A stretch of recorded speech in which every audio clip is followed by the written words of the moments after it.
find a deaf, noisy fellow in the front.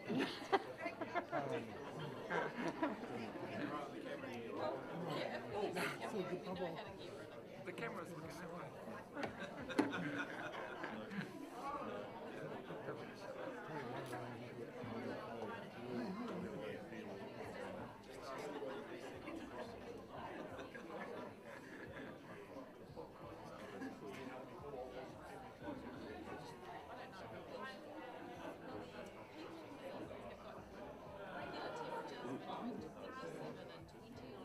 Where's that? Oh. It's the...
One.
Yeah, I'm happy. Have a seat, brother. Yeah, I'm good to go. No, that's good. Yeah. That's fine.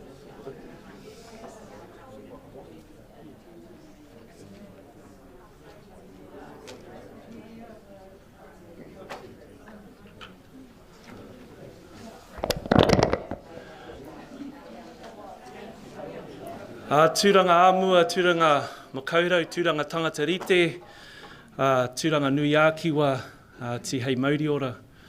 Ka tuku mihi ki a koutou katoa I tēnei haora, tēnei ata, tēnei rā. Nō reira koutou o tērā marae, o tērā marae, o tērā maunga huri noa, o tūranga, Tairāwhiti whānui, Aotearoa whānui, puta no I te ao. Nō reira I rā rauranga tira mā koutou katoa, tēnā koutou, nau mai, hara mai, whakatau mai rā. Mō nā koutou kari e mōhio ko Waiahau, ko Te Aorangi Harrington tōku ingoa, no te metropolis of Tāwatapu or Rangiwaho Marae.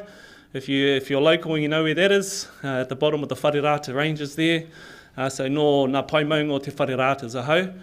However, so that's the marae I run to, Rangiwaho Marae. However, I'm connected to all the iwi here in Tūranga, Tairāwhiti whānui, and it's my pleasure and my honour to be opening up our hui, our symposium this morning, with a prayer. So, nō reira, koutou katoa, tēnā koutou, kia inui tātou, let us pray. He honore hararuia, a whai kororia ki a koe I hoa o ngā mano. Matua tama, wairua tapu ngāne hera pono, me te māngai hei tautoko mai, ai nei ake nei ai. I hoa ngā mano, tuuriuri whai ai o, tuatahi rā I hoa ke tāpai atu, o koe he tanga katoa, kia tāhune ki te ahi, kia punga rehu atu. Ka noho aurongo tō nā kauripine tā, ka whāna hau ai roti te wairua. Nō reira e te māngai, ngā ane hera pono e te tokotoru tapu kia tatu mai anō koutou ki Wainganui, tēnei whakamoimati nei o mātou. Hei tātari I ngā kupu katoa, e whakapua kina ana I roto tō koutou kororiatanga. Ko koutou nei hoki te tīmatanga me te whakaotinga mai I a mātou e tūmanako atu nei. I roti tō koutou kororiatanga ko te māngai e tautoko mai, ai ne ake nei ai. I hoa e just he whakaro ake anō hoki I hoa ki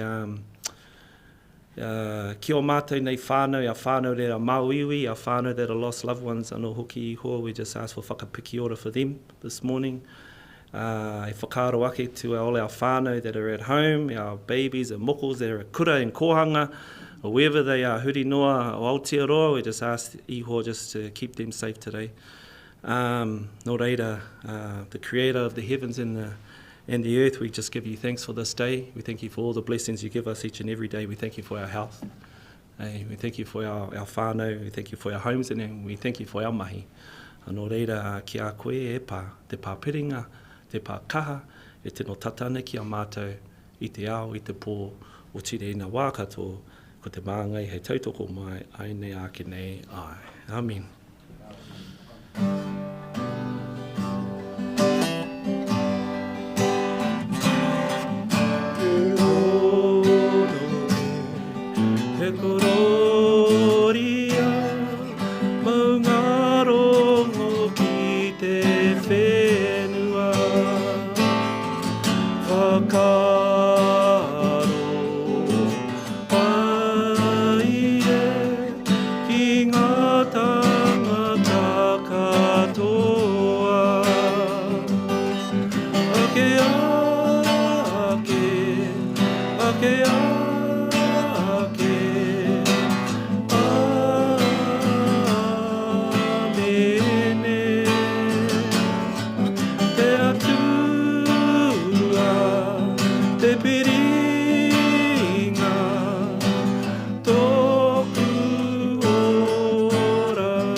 Māngai ngāne hera pono e te tokotoru tapu, whakaungia mai mātou I roti tō arohanoa, pai hera tia mātou I rongi te rangi Māori I ngā wākato, ko te māngai hei tautoko mai, ai nei, ake nei, ai.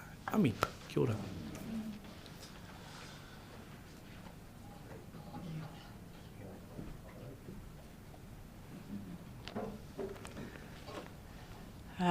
Morena, tēnā koutou katoa. Thank you so much for that beautiful karakia and waiata to open us up in the most appropriate and beautiful way. Thank you. I te puaki au ki te ronganui a kiwa, kei te mihi au ki ngā iwi o konei. Kua mahi au ki te whariwānanga o Waikato, mō nātou te kaumarima, kei te mihi au ki te iwi o Kora, ko Jeff, Rawa, ko Chris, oku matua, ko Jose, tōku manua, ko Carlos, Rawa Bella, aku tamariki, ko Holly Thorpe, tōku ingoa. Good morning, everyone. My name's Holly Thorpe. I was lucky enough to grow up here in Tairāwhiti, and I moved away, went to the University of Waikato, stayed there for a long time, and 3 years ago I moved back home with my young family. And moving back, I felt like I moved back to quite a different Tairāwhiti, with many repeated extreme weather events here. And this event is held around the second year anniversary of Cyclone Gabriel. We're going to hear about how that has impacted our community and also our sporting and physical activity participation today. So we're going to really focus the day with putting knowledge and learnings into place locally. We're going to, in the middle of the day, move to what's happening across the country, and then we're going to have our amazing keynote, international keynote, putting it in a global perspective, and then some workshops in the afternoon when we can all get together and think about what can we do when we walk out the door to support our communities to become more resilient and robust in a changing climate. So thank you for being here. It's awesome to have you to be part of this kōrero, and also to our online audience. We've got a live stream running. We've got people from all around the world who are interested to learn from Aotearoa and from Tairāwhiti. So thank you, our online community, for joining us. I don't want to take too much time because we've got an action-packed agenda, and I want to start by passing over now to Stefan Pishief, thank you, who is the Chief Executive of Whiti Ora, and Darryl Crawford, who is the East Coast Manager for Whiti Ora, with their keynote this morning. I'm going to pass it over to you, because I'm really looking forward to hearing what you have to say. So over to you guys. Oh, just some housekeeping. The wharipaku are right out here. We'll have morning tea and lunch and afternoon tea all served at the back there. So, yeah, stay hungry, and over to you guys.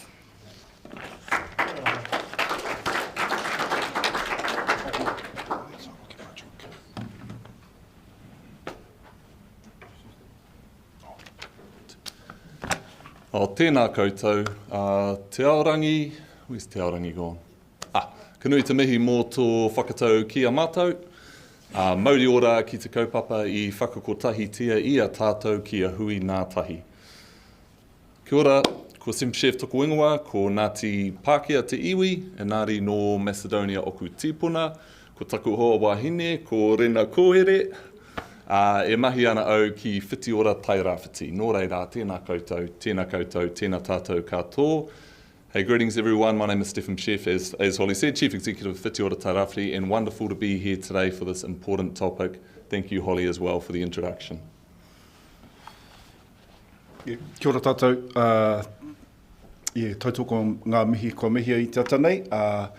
Rawe te haramai ki te tū kei mui a koutou. Te kōrero e pāna ki tā mātou mahi. Ko ai tēnei, ko Darryl Crawford ahau, no Uawa. I didn't realise I was the East Coast Manager. But yeah, my preferred title was actually preferred grandparent. So someone put that up in our workspace. But yeah, just here to tautoko the kaupapa. But yeah, once we get into it, I guess you'll see what kind of mahi we're into. So do you know what my first thought was when I received this email from Professor Holly Thorpe saying, hey, could you guys please be some of the keynote speakers for today's symposium? Damn. Our firewall's letting spam through again. And then I realised, no, hey, this is legitimate, and my second thought was how amazing that it's being held here in our region in Tairāwhiti. And I say that because climate change is certainly a global issue. We know all nations are grappling with the challenges being brought about by climate change, and I think we saw that last year was the hottest year on record. But here, for us, unfortunately, our beautiful region of Tairāwhiti has become the poster child for the negative impacts of climate change over the last few years. So I really just want to commend Professor Holly Thorpe for holding it here in our region. Given what we have endured over recent years, that's massive. And just a thank you to everyone who has turned up today and everyone who's on the live stream as well. So for us, what are we going to cover off today? This is going to be a little bit of a mixed bag with our presentation. We've thrown a whole lot of slides together. We're the first presenters, so I think we can kind of get away with that, and then everyone can rein things back in. But we're going to do a little bit of a reflection piece on what our region has been through, and with a particular focus as well on Cyclone Gabrielle. We'll talk about what that meant for our organisation at the time, what we saw for some of our sport and recreation codes and clubs, and some of the challenges and opportunities that still exist for them. And then Darryl's going to finish things off talking about the title of our presentation, which is Ukaipo. And I won't say too much other than that's a real look at the power that sits within communities and what it takes to effectively work alongside them. So probably just do a very brief intro into our organisation, Whiti Tairāwhiti. We have about 25 staff. We want to get everyone active and healthy across our region. How else would you describe us, Darryl? Yeah, I guess we're pretty laid back, but also keen to jump in there and do the mahi with the whānau. I guess for me, I try and spend as much time with my mokos. So because they're at a kohanga or a kura, we get to do that. And a lot of my mahi is based up the coast, but we also have different teams that have different kaupapa and different mahi. So we work with, my main mahi is working with schools and kura, and also with the whare kura and secondary schools, but also part of the funding we get from Sport New Zealand is through Hioranga Pautama, so I do a lot of work with Ngāti Pro. Some people say it's from Kaiti up, but it's probably a bit further out there than Kaiti. But yeah, a lot of the mahi we do, we used to be called Sport Gisborne Tairāwhiti, so when that changed, actually, while we were called Sport Gisborne Tairāwhiti, a few coasties sort of kind of just called us Sport Tairāwhiti. So now that we're called Whiti Tairāwhiti, yeah, it sits better on a lot of our whānau's ears and probably their hearts as well, because we have people who work for us. Called Charlotte, she lives in Matakawa. Kaira, she lives in Tiki. We've got Cass from Ruatoria or from Hiruharama, and then we've got myself from the southern end. So. And then we've got whānau in here that are from Tikaraka, so we try to get people that belong to those communities so we can get more access and I guess have those conversations that other people can't have. But I guess the title, yeah, Stefan was desperate, so we just thought we'd chuck in Ukaipo as a source of sustenance. But I'll dig into that a bit without boring you about our work streams and how we're funded, but I'll just try and share further on about the mahi we do. And I think for those of you who don't know what Whiti Ora means, I actually can't remember, but I use, when I explain to people what Whiti Ora means, I borrow a line from Te Aho Matua and from the English translation, and in that translation they've got Te Ita o Te Mauri, but the English translations means to radiate the joy of living, so that's what I like to tell people. They actually made it up, but I did it.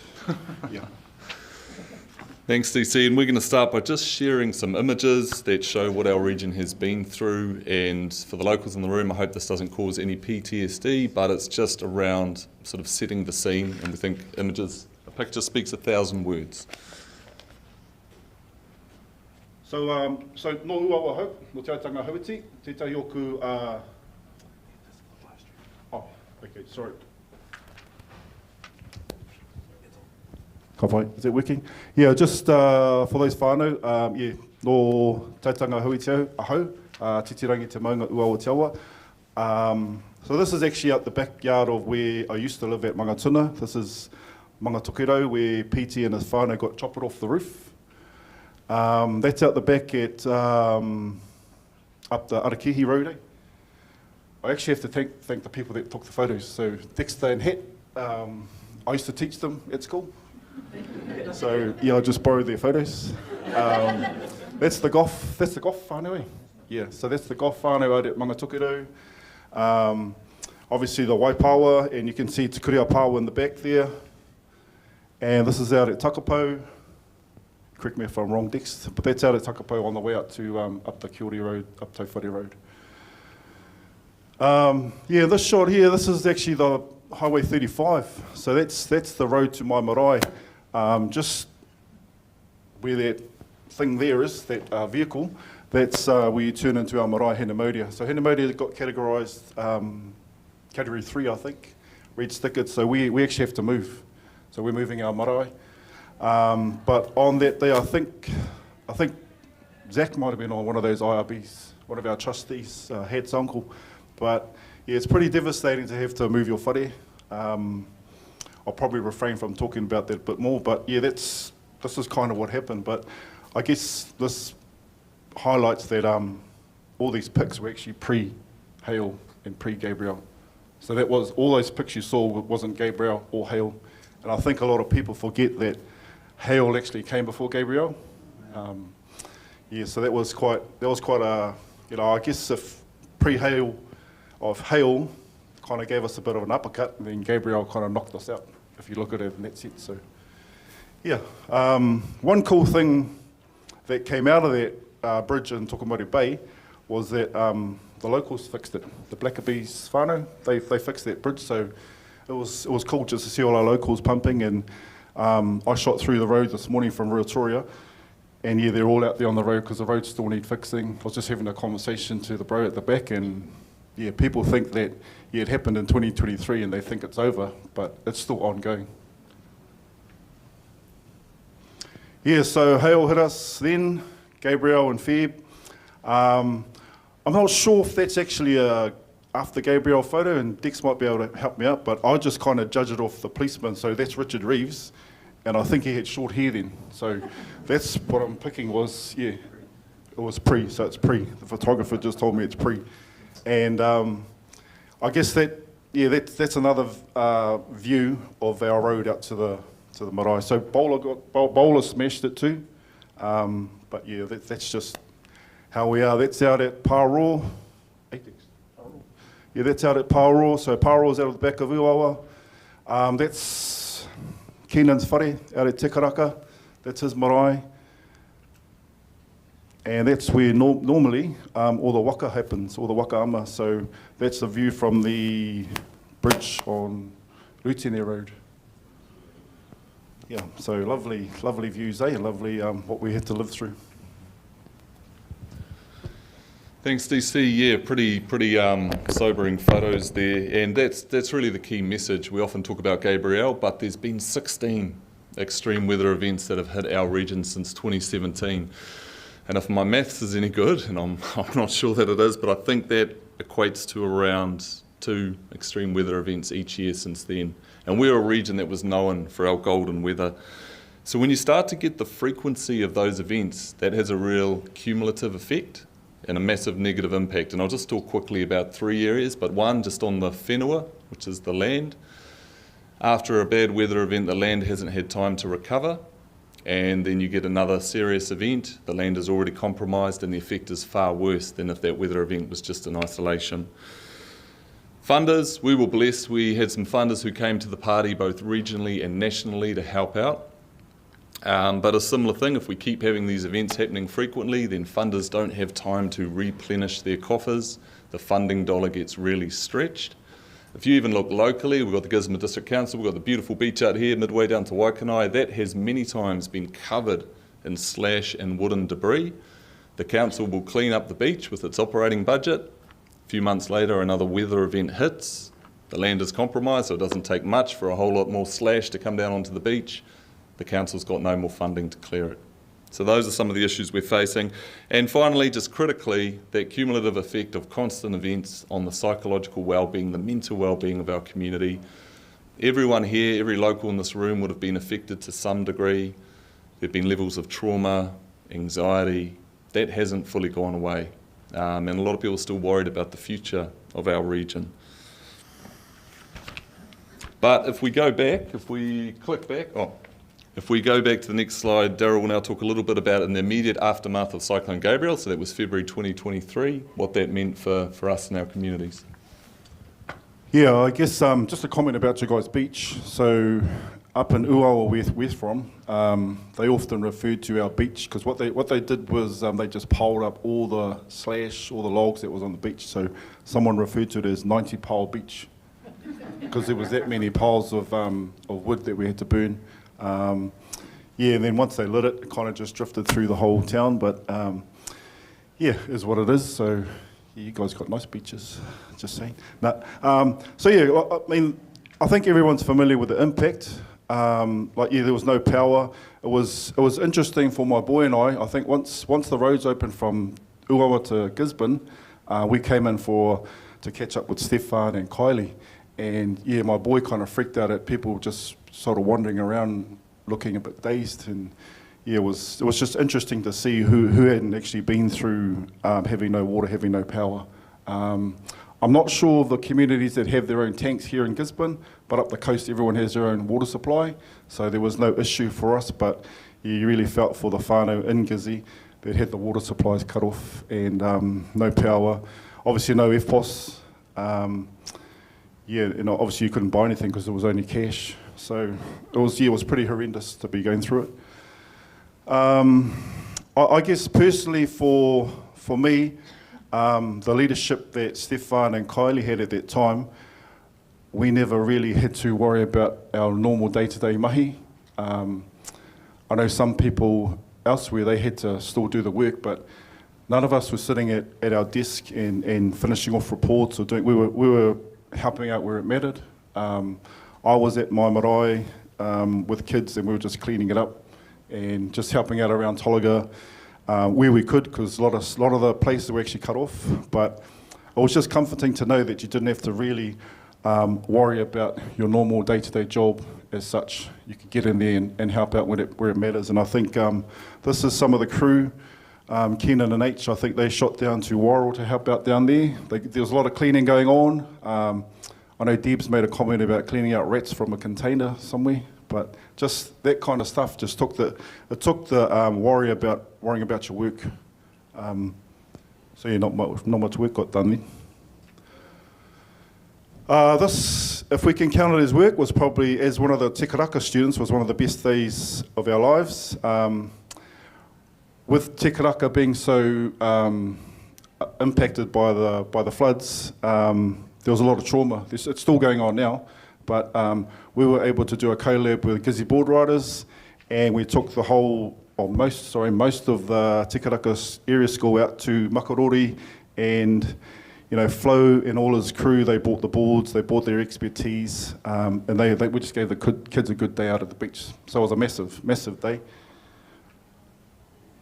Weet-Bix, they came to the party, and they're still at the party, so it used to come just to Gisborne, and it was done a bit differently with the traditional triathlon, but now they've kind of got a different event, and having them come up to Ngata College that year was huge, because they had never been up the coast anyway, but I guess it helped having Julia Tilley from Gizzy.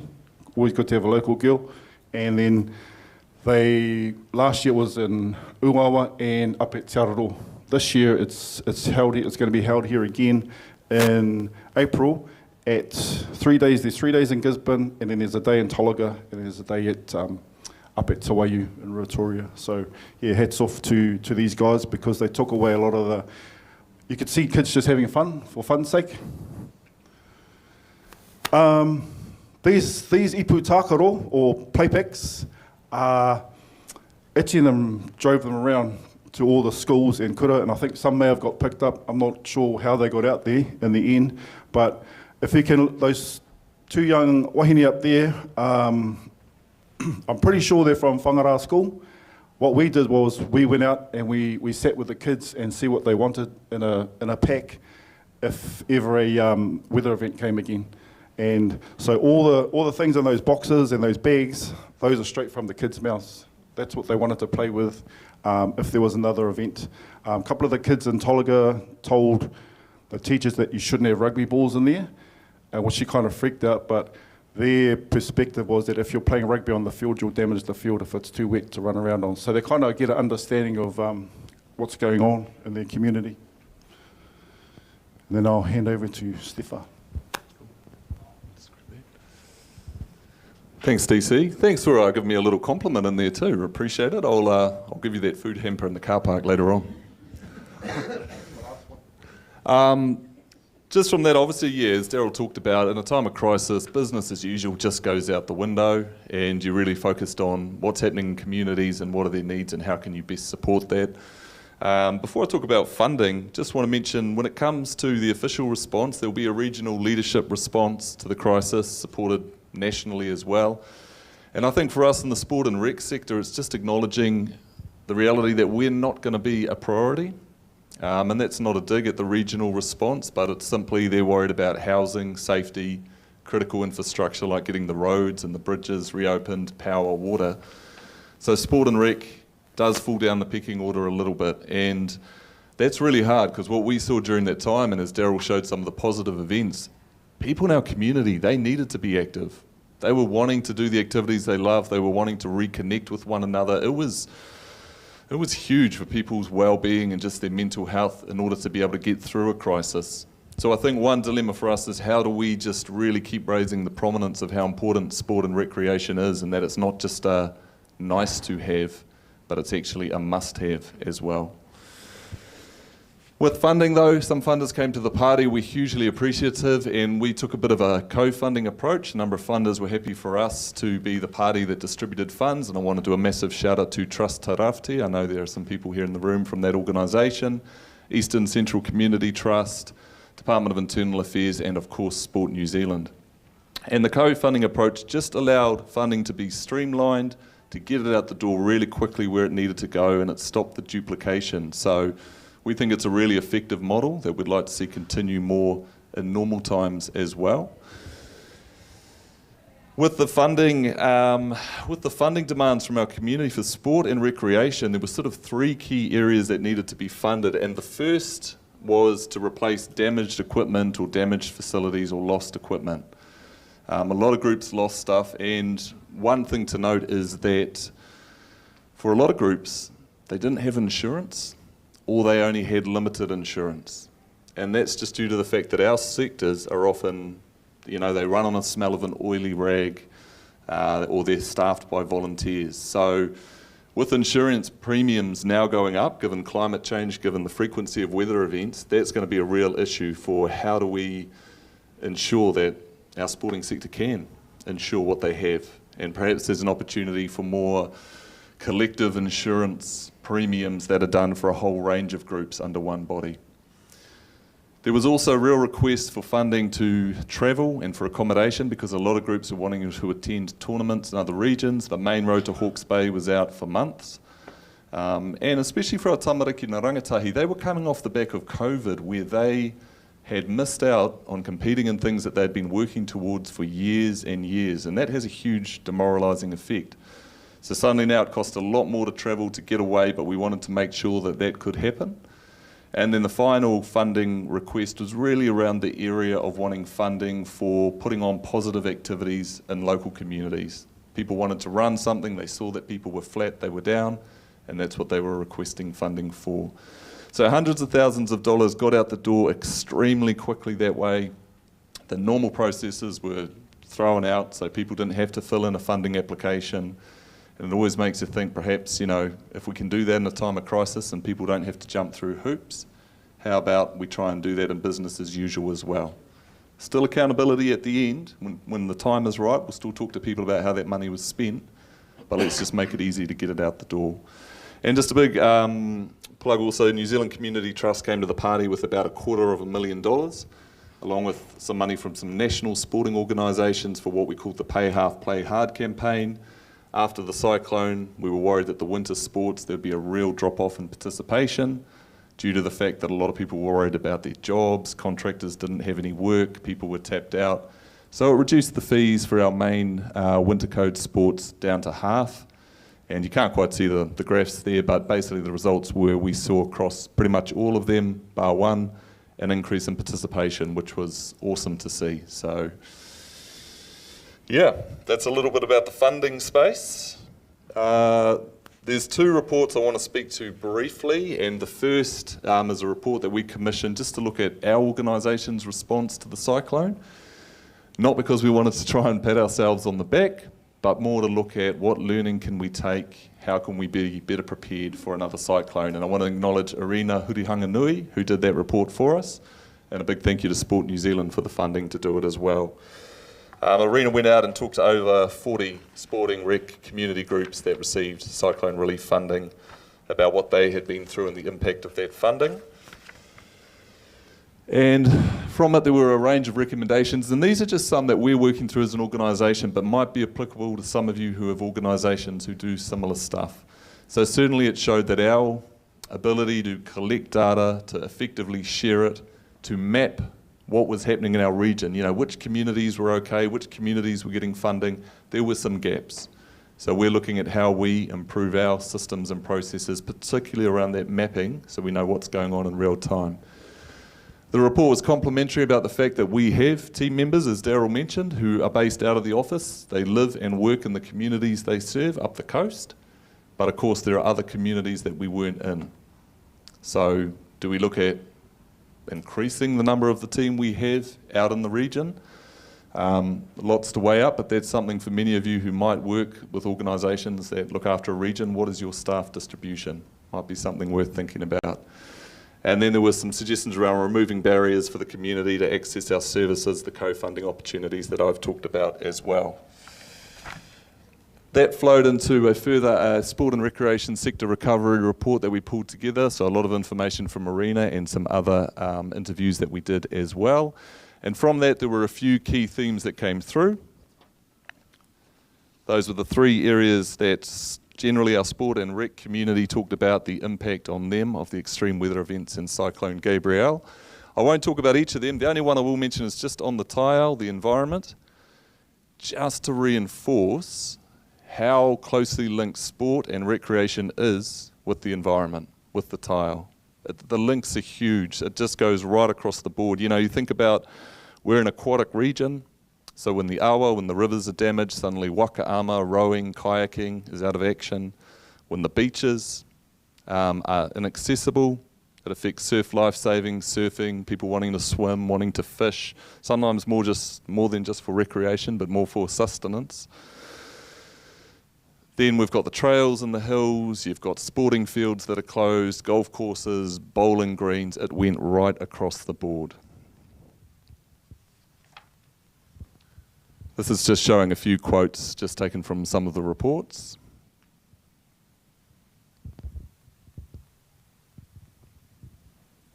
And if you flick to the next one, and this is just some of the comments that speak to that anxiety, that trauma that a lot of people were feeling, that I'm sure you'll hear about more in some of the presentations later today. There were a few priorities that came out of the report.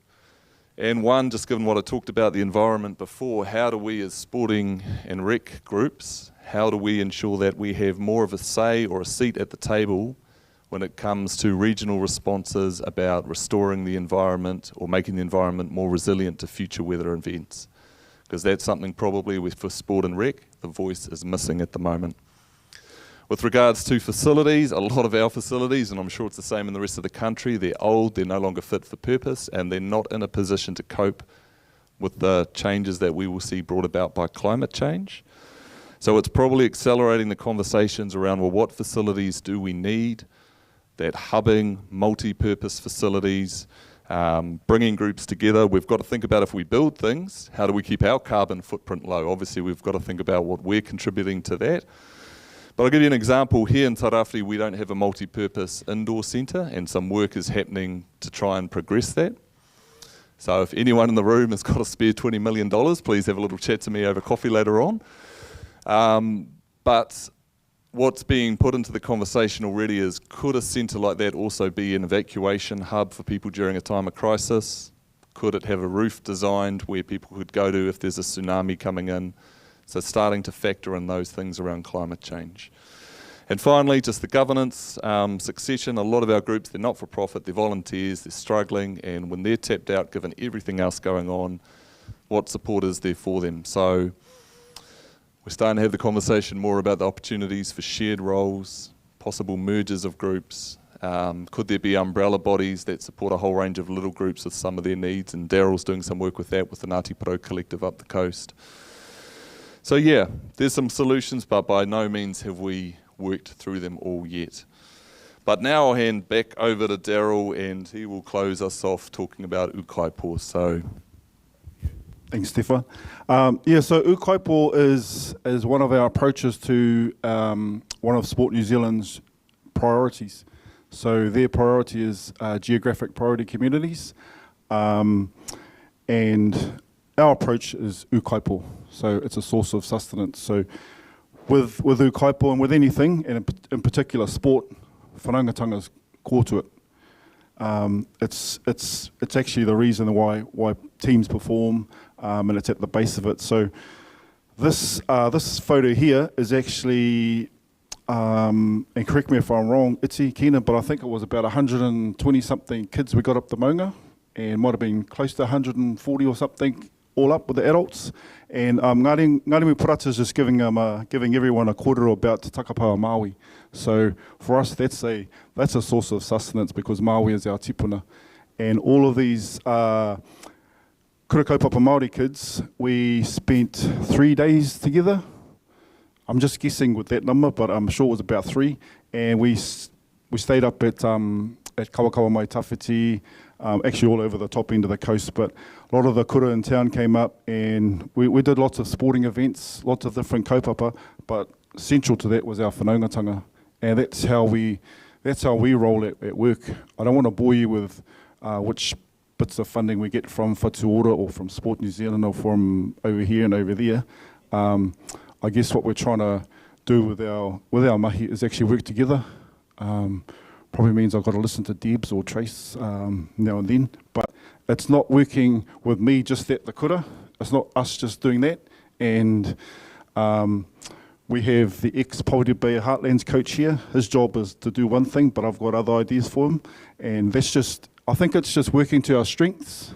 And of course, making sure that we access their whakapapa too. So like, he's actually from Uawa, so he should be coaching Uawa just quietly.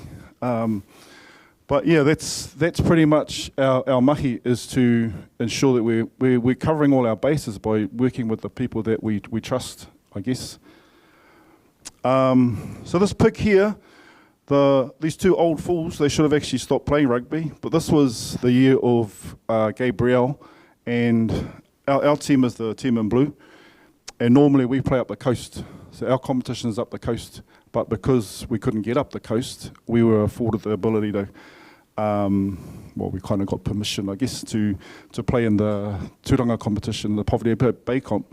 So part of the Poverty Bay Comp includes teams from Wairau, and this is a couple of old guys, and we're playing the game in Wairau. So the impact of the weather on us as clubs and us as people, we were able to continue those sporting events and just playing against whānau, but I think it highlighted the importance of humour and kindness.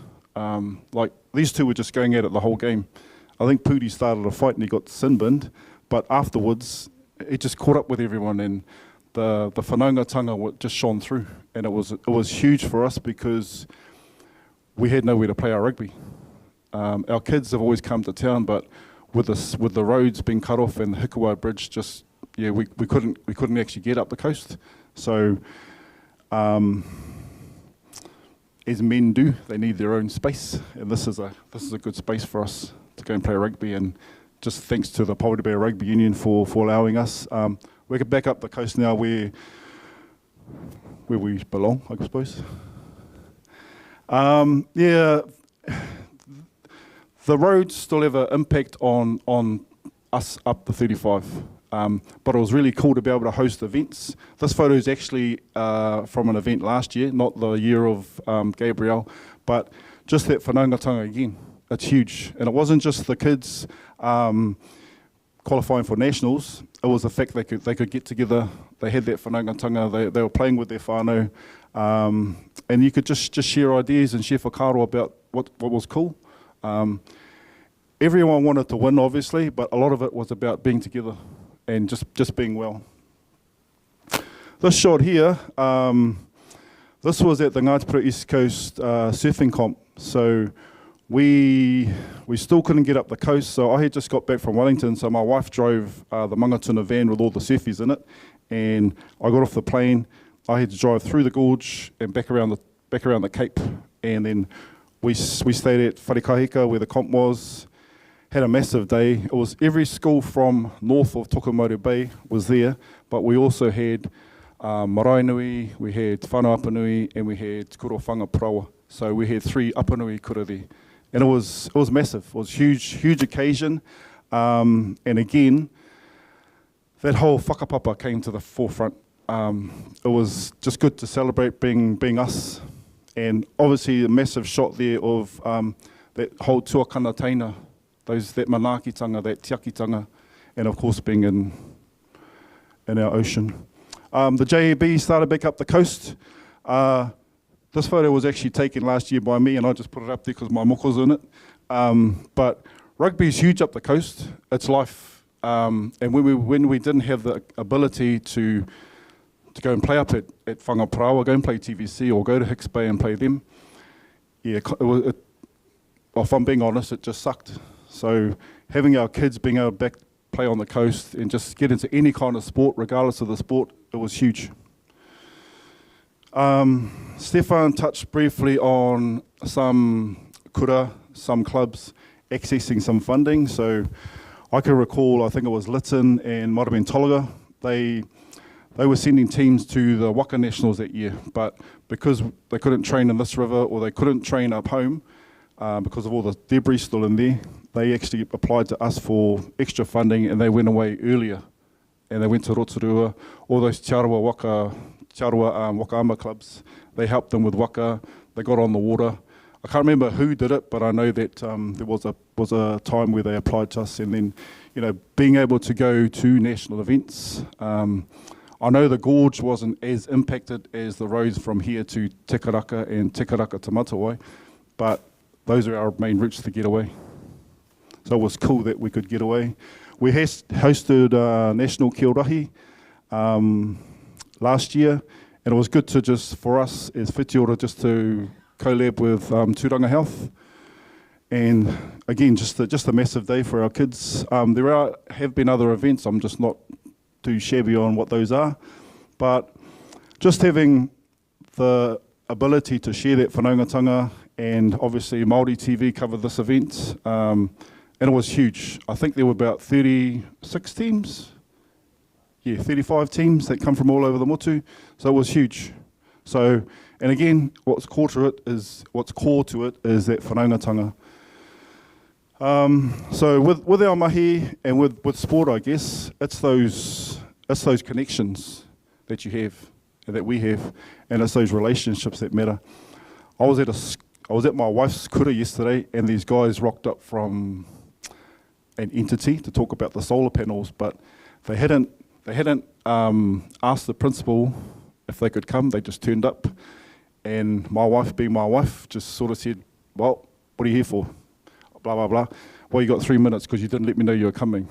I think sometimes entities, organisations, or people who don't know how a kura or a school runs, you won't have access unless you've got a really good relationship.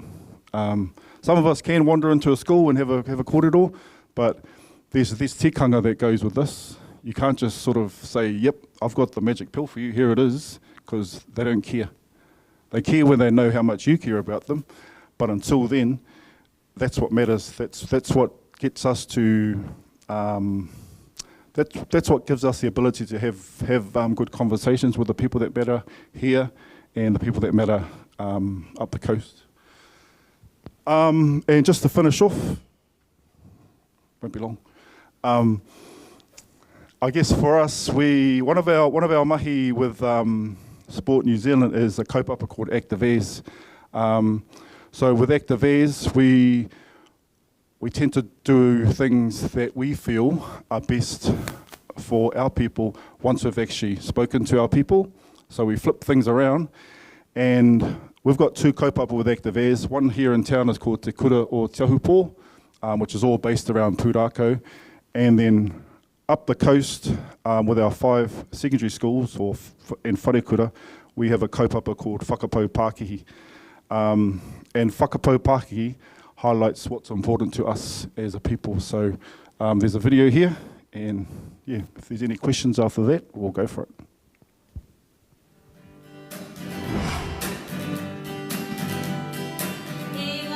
So Whakapau Pākehī is a cultural platform that expresses our whakapapa and whanaungatanga and allows all the students in the Ngāti Porou East Coast schools to come together in sport and cultural activities and recreational activities.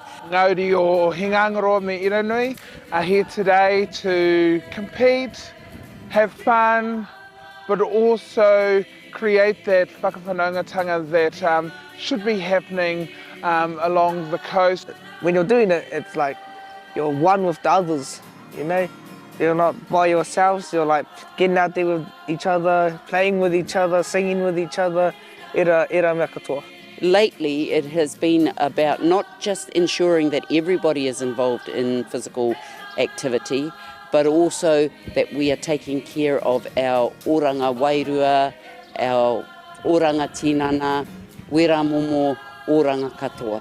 It was a really good opportunity for students that may not like sports to have another opportunity for them, and it was just really impressive, some of the meals that they created, the ideas that they came up with. What they produced was actually really amazing and really special. So big hats off to them, big hats off to all the students that stayed on their feet for 3 hours and just did the mahi. And that's been our whole purpose, is about inclusivity and making sure that everyone that comes to Whakapau Pākehī is participating in one way or another. Wakaama is a big part of our curriculum here at Tolaga Bay Area School. And we just thought, why not get our kids out on our awa, showcasing what we have here and for them to have an awesome experience in the taiao. Yeah, as Māori people, we have a strong spiritual connection as well as a physical connection to the water. And wakaama and surfing are ways that get us out there and in the taiao. Like I said before, it's about that diversity, it's about that range of activities that we've had on offer in the last 2 days, and it's just been a great vibe to be around. This thing, Whakapau Pākehī, it's been pretty good so far. Probably my highlight was performing on stage, our song, getting to talk to the bros from the coast. I don't really get to see them often now since I've been here. Being good vibes, making new connections, making new friends, yeah. That's like what whakawhanaungatanga is really about, is just being together, like catching up with each other, making new connections. Tō māua tino, mea o tēnei kaupapa ko te whakawhanaunga ki te tau e tai kura. He mama, nā te mea tino tata mātou. He kaupapa pai tēnei, te whakakotei wanganui a mātou. Mai tino pai ki au, te Whakapau Pākehī, te whakawhanaungatanga, ki ngā kura o Ngāti Porou, te whakamahi I roto I te pēni. He tino pai tēnei ngā mea, te whakawhanaungatanga, ko te taku. Tino whai, te pai ki te poro, I roto I te poro. My highlight was probably playing netball, or fast five, against the other schools. And the rest of it was a fun experience. All the sports that we played in Whakapau Pākehī has been great. It's been keeping us fit and healthy. Me, I'm not really a sporty person. I'm more into the puoro stuff, and doing the music. Kapa haka would probably be my most active, maybe the thing that keeps me moving the most. So compared to the other kids at the school, a lot of our kids here are into sports, but not me. Music is my way of getting active. I hate sport.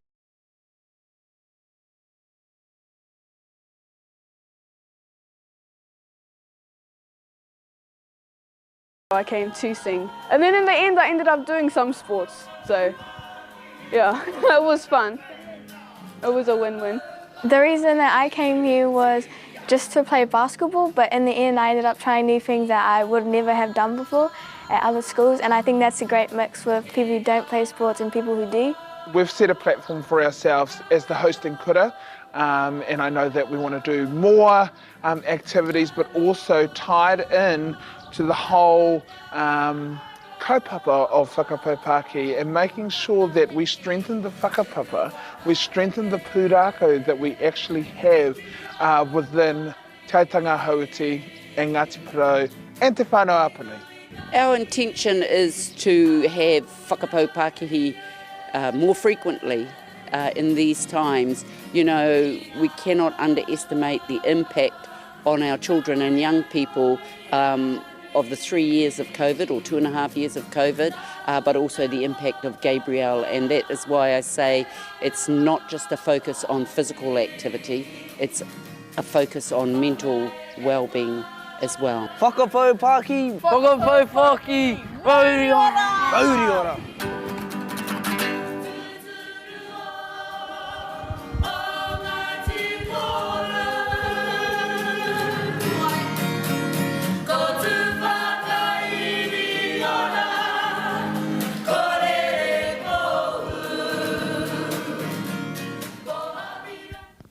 Just to finish off, actually, the cameraman over here, he made the video, him and Dex, and I actually hadn't seen the end of it, so it was cool to see our logos on there, so yeah.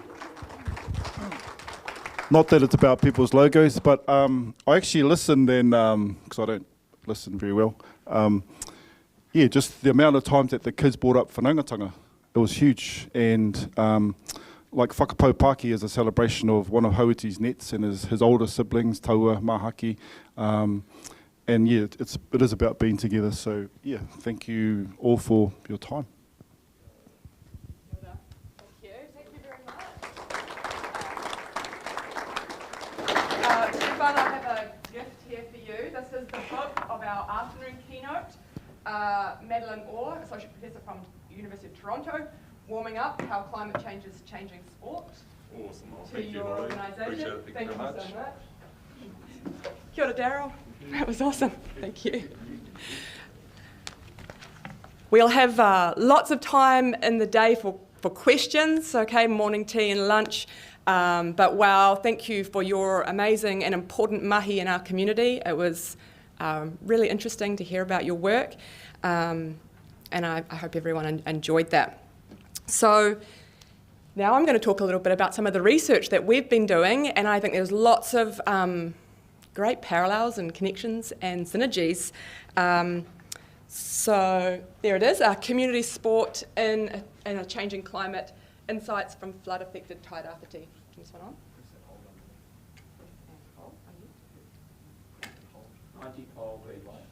How's that? Kia ora. All right, community sport in a changing climate, insights from flood-affected Tairāwhiti. So I'm not going to need to go over this too much again because Darryl and Stefan did such a good job of placing this hui in the context of what's happened in our region with Cyclone Gabrielle close to 2 years ago. Significant damage, destruction, impacts on community health and well-being. But importantly, as they also mentioned, it's not just Cyclone Gabrielle, often that's the one that gets the most media coverage, but we've had repeated weather events here, as illustrated in a couple of diagrams from the Gisborne District Council. And even this summer was not our usual summer, or whatever is a usual summer anymore, but a couple of images from December, January, which really impacted people's holiday time, our tourism. And so this is the context in which we've been doing research. This is the research team with myself, Josie McClutchy at the back there is our project manager and our photographer. We'll talk to that in a minute. The project's also been supported by Associate Professor Dan Hikuroa from Auckland University, Dr. Mihi Namani from the University of Waikato, who's in the room here. Can't see you, Mihi. Oh, there you are. Kia ora, Mihi. And some amazing community researchers, Holly Williams, who was a Mātai summer intern. You might have seen her at the desk when you came in, as well as Hayley Maxwell and Renee Belazy. So the project started with a focus on how all of these weather events are impacting our rangatahi. The project was titled Youth Wellbeing in Uncertain Times, the Voices of the Rangatahi from Flood-Affected Tairāwhiti.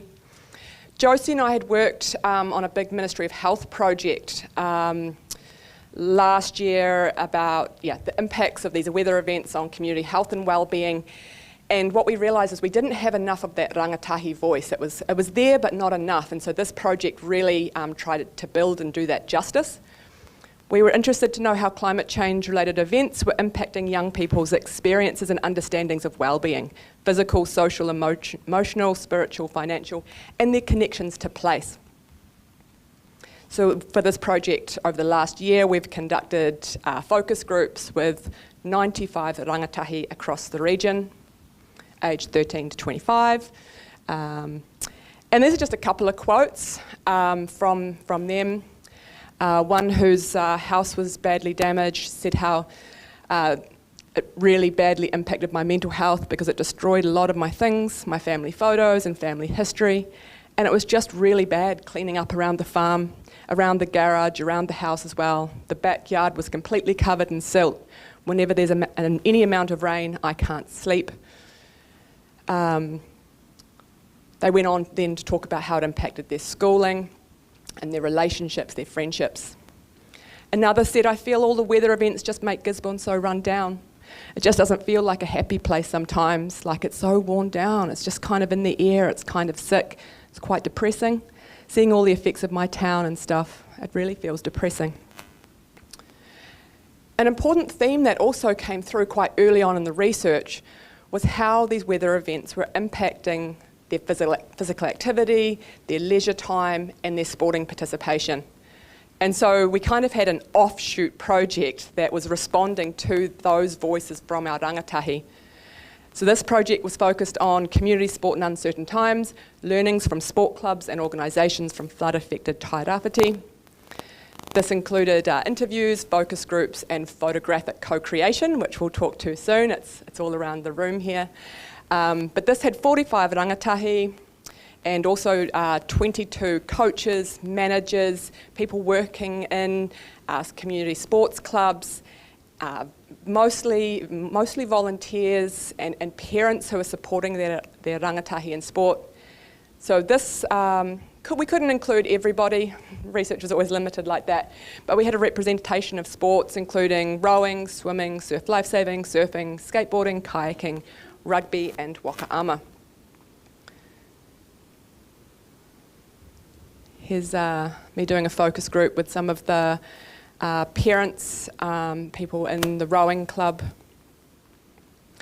And so what I'm going to do with the rest of this time is just give you a few snippets, the initial findings from this project.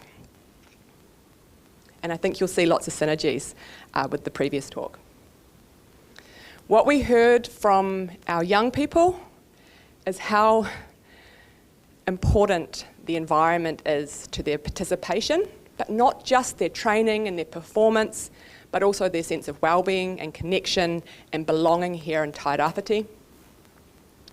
So we heard this in terms of the awa, from our rowers, from our kayakers, from our wakaama paddlers. I'll randomly read one of these, but this was a strong theme that came through.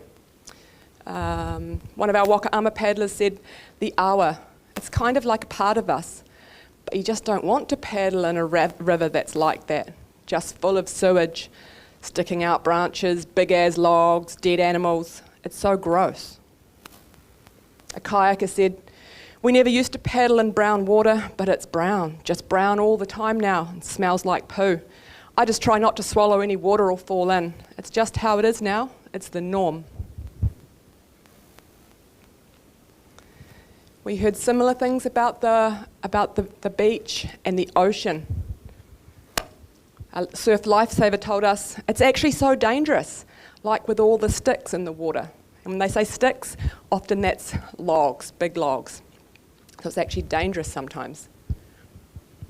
And one of our surfers told us we would go down, check the typical surf spots to see how many logs or whether they were moving, and Mum would stand on the beach log spotting. People probably like to think it's the big ones, but they're pretty obvious. But actually it's the smaller, more thicker, dense ones. Once they come over the falls and smack you in the head, they can be bad as. In Tokomaru, entire fence lines have been dragged into the ocean. So fence posts with nails and all that kind of thing.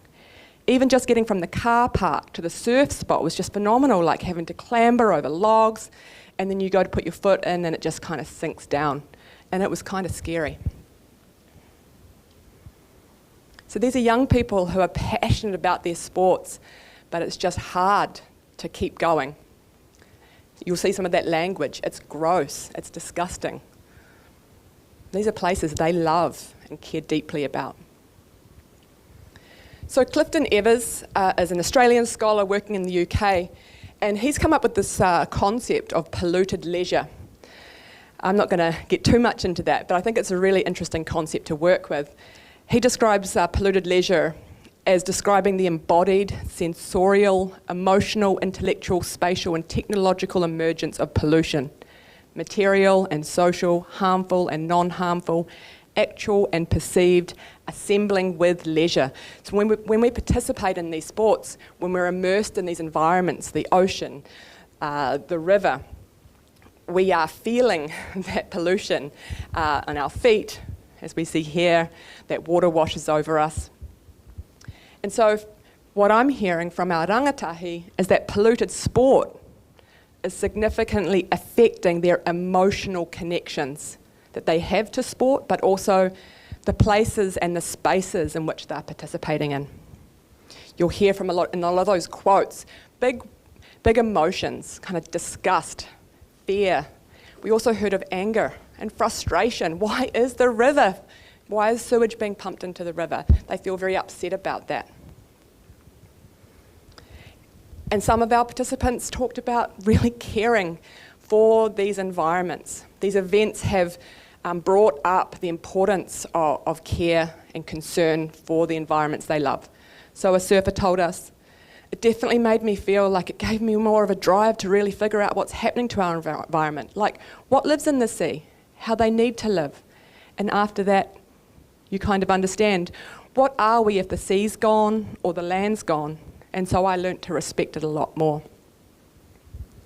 Some of our Wakaama paddlers were upset about the sewage being pumped into the river every time it rains hard. They said, can't they put the sewage anywhere else? Please, they need to hear our voice. We also heard about equipment being damaged. And there was a lot of grief associated with Wakaama being damaged in the river, being found along the beach. The damage in the event, but also the constant damage when the river is full of logs or sticks, and when the silt builds up, it's harder to paddle. Boats are damaged, and then it's the cost of repairing those and the time involved in that. One of our kayakers said, the river is a lot shallower now. At low tide, I'm literally hitting the bottom the whole time with my paddle. It's so hard to paddle. Sometimes we just can't really paddle because it's just so low. And because it's full of silt, it's harder to paddle as well, because you're pulling through mud as well. There's been lots of broken rudders from sticks. They're just everywhere. You see one and you're just like, bang. Facilities were damaged. This is the rowing shed there. See if the video plays. This is the clean-up work.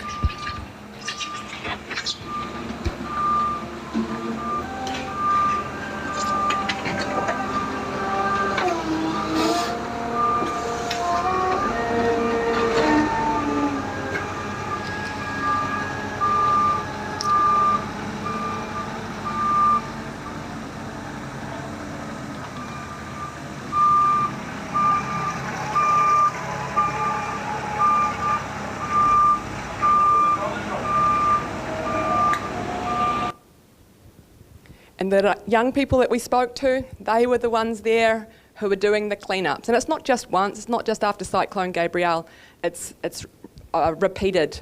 So they want to train in that river. They've got nationals coming up, they've got Māori coming up, but they're also having to get there and shovel out the silt.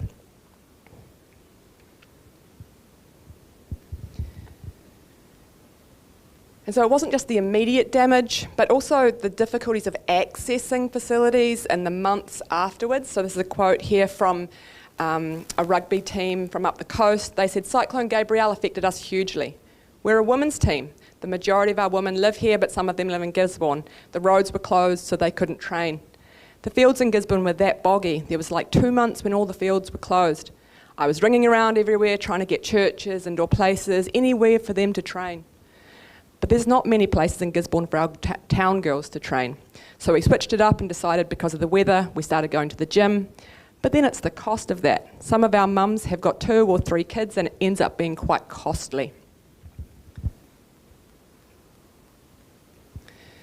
So some of the young people that we spoke to were aspiring athletes, wanting to represent the region on the national stage. Some of them were competing internationally. So all of these disruptions were really affecting their training time and ultimately their performances. One of our swimmers said, we're having big gaps in our program, like having all these missed weeks that add up. It was a bit stressful because the cyclone didn't happen that long before nationals, swimming nationals, and then the kayak nationals are straight after, and having all that cleaning up to do is really not what you want to do. So they're really focused, right? They've got these goals and they're working hard towards them, but it's just hard because we have all these kind of closures and disruptions to their routines. Same with Wakaama, who were training for Worlds. Some talked about how the damage, the destruction in our ocean and our rivers was really affecting their motivation and ultimately their enjoyment of participating. A surfer said, the cyclone really put me off surfing a lot, just the dirty water, not really wanting to get out there. I was like, there's all these logs coming in and lots of fruit as well and rubbish everywhere in the water. I just didn't want to go surfing. It was disgusting. But I pushed through that because I love surfing. We heard that from Wakaama. The weather really affected our motivation, like we couldn't go in the water. It's like, well, what's the point? And a surf lifesaver said something similar. Motivation's just lower because I don't really want to be training in like poo water, brown water. They were very evocative in how they described the water because they spend so much time in it. They know the colour, the smell, the changes. They're observing these environmental changes around them. So they're feeling it very deeply. So a lot of the young people that we spoke to were really passionate and committed to their sports, but they noticed changes in their peer groups. So those who might not have been as focused or committed, they noticed some of them dropping off. So one of our kayakers said with kayaking, it's quite a lot of people dropped off, so now it's just like, it feels lonely sometimes. And they talked about COVID. We've had all this disruption from COVID, so we saw people drop off then, but then also with our sports, water sports and outside sports, it's just no one can be bothered starting because, yeah, it's just so horrible. We heard similar things from Wakaama. Nobody really wants to swim and paddle and poo and mimi water and vomit water. Very visceral words here about the environments that they care about and how it's affecting not only them individually, but also their sporting communities. So the conversations that we had with coaches and volunteers and managers, we heard about they believe deeply in the importance and the power of sport and that kind of the long stages of recovery, and particularly for their young people. But there's a lot more time and effort that goes into keeping sport going. Whether that's with training, lots of flexibility and lots more comms required, but also rebuilding routines and supporting the motivation and engagement. The organisational labour, the extra work organising and fundraising for trips away that often take longer and are more expensive because of roads. Some of them got some support, but there's a whole lot more kind of unpaid, invisible time and effort that goes on behind the scenes in sports clubs, so much from our volunteers just to keep these options open for our young people. We heard about club volunteers and leaders spending many hours, sometimes hundreds of hours, working on insurance claims, working on writing grant applications, often when they're trying to deal with their own family and work stresses, which are impacted as well. And then also organising events, increasing challenges organising events, sometimes lost income when events are cancelled, due to weather-related events, or rivers or oceans beaches being closed. So one of our surf life-saving coaches said the most immediate thing was training, like the day-to-day running of training and patrols. If there's a beach closure, if there's debris, we're working out how that is going to affect us basically, and certainly after the event, it was a huge, huge effect. We pretty much didn't get on our beach for weeks afterwards. And then moving on from that, after we'd sort of dealt with, you know, how do we work out training? How do we keep the athletes going? How do we keep our lifeguards engaged? How do we keep our nippers crew engaged? Rather than sort of dropping everything, dropping the whole season, because it was right bang in the middle of the season. So that extra work to get creative, to get innovative, how do we keep these options open? How do we support our sporting communities through all this disruption? And we heard of coaches going above and beyond to support their rangatahi. One of our athletes said, I think our coach, he just sort of motivated us to keep going through it all and just kind of pushed us to keep going. So all of us kept showing up to trainings and we were all keeping ourselves in check. So lots of extra effort from the coaches to keep those young people engaged and involved, even when it was hard. I love to hear our young people aware of the extra mahi their parents were putting in. And they were really aware of that. One of our Wakaama paddlers said it's been hard for our parents just getting us to trainings and just being ready for the changes. Like we had to be ready to get up at 5 to go to a different city to train. But they have to as well. And they're just driving us and it's not even for them, but they are still helping us wherever they can. And my dad fixes our broken walkers too. Some of them are aware that their parents' jobs have been impacted, so they can't support their sporting participation in the same ways that they might have before. So young people see that effort. They see the parents, they see the coaches, they see the people in the sports clubs that are working hard to keep it going for them. We heard about community sports clubs being really important community hubs. As Stefan mentioned before, often we don't think about sport as the first kind of thing that comes to mind after the types of events, but actually they're very important for communities coming back together, helping each other socially, but also financially and physically. One of our rowers talked about how the club captain put out a notice through the club group chat, and then everyone turned up at his house to help shovel silt. One of our surf lifesavers said, I think when you've got a place with that history and that kind of connection to people's lives and importance in people's lives, when you have something like a cyclone, it can be a place to bring everyone together again. The day after the cyclone, everyone came here, unlocked the door, or I came here, unlocked the doors, and within half an hour there were 40 people here. So everyone just migrated here to catch up and find each other. Of course, no one could ring each other, so it was our place to come and find if everyone was okay and who needed help. And then from there, they rallied and got into the community to help out where they could. A powerful quote here, because we have some community sports clubs who recognise the importance of these clubs for people coming together and helping them through these long recovery processes. This is Te Uranga o Te Rā. We've got all the different age groups, and because the ladies get the club ready, then you get all the old people being part of it. So you've got the communities all represented, watching the mana from that. Everyone whakapapas, so it's a place to come together. It's the centre for all our hapu here.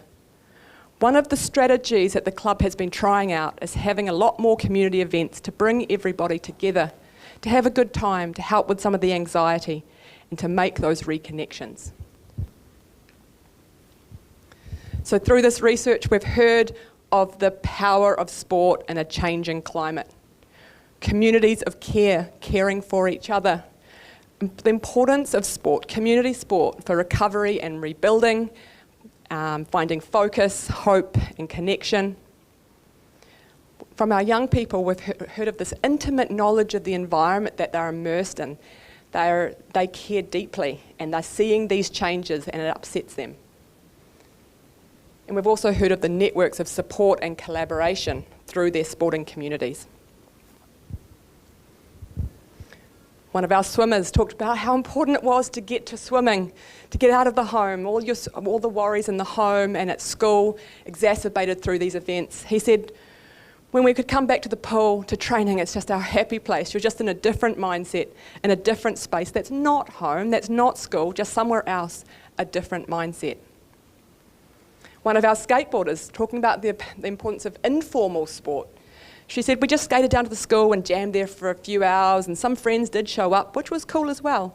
Obviously, we all had the same idea, kind of just get your mind off it, get outside, do something that we know is fun and will make us happy.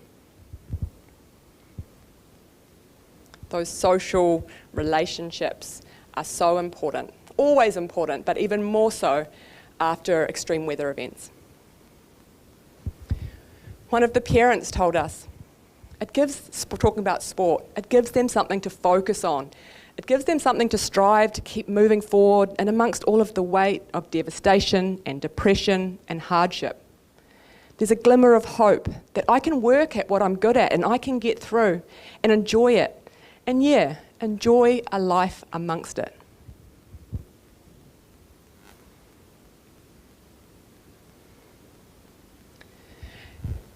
From some of our sports clubs, we heard how much they appreciated support from national sports organisations.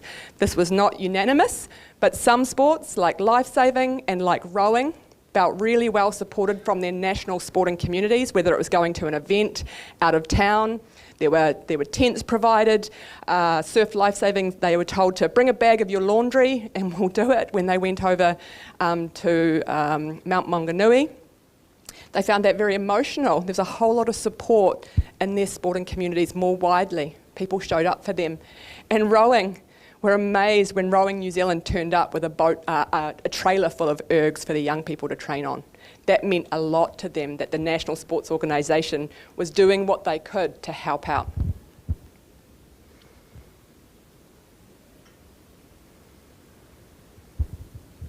So some final lessons, learnings and reflections here from the research and from our conversations with sports clubs, community sports clubs.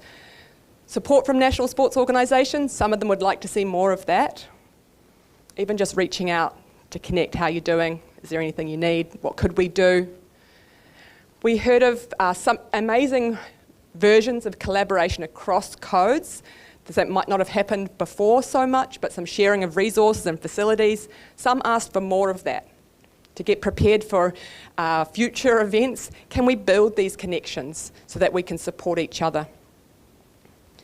For example, when one swimming pool's closed, can we work together to use another? Can we share the resources that are still available? They talked about sort of variable amounts of dialogue with council about facilities and decisions that impact sports, like roading, sewage overflow, clearing of beaches and waterways. Some people wanted to have more conversations about that because it was really impacting their day-to-day operations. But we also heard about the power of sporting spaces for people to connect with the places that they love. Some of our young people said, if the beaches are going to be constantly covered in logs and the oceans full of pollution, I don't know if I want to raise my babies here. Actually, they're thinking about leaving. Because it's not just sport, but it's also places that they care about. We heard that our committed participants, with the right support around them from coaches, from sports clubs, from whānau, they can keep going through these disruptions and hardship. But we heard that those who are newer participants or more recreational participants, it's kind of harder to keep them engaged when it's raining all the time, when the water smells like poo or vomit water. How do we keep people motivated and getting involved? Particularly hard for those more recreational novice participants. Importantly, our research was focused on young, able-bodied athletes who are focused, right? But I think it's important to think about inequities here, some of the challenges in accessing and participating in sport and active recreation that might be exacerbated in a changing climate. Our surf lifesavers talked about having to carry their boats all the way down the beach 200 metres and then through a path through the logs. The young woman said, that's harder for us. These boats are heavy. Getting the boats into the river through the deep mud.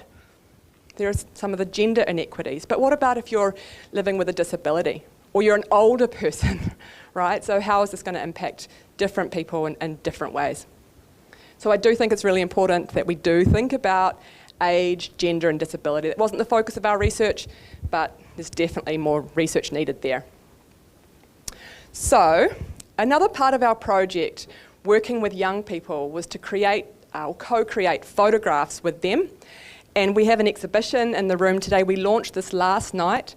It's Out of the Darkness, because we heard from young people that sport was often what got them through some dark times. So we've got 21 photographs in the room that you can explore today. Our amazing photographer, Josie McClutchie, took these photographs, trying to communicate the themes from our research. And you'll see underneath them quotes to evoke these themes from our research.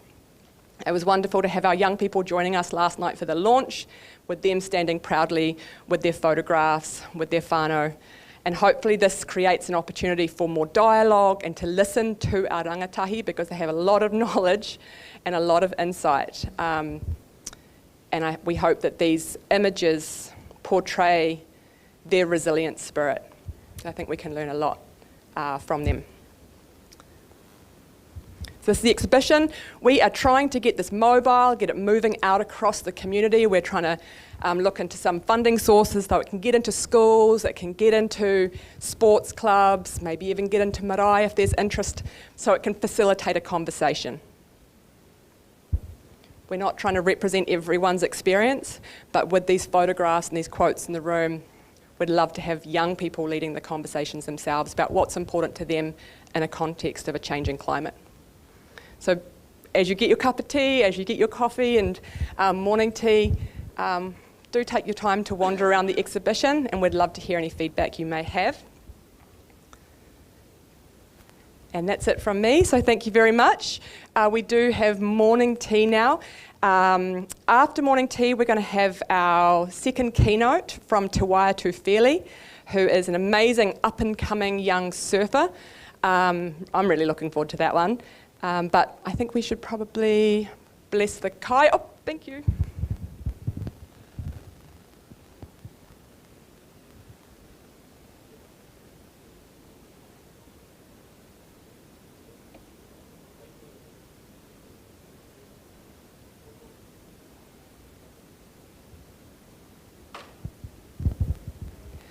Kia ora, te aorangi. All right, enjoy your tea, everyone. We'll see you back here at 11:20.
You can bring your cups of tea and your coffee. Bing bang. Interesting one.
Yeah.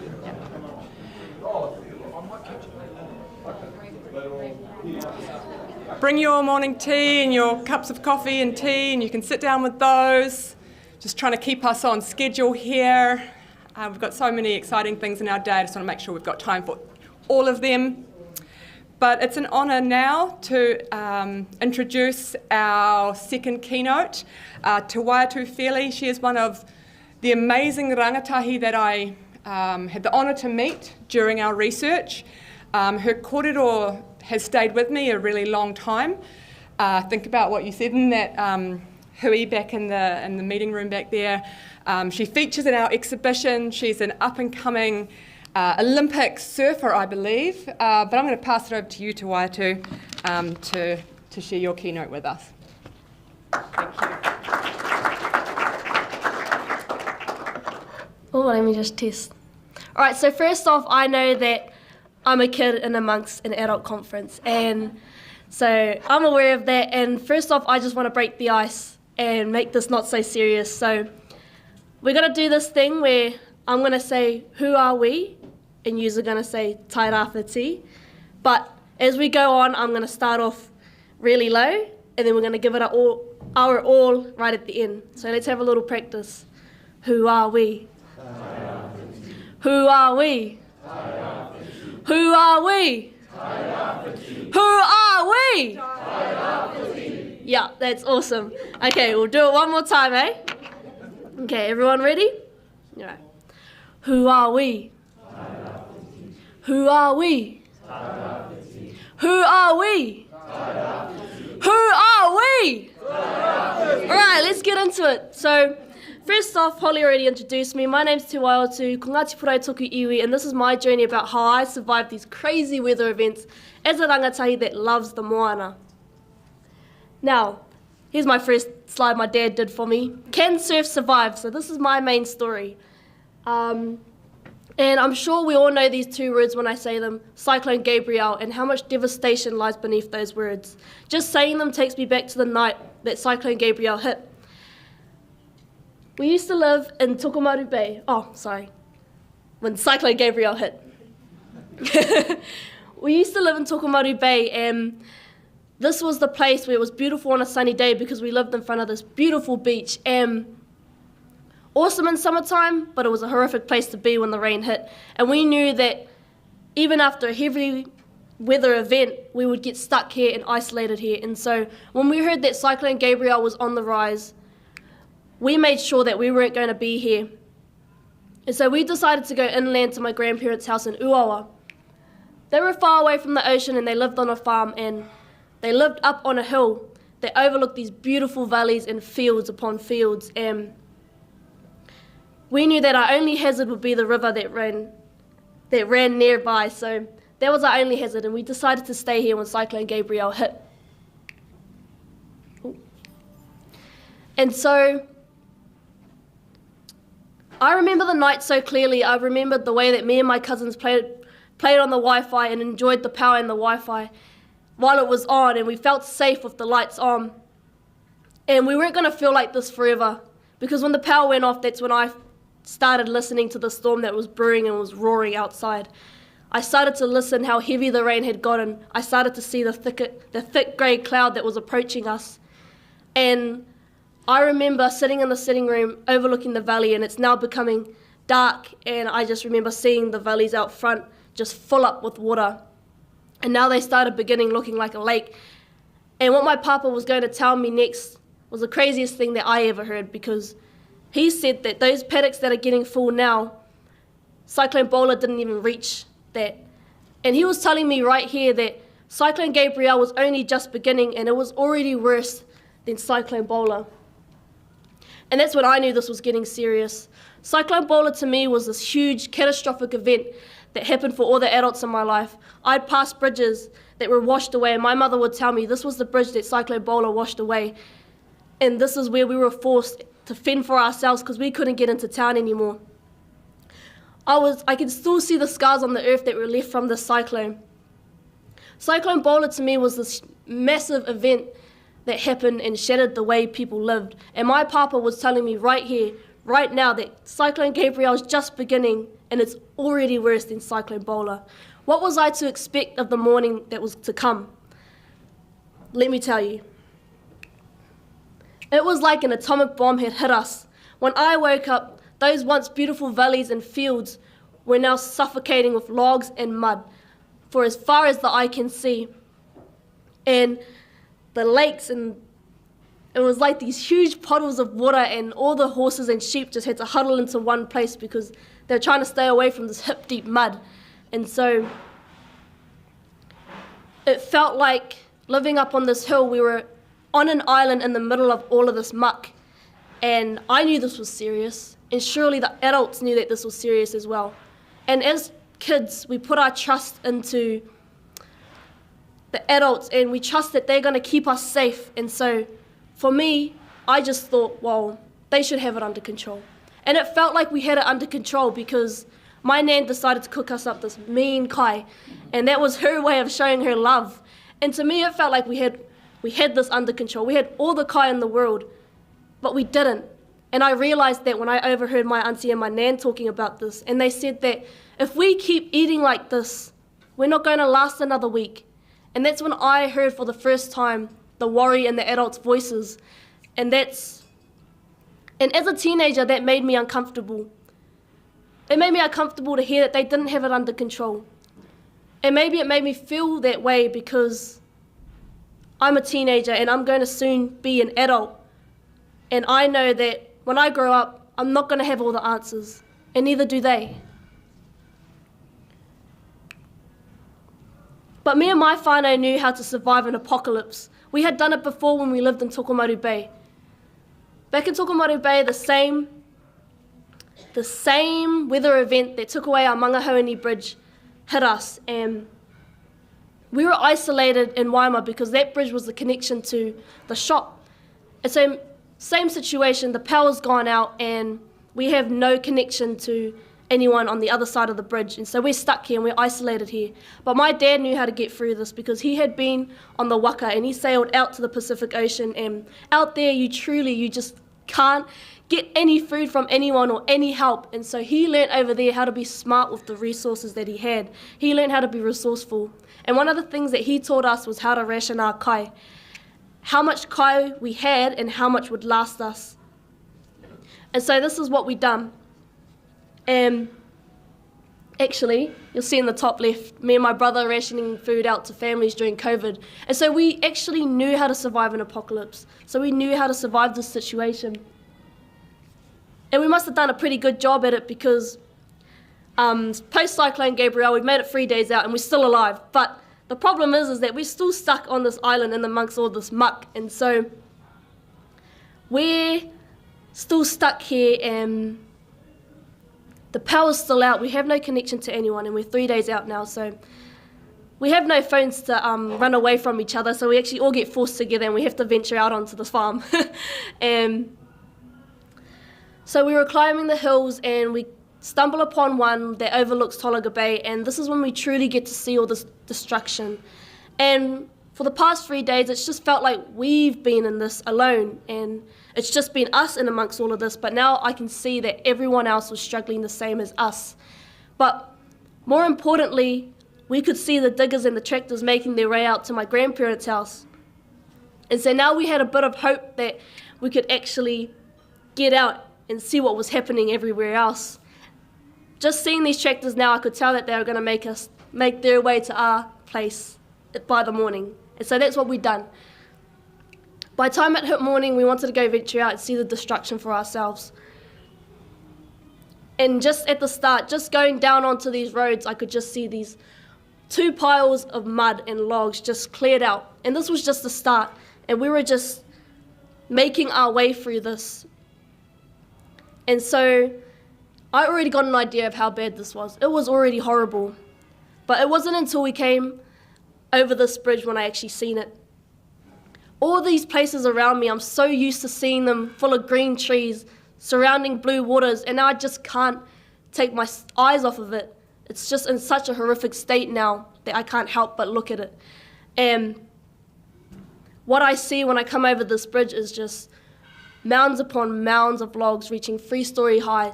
This was supposed to be a river. There are still boats around this river getting ready to launch out. And now you'd look at them and think, why are they even there? Because it's just this mound of logs. And that photo on the left side, that's actually it. It wasn't even a river anymore. And to me, I felt so small compared to this catastrophic event. Why was I here living in this? I had never even touched one of those logs. Where were the people that caused this? Why am I at the hands of ignorant people? And this is when I felt, why was I at the mercy of everyone else's decisions? But this wasn't the first time I felt hurt seeing my rivers, seeing my land, seeing my ocean this way. This wasn't the first time that I had felt hurt. All this destruction in my life began 3 years ago when we lived in Tokomaru Bay. For as long as I can remember, I've really loved the ocean. Anything I do was so I could be in the ocean. So my whole life was just surrounding the moana and what I could do. It was my place of reset. It was my place of replenishment. It was the place I went to ground myself. If I didn't have the ocean, who was I? And so this is my story. So I'd said at the start that we used to live in Tokomaru Bay in a beach house, and where we lived actually overlooked a wave, and this was my home break. And this was the place where I truly started to love surfing, and I learned how to surf here. And my father taught me how to surf here. It took months for me to learn this wave, and it took that experience and time, and it was hard to learn it because, it was hard to learn to surf here, but this was where I belonged, and this is where it made me felt like I belonged. And I didn't want to lose this way of life. My biggest fear was going to be losing this way of life, surfing every day and loving it. Because just like that, this place that took months to learn how to surf was gone in just one night, just one weather event. They were clearing out this forestry spot right in front of the wave, and when the weather hit, it washed all those logs that they had cut down right through the wave, and the heavy weather just moved all the boulders that shaped it. And now in just one night, looking upon it now, it was something I couldn't even recognize anymore. Something I worked so hard to learn, it was just gone just like that. This was the first time that something I loved got taken away from me.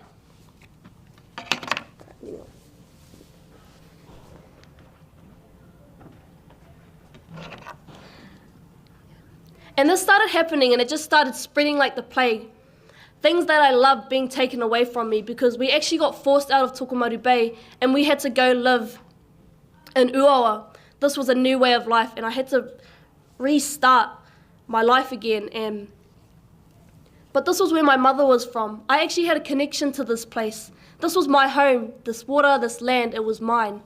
And here I loved surfing because it was just this paradise when no one else was. This is where I just went out to surf by myself, and it was just these beaches and beautiful blue waters, and I really learnt to love this place.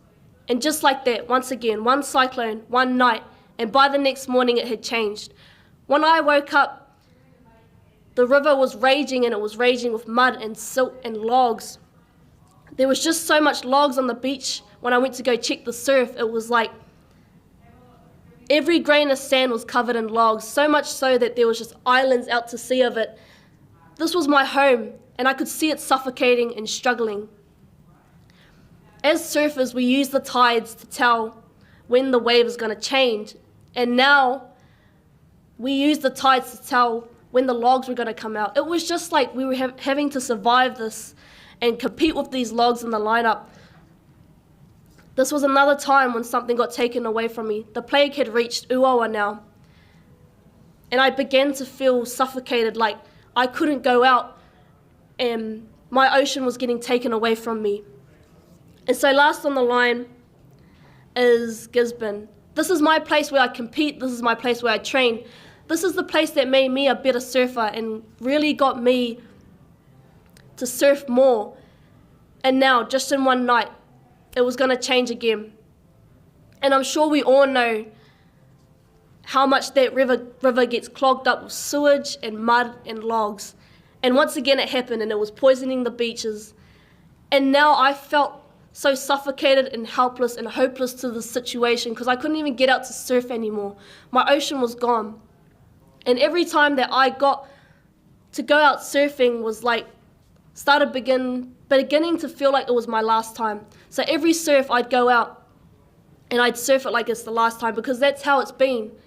I'd surf the night before, and then in just one night it changed the next day into something I couldn't even recognize anymore. And so that's how it started to be. I never took surfing for granted ever again. Oh, this was all the devastation that happened in Uawa.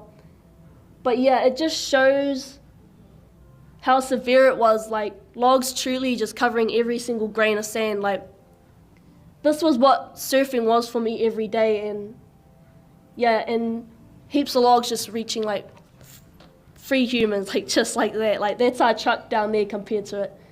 And those were my favorite places to go surf, and now they were just suffocating under these logs, and here I was just trying to reach my way back and find that way of life again. I was sick of feeling so helpless and hopeless to this whole situation, so I decided to do something about it. And one of the biggest things was I wanted to use my story as a way to reach out to people that want to help. And there were these 2 news reporters that came, and they're actually quite world known. They were called The Guardian, and they wanted to interview people from the East Coast about their stories of what happened during Cyclone Gabrielle.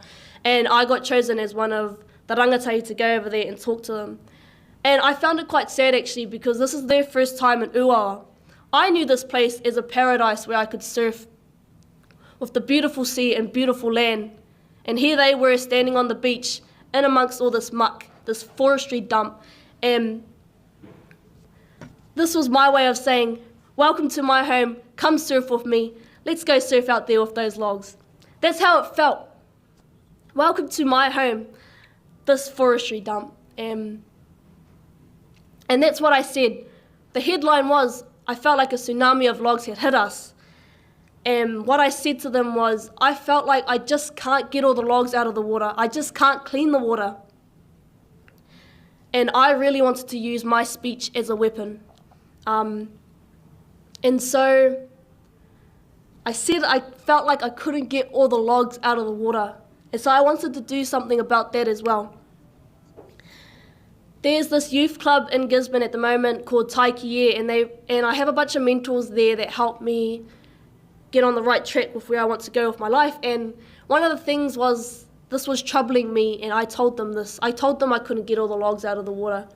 And slowly we did, because we started this thing called Slash to Treasure, and what it was doing was taking all the slash off the beaches and turning it into treasure. And so we were taking this problem and turning it into something beautiful, because I'm an artist as well, and this was my way of understanding the problem in my own eyes. And And slowly, I was taking the logs out the water, something I said I thought I couldn't do. And we were teaching other people about how to understand this problem in different eyes.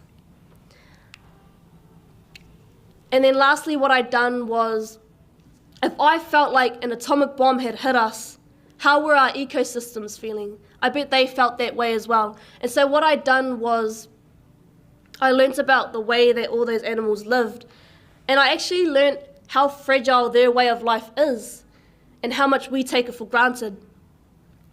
And so I was learning all these things because I wanted to make a big change. I wanted to do something for the things that I love, for the sport that I love, for the ocean that I loved. I wanted to do something about it.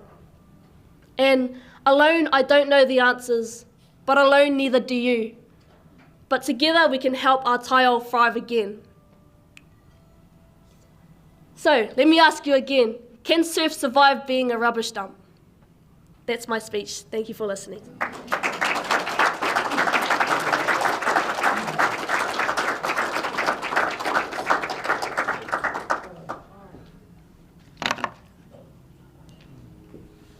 Kia ora te Waiotu. Amazing, amazing. Just a little koha for you. Oh, thank you. We've got time for a couple of questions, perhaps, or comments to Te Waiotu, because that was just so amazing, thought-provoking, action, hopefully orienting. But yeah, let's open it up for a question or two for Te Waiotu. Or comment. Te Waiotu, not really a question, or a statement, really. When you get to be an old bugger like me, you hear a lot of people talk. I've got to say, you've got huge presence as a speaker. You're a very gifted speaker.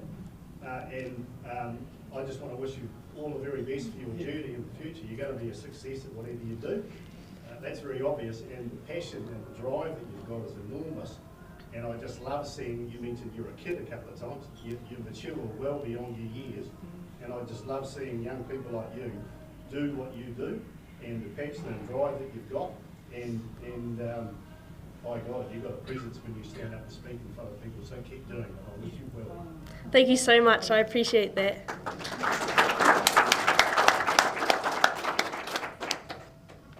Anyone else? How many boards do you row? What's your favourite shortboard, longboard, stand-up? So I actually have a jam on a few of my dad's boards because he's a stand-up paddleboarder. But heaps of my photos that were photographed of me, that's my favourite board at the moment.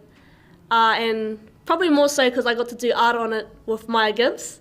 And so that's one reason. But if you guys come to my house, I have like just these stacks of boards inside and outside. Mum knows what I'm talking about.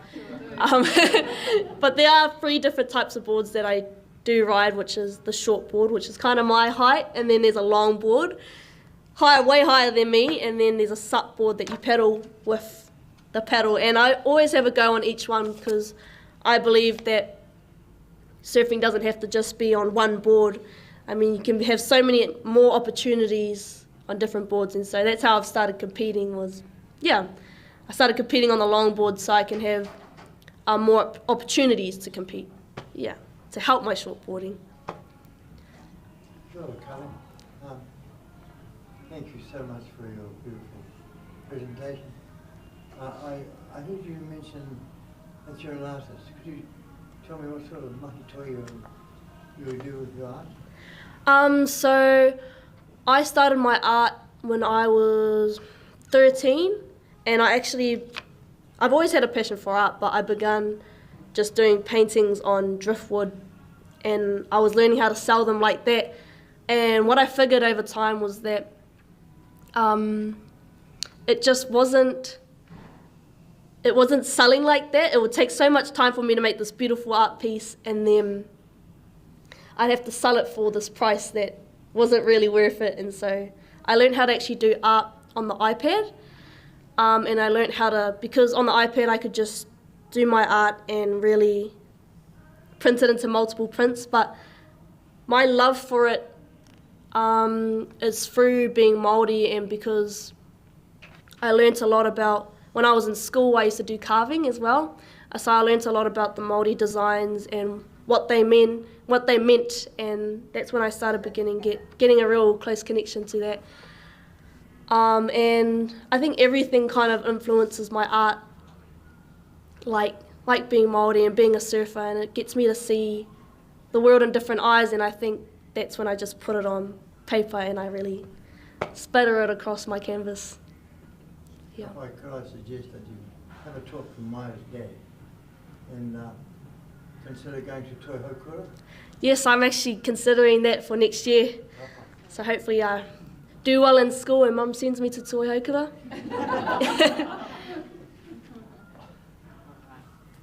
Kia ora te Waiotu. Oh, we've got one more question over here. Tēnā koe te Waiotu, nānui te mihi ki a koe, mō tō kōrero, tō haerenga.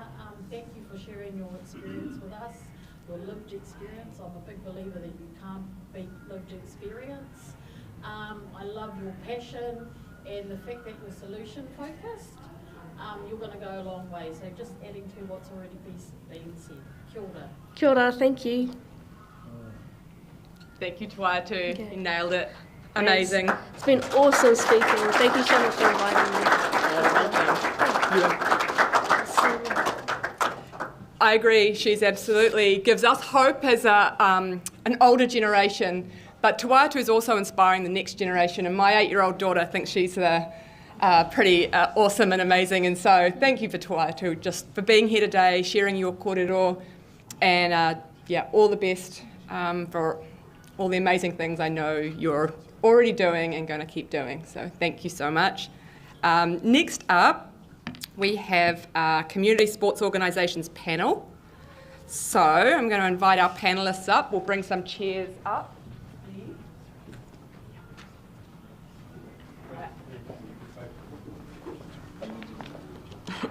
We've got the...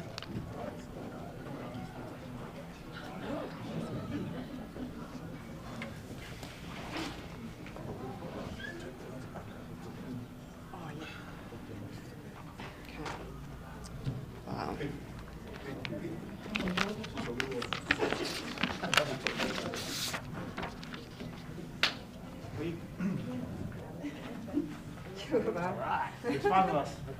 Yeah, we got an extra today.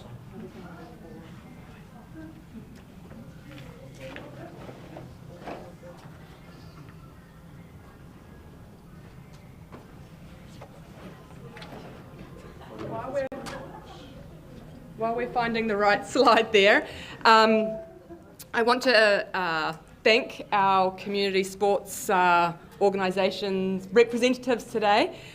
We have here Glenn Hamlin, who's the General Manager and Head Coach for Comet Swim Club, but he's also associated with Midway Surf Lifesaving and kayaking too. So thanks, Glenn, for joining us.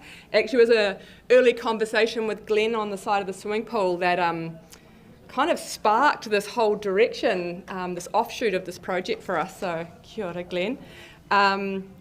We have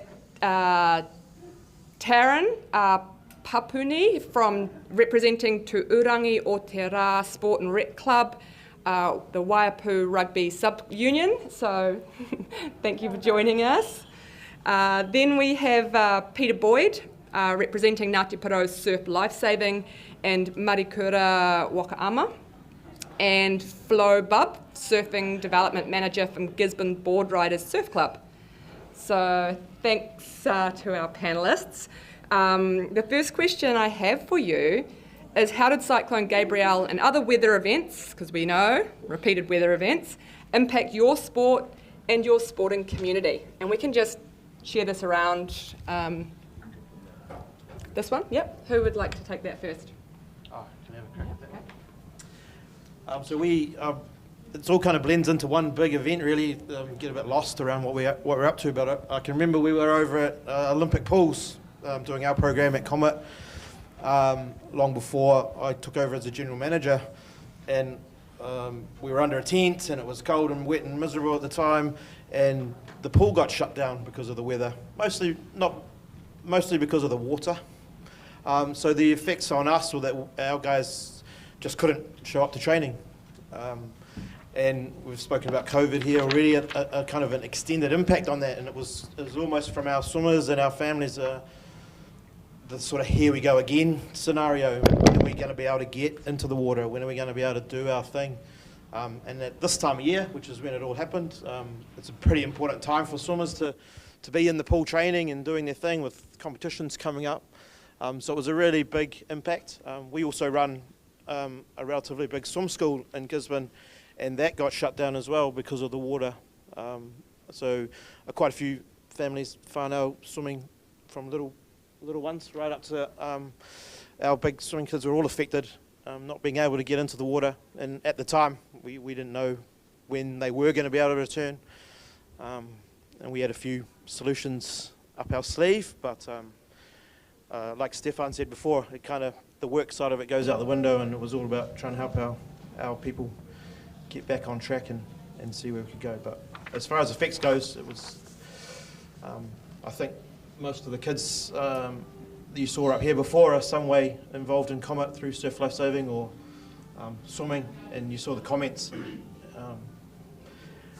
As swimming coaches, we kind of get lost in a little bit of the old results and training and making sure you're ready for the next meet, but the bigger impact, what we learnt through the study and talking to the kids, is just being able to get back to what they love to do and why they love to do it, and they weren't able to do that, and there was a whole lot of uncertainty around it, and that was probably the biggest impact on the mental health of the kids and people involved. Kia ora, Glenn. I should note this is Glenn's son featuring in this kayaking image over here, a striking image from Josie McClutchy. Tēnā tātou. Ko hikurangi te maunga ko Waiotu Aotearoa ko Ngāti Parau te iwi, ko Taryn Pāpuni a hau e mihi atu ana kia koutou, kia tātou katoa. This is my +1 for the day. This is Te Kainau Tangaere. He's one of our mokapunas from the rugby club. Like most people on the coast, you take every opportunity that you can to get into the hairdresser and all of those kind of things, because we don't have those services here. So he's with me today while his mum gets a whole head of foils. Oh, I just want to acknowledge Holly and Josie.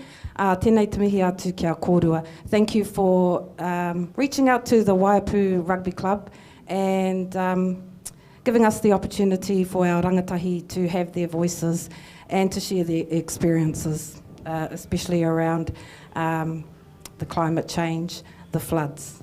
So, getting back to the question.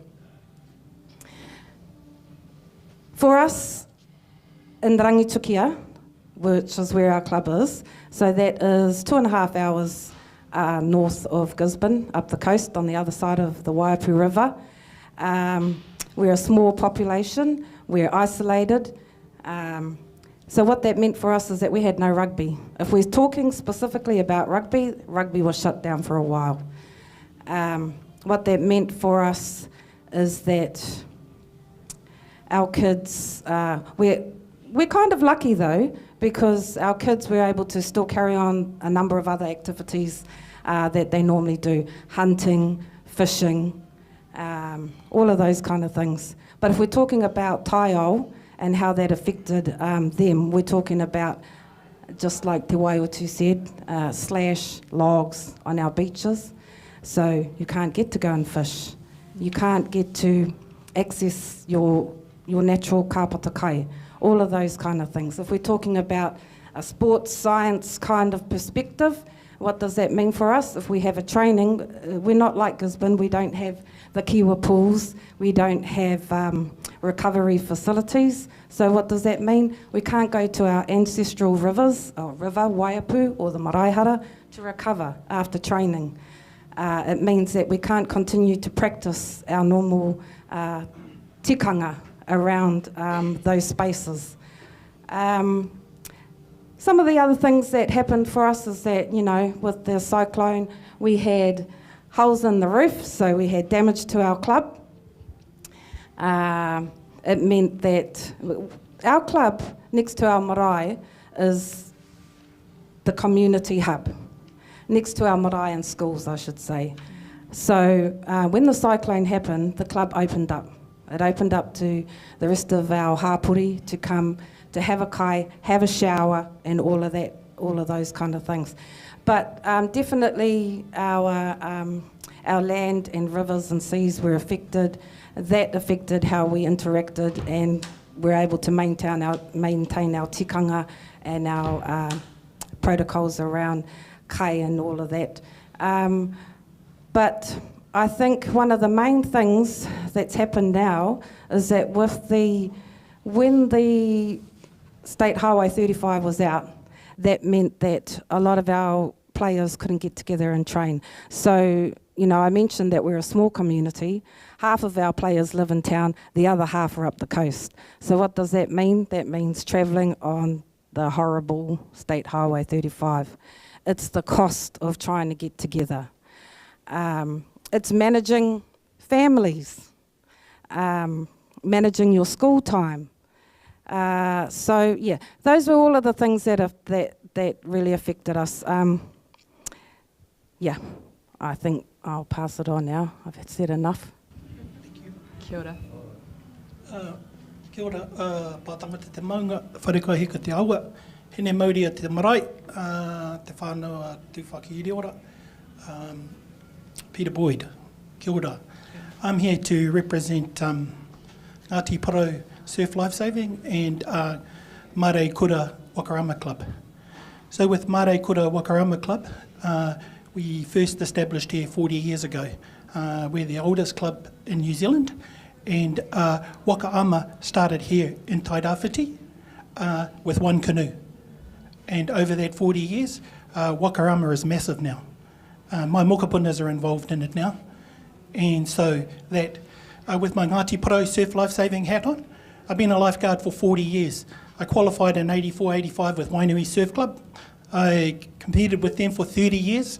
And then 10 years ago, I decided to start a club that was focused on bringing Māori into the surf lifesaving space, because culturally, that's us. So Ngāti Porou Surf Lifesaving, we're the youngest surf lifesaving club in New Zealand. And in that period, we've qualified about 90 guards. Yeah. In terms of the question here, I had all this stuff, I had a thought about it, but I think a lot of that's already been answered. And so all I kind of want to talk about is a bit of a timeline from my experience with Wakaama and surf life saving. 1988, Cyclone Bowler hit here. We had one canoe here in Gisborne, one canoe in the whole of New Zealand. I remember Matahi Whakataka Brightwell, the founding father of Wakakato. And so I remember him saying to me, Pete, we're going to move that waka.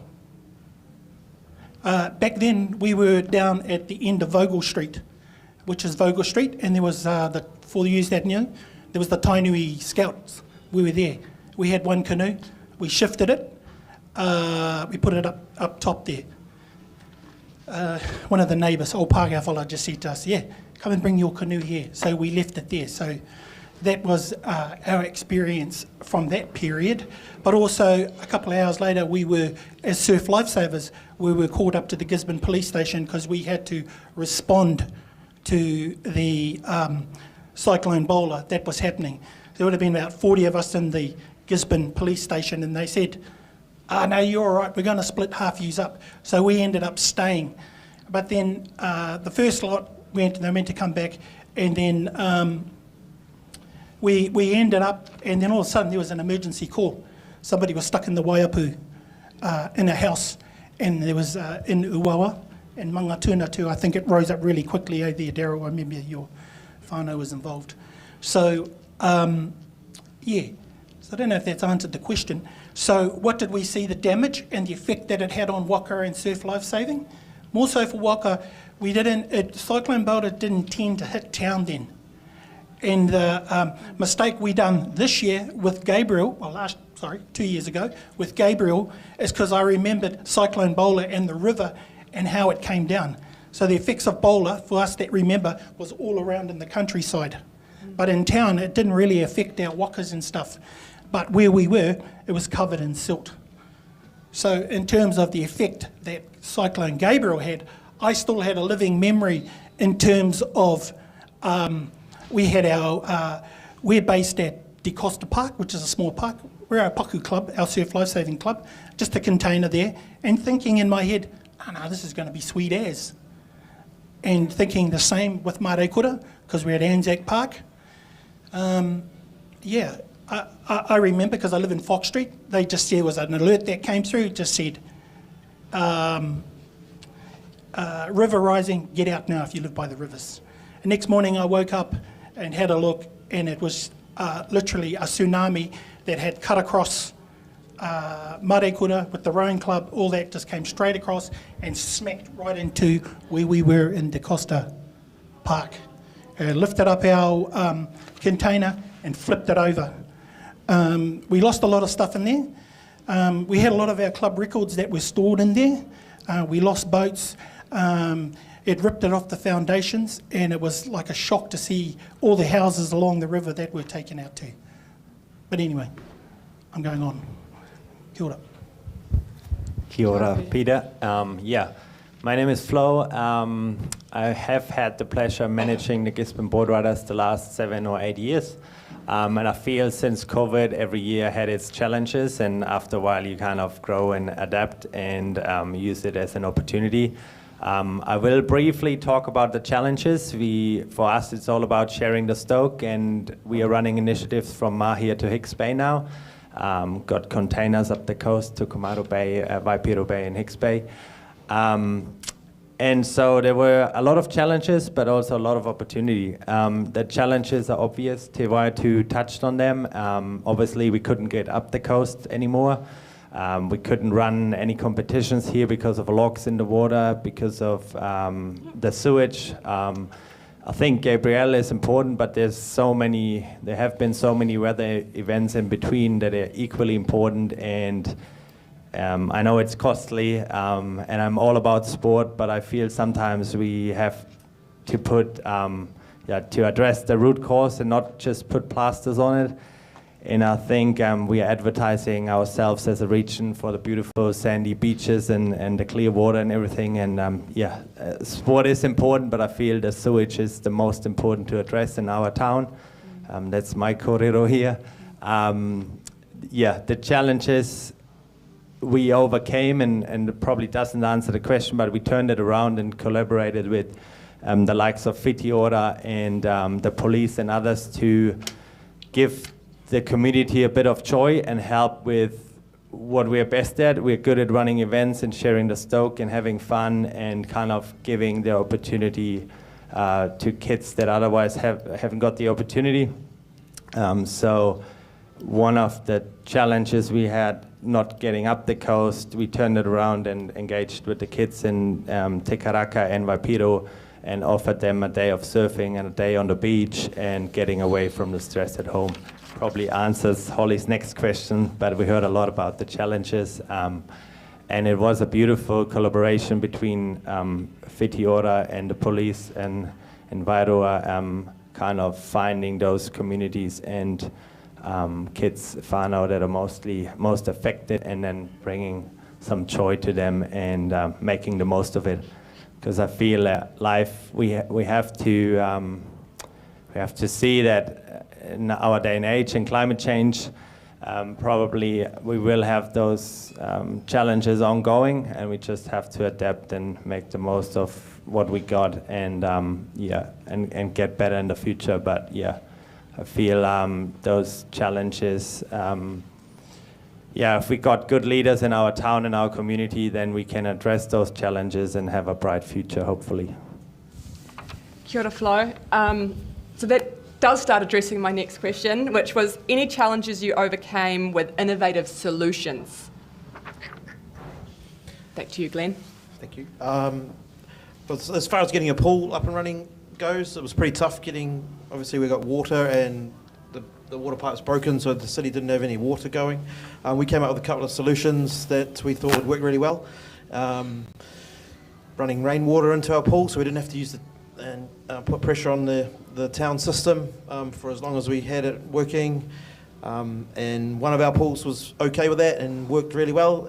We tried to help out take over a pool at Boys High because that doesn't get used for the same scenario. That didn't work so well. They weren't that keen to sort of break protocol on that, and even though we thought our solution was pretty safe and sound and wouldn't impact anything, so we weren't allowed to do that. We were lucky enough to get some funding for some dry land gear, so some gym gear, set up a little circuit gym so the kids could still connect. We couldn't go to the pool because it was closed. This place wasn't open yet, so we couldn't use that, but now we're using this as a little base for that sort of thing, for future.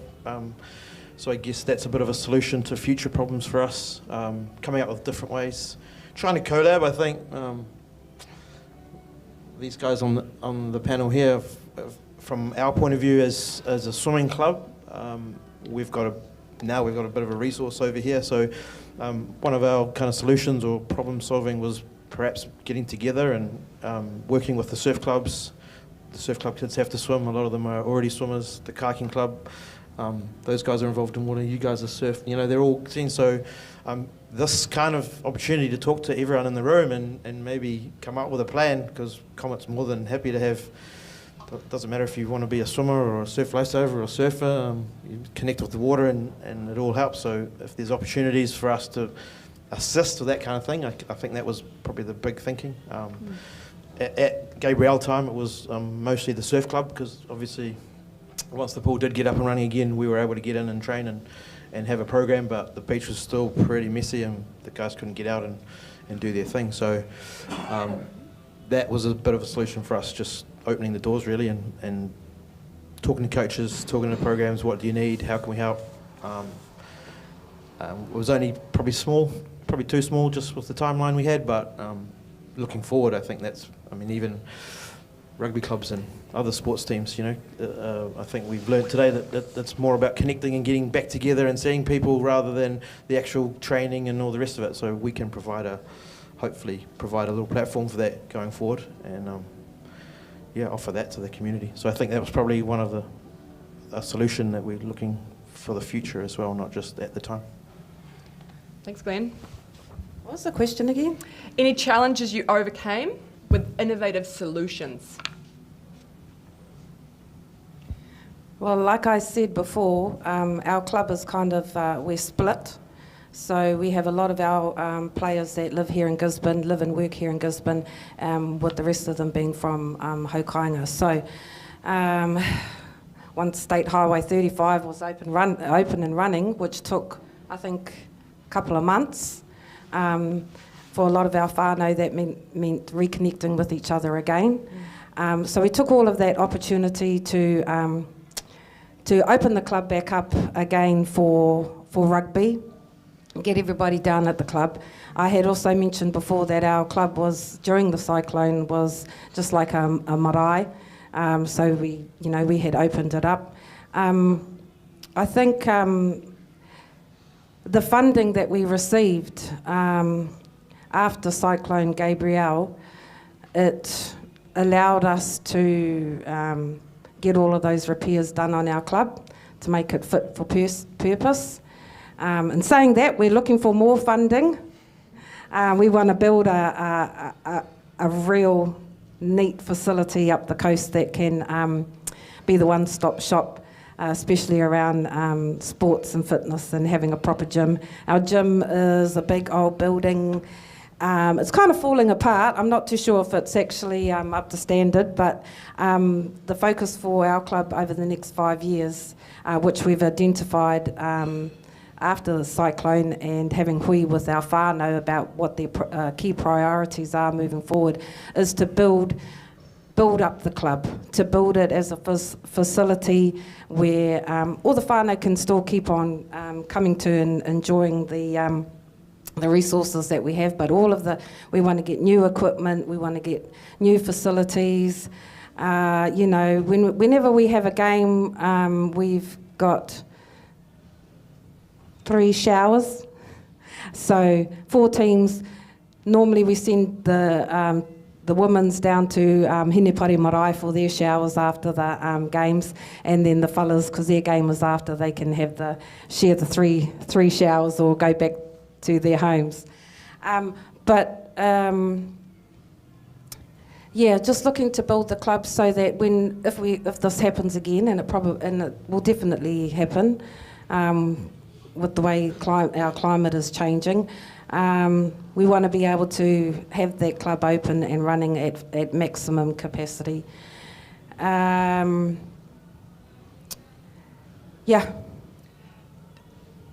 Taryn, when I came up to visit you, I was amazed to hear about the initiative from some of your young wahine, featured in this photograph over here, who, recognising the financial challenges of the roading and the travel time for the team, set up a horse track to self-fund. Yeah, thank you for that prompt.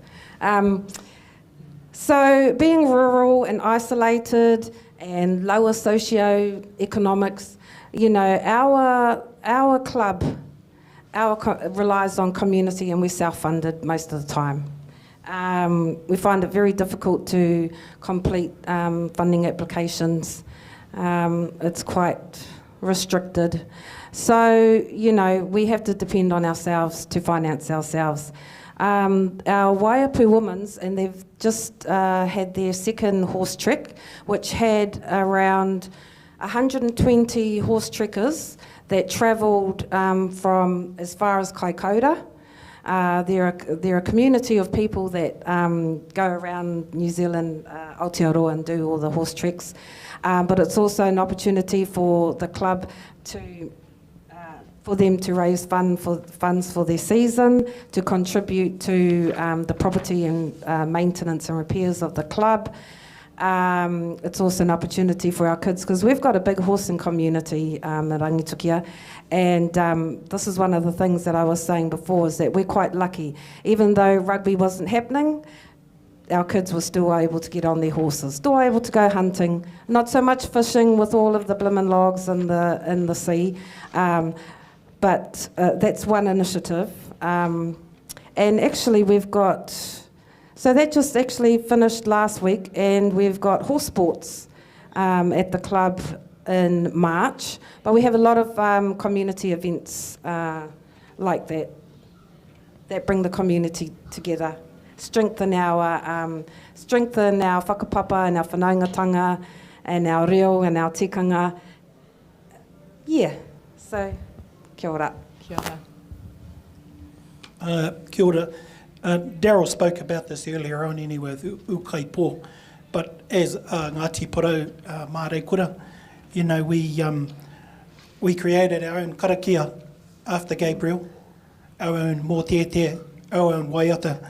So that was just being us as Māori, us being Ngāti Porou.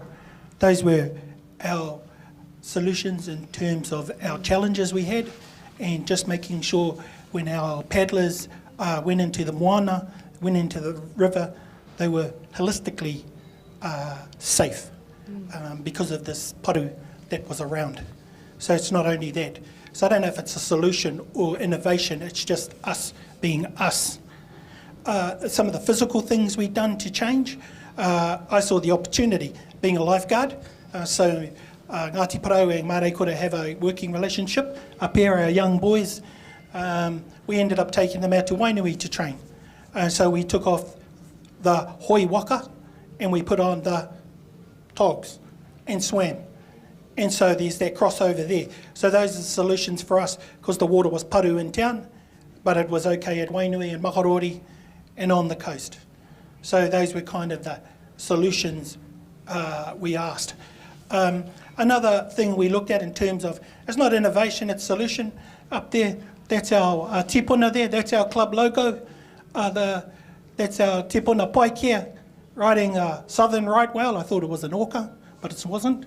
That's Hikurangi and the Waiapu. So when there's lots of stories. If we use that the paikea kōrero, there's some cyclone messages in a lot of our kōrero. So the story of Paikea and his brother Ruatapu.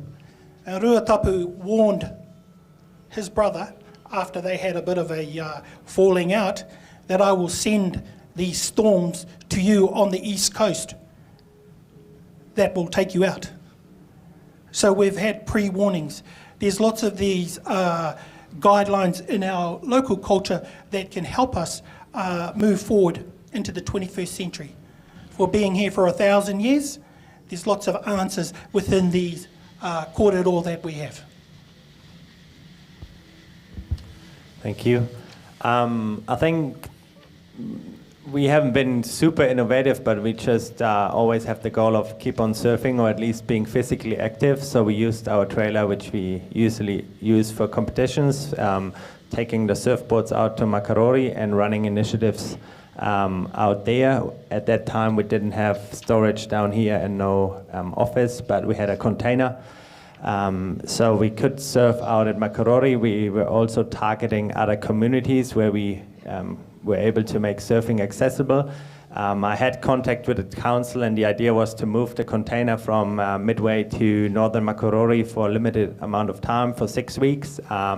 And it would have cost probably a few $100 and 30 minutes of time, but that was denied, which I think where we can get a bit more innovative and allow things for the betterment of the community in the future. And last but not least, I think our satellite containers come in handy, because Auntie Shai up in Wharekaka was surfing with 3 generations a day or 2 after cyclone hit, because they weren't affected by the locks. So they could take care of their well-being. They didn't have internet, but they could go surfing, so that was beautiful. And another time I remember just with Glenn from Comet. So when Town Beach is bad or we run camps with the performance kids, we have utilized the pool and the coaching expertise from Glenn and just put the kids in the pool when we weren't able to use the ocean. Those are kind of the, innovation doesn't always need to be massive and big. It can be small changes, just keeping people active, Great responses, thank you so much. So there's so much knowledge in this community because we've had these repeated events here, and a lot of the responses have been quite reactive to situations that we've found ourselves in. But as I say to people when I talk about this topic, there's other parts of the country who might not be feeling the effects of climate change quite so much, but this is coming to a town near you.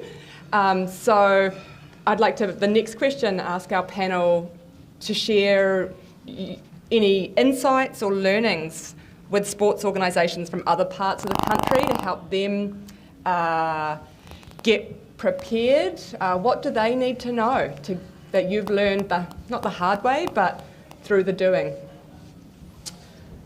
I think it's really about building relationships. Flo just mentioned that, I don't know if it was the council, someone denied you the opportunity to take a container to Makarori, but we had the same kind of issues around getting pools up and running.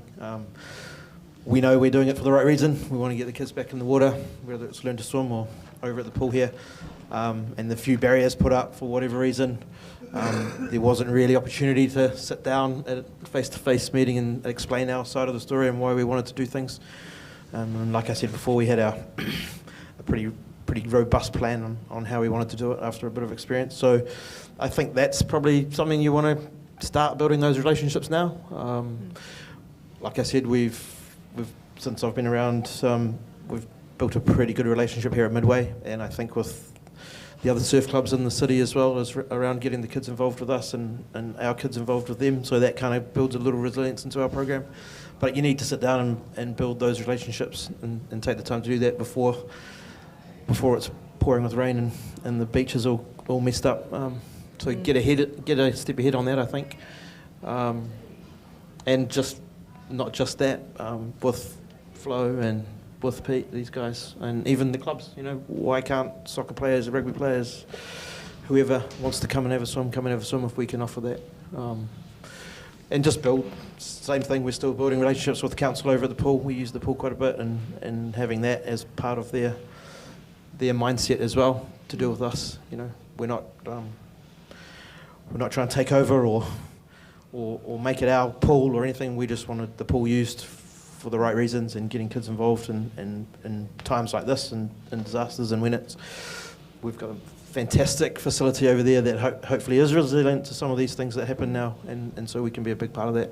So I'd just say have a think now and pick some people in your community. we're still doing it, we're still trying, we're still working hard with the other swim club in town and making sure that we're happy with them and they're happy with us to mitigate some of this stuff, but it's an ongoing process, I think. Yeah, these situations, these events put a lot of pressure on a community, so if you've got those pre-existing relationships built on trust and respect already, that's going to help those synergies and sharing those resources and connections in the midst of extreme situations. Over to you, Taryn. I just want to acknowledge, well, it used to be called Sports Tairāwhiti. I just want to acknowledge Sports Tairāwhiti Whiti. Whiti? Yes, kia ora. Now, just taking off my Waiotu hat and putting on my under-15s East Coast managers, under-15 boys managers hat. Through the funding that we received from the Tū Manawa Fund, we were able to hold two wānanga on our marae, one at Hinepare and one at Ohine Waiapu. And it was focused on team bonding, whakawhanaungatanga, but it also, with that funding, it enabled us to be able to reach into our local fishermen and hunters, and the boys got to go and fish traditionally down at the Waipu River. For example, then they had caught 25 kahawai and they brought it back to the marae, they smoked it, and then they gave it out to all of the nannies and papas in the community. So, you know, when we're talking about investing in a club like Waiapu or the coast, those are the kinds of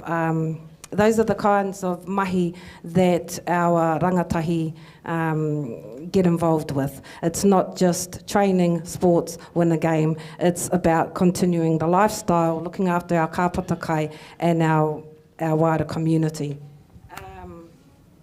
So yeah, thank you for that funding. We're looking for more funding.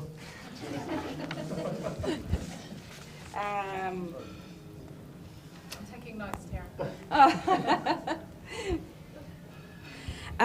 One of the learnings, just still with my East Coast hat on, but also because many of our kids make up the team. So with the East Coast, we had,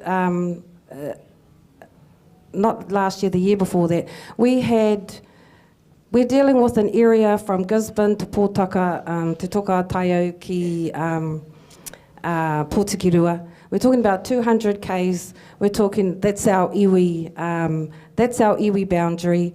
And Ngāti East Coast Rugby is the only iwi rugby team in the world. So we're dealing with 11 schools. This is where we get all our players from. Then we also reach out, because everybody wants to play for the iwi. And so we had kids travelling from Rotorua, Auckland. So, you know, having our roads open, able to travel on and meet together is really important to developing our sports. One of the other learnings, I think, was that because we had suffered so much devastation, disconnection from the rest of Aotearoa, it kind of meant that when we were out trying to look for games for our kids, nobody really wants to come to Ruatoria or Rangitukia. You know, first of all, you got to get across that State Highway 35. Nobody wants to get trapped there. God forbid we have another cyclone while they're all there. But these are the kind of challenges that we really face. And if you ask any of the kids back home, they just want to get out of the community. They want to go to Auckland. They want to go to Rotorua. So this is where our trying to help them achieve their goals and get to where they've got to go to. And with funding support, it's so crucial to being able to assist with that.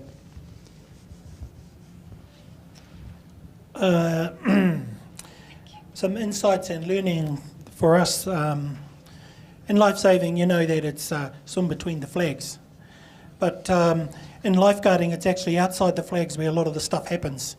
A lot of the drownings, a lot of the responding stuff is there.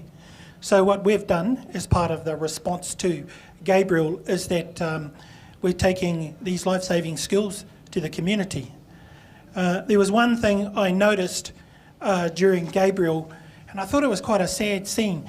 The Lawson Field Theatre, and there were people outside with their phones going, you know, and I just thought, there's something wrong with that picture. And the picture was communication was a breakdown. So with our lifeguarding or patrol support people, we teach people to use radios, you teach people how to respond, you teach people beach education so they know how to respond, particularly on the coast, because the cavalry ain't coming. The other thing that we want to talk about is actual coastal recovery on boats, because the Blue Highway is a real thing. Once our roads are gone, they're gone. They're gone for months. They're gone, you know, they're still recovering now. So it's about outside the flag thinking for us as Ngāti Porou / Mare Kura Wakaama, and it's education of these skills that we have. We're not worried if they come on patrol or not. The important thing is we've got 100 years worth of knowledge in surf lifesaving that needs to be taken out to our communities. And you don't have to become a lifeguard, but as a response. Outside of the district, internationally, we still have very strong, in terms of Wakaama, we still have very strong ties with Tahiti and Hawaii. Now the Pacific always gets hit by cyclones. They've been having it Mairano. So what are some of the lessons we can learn from our whanaungas up in the Pacific on how they deal with storms? So when I was a kid, I never heard the word cyclone. So that's probably some of our, that's basically some of our stuff. A lot of the other stuff's already been talked about. Kia ora, Peter. Thank you.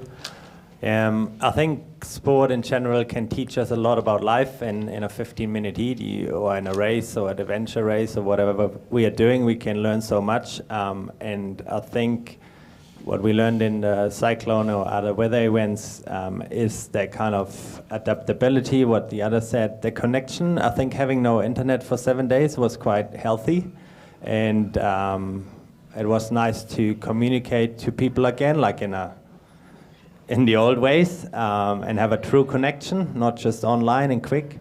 So that connection between clubs, the connection in our community is important, keeping that up, although we are all online, making sure to looking somebody in the eyes and kind of and listening deeply.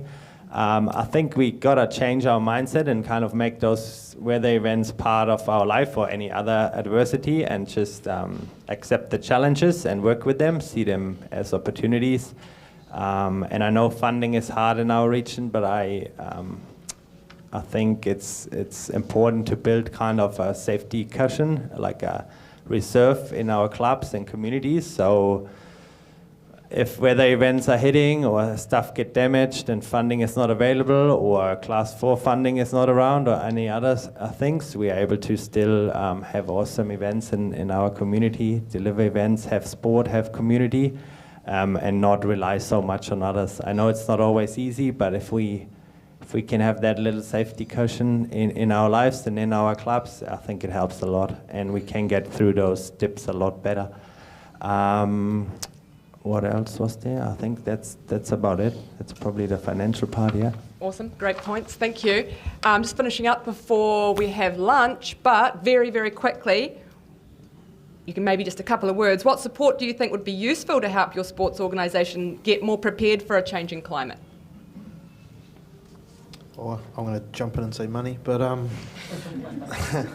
make it easy. I've said it the whole time I've been up here, just building those relationships so that we can do things when we cut short on weather events. Would you like to see more support from, say, national sports organisations, or? Yeah, and in our specific, from swimming, with my swimming hat on, absolutely.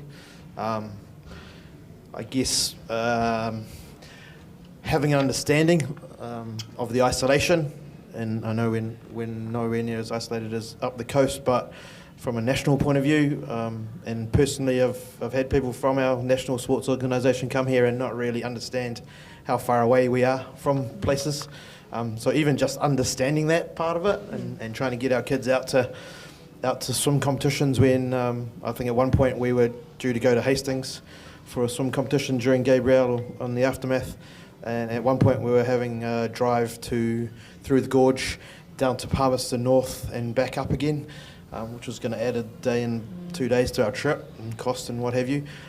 No thought of anything from national sports organisation to help us out there, and even just understanding the impact of it. They were still running nationals in Hastings, and we all know that they got smashed as well, you know. So yeah, well, that would be a great help, just to get involved with them and sit around and understand what it's like out here for our guys. Some understanding and empathy for what the community's going through. Just again, I guess it comes down to that relationship, you know. We're out here. We don't offer 500-600 kids to a swim meet. You know, we might offer 10 or 12 to a national swim meet from Gisborne, from our region. So we're not really seen as a. But they work extra hard to get there. Yeah, absolutely, absolutely. And what's the potential that we could have from here? You know. So yeah, it would be good to have some help from that angle for sure. Thanks, Glenn.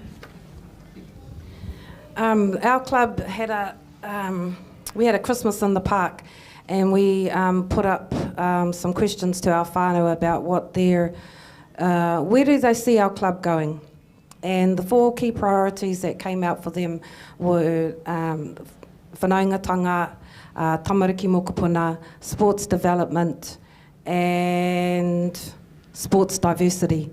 So within our club, we've got a number of our rangatahi that represent not only their iwi and their hapu, but they also represent New Zealand. We've had Wakaama international athletes.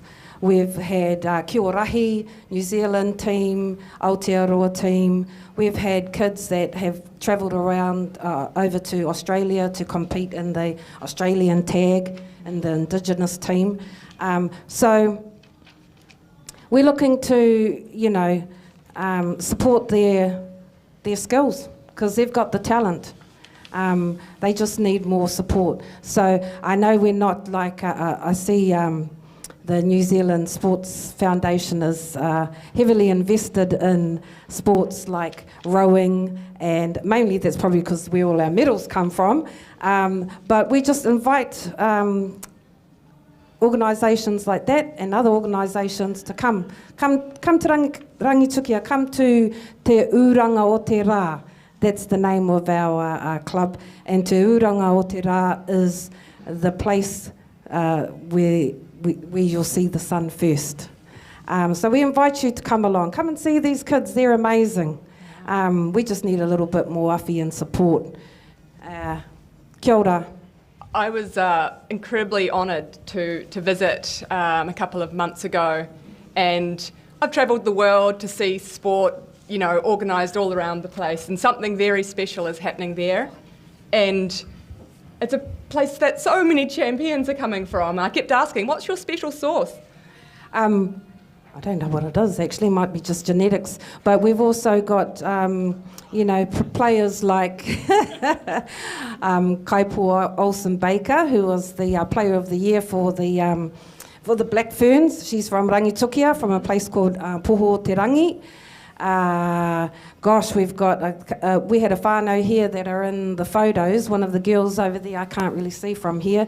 She plays for the Chiefs. She played for Tauranga, I don't know the name, of Bay of Plenty last year. And she's involved in, so we've had a number of talented sports persons that have represented not only home, but all of us here for Aotearoa. And like you say, it's so much more than the sport, it's the community. We arrived, I thought I was going to do 2 focus groups, but about 50 people turned up that day, all the babies, 4 on horses. I mean, a very special place. So if you have an opportunity, sports organisations, go and learn from them. Sorry, just before I forget, one of the things that we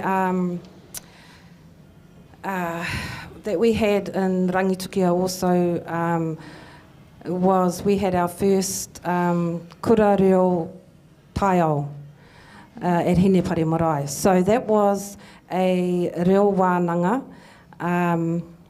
focused on climate change and getting back to our traditional methods of looking after our taiao, because you know traditionally we have all of that knowledge that came down, but collectively as the world, definitely got to get in there and change the attitudes of people and support the Climate Change Commission's 50-year plan.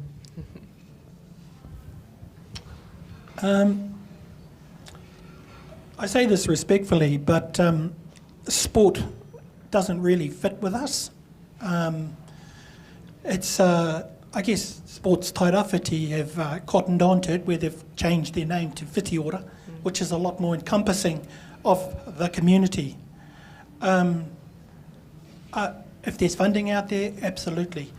I think it's been said there needs to be collaboration, innovation. I think we live in a time now. There's lots and lots and lots of opportunities out there online. One innovation we've done as Ngāti Pro Surf Life Saving, we're working alongside, if they know Scion, they're a research lab out of Rotorua. We're looking at alternatives to surfboard foam. So that's a relationship in terms of sustainability as a club, as a body. So where is that heading? We just see it as opportunistic and absolutely looking forward to this new landscape.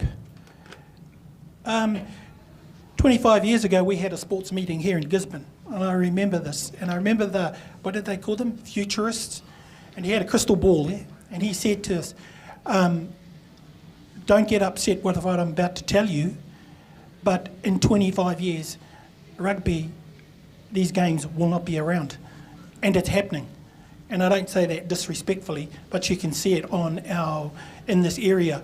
Where I grew up with Ian Kirkpatrick and Sid Going and Billy Bush, my mokapunas and my kids don't know that. They're more into hunting, surfing, diving. So these activities that we have, open ocean paddling, surf ski paddling, all that kind of stuff. So anyway, thank you. Kia ora, Peter. Thank you. I think the only thing I would like to add is just advocacy for our sport and how important active recreation is. I know Stefan and Whiti Ora are doing an awesome job, but I think sometimes our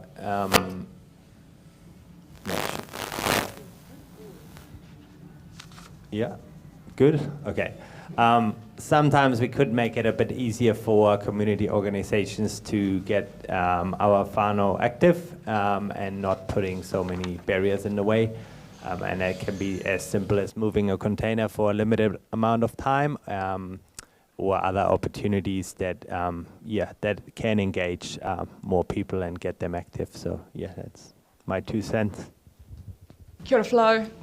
I'm sure there's lots of hungry bellies out there. Kai has arrived. So can we put our hands together and thank our panellists who I think have offered so much knowledge and insight. Thank you, Glenn, Taryn, Peter, Flo, for your insights and sharing that with us today. Much appreciated. And keep up the awesome mahi. Thank you. Thank you for the opportunity. All right. Kai is at the back. Go and enjoy some lunch, some further kōrero, and we'll look forward to rejoining at 1 o'clock. At 1 o'clock we have Kirsty Gillooly from Sport New Zealand, who is the climate change lead there. And we'll look forward to moving from the local conversation to what's happening across the country in the afternoon.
All right.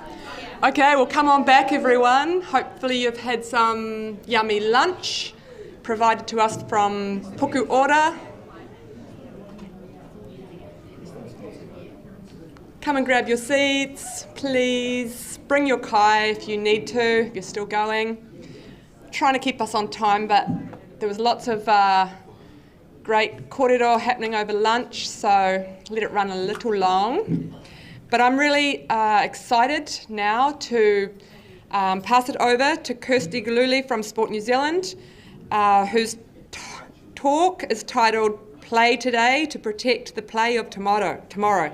What can the New Zealand sports sector do to mitigate and adapt to a changing climate?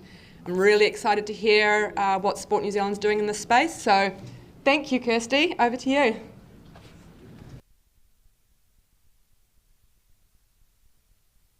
Toa, ko Kirsty Gillooly, tōku ingoa, no Tamaki Makaurau ahau, he kaimahi ahau ki Sport New Zealand Ihi Aotearoa.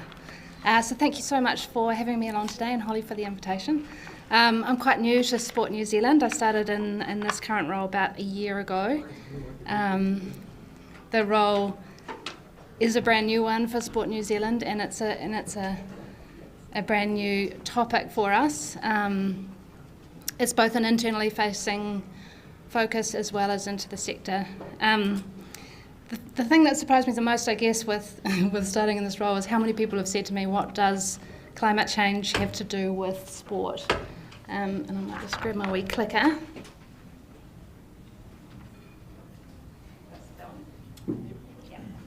Whenever they ask me this, I really wish I had this video to play, so I'm going to play it for you today. So if you were at Connections Conference in 2023, this will be really familiar. So this was put together for that conference, which had a focus on climate.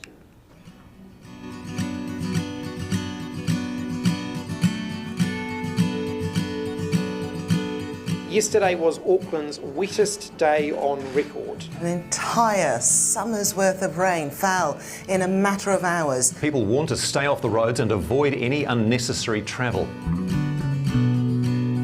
4 tornadoes have hit New Zealand in just the past 3 days, and there is a warning of more to come. This is Whānau Whare, and this has been destroyed from Cyclone Gabrielle. Homes flooded, thousands of people evacuated, entire regions underwater and completely cut off. On the 13th of February 2023, Hawke's Bay was hit by Cyclone Gabrielle. Whānau, kura and communities were displaced, and as a result, Lake recreation sport wasn't able to go ahead. Evacuations have taken place in the Upper South Island as wet weather continues to punish the region. Extreme weather events are constantly occurring, causing devastation in their paths. Changes are needed to how cities are designed to reduce emissions and improve resilience to severe weather events. We got absolutely smashed by the flooding. All of our tennis courts, our beloved club rooms and squash courts were not just flooded, the amount of current and tide that came through here caused significant damage. So we had to shut the entire club down. People come to play sport and to group as communities, and yeah, that was lost. And there were so many lessons learned, but the main lesson that I took away from it is if you don't have courts, you don't have a club.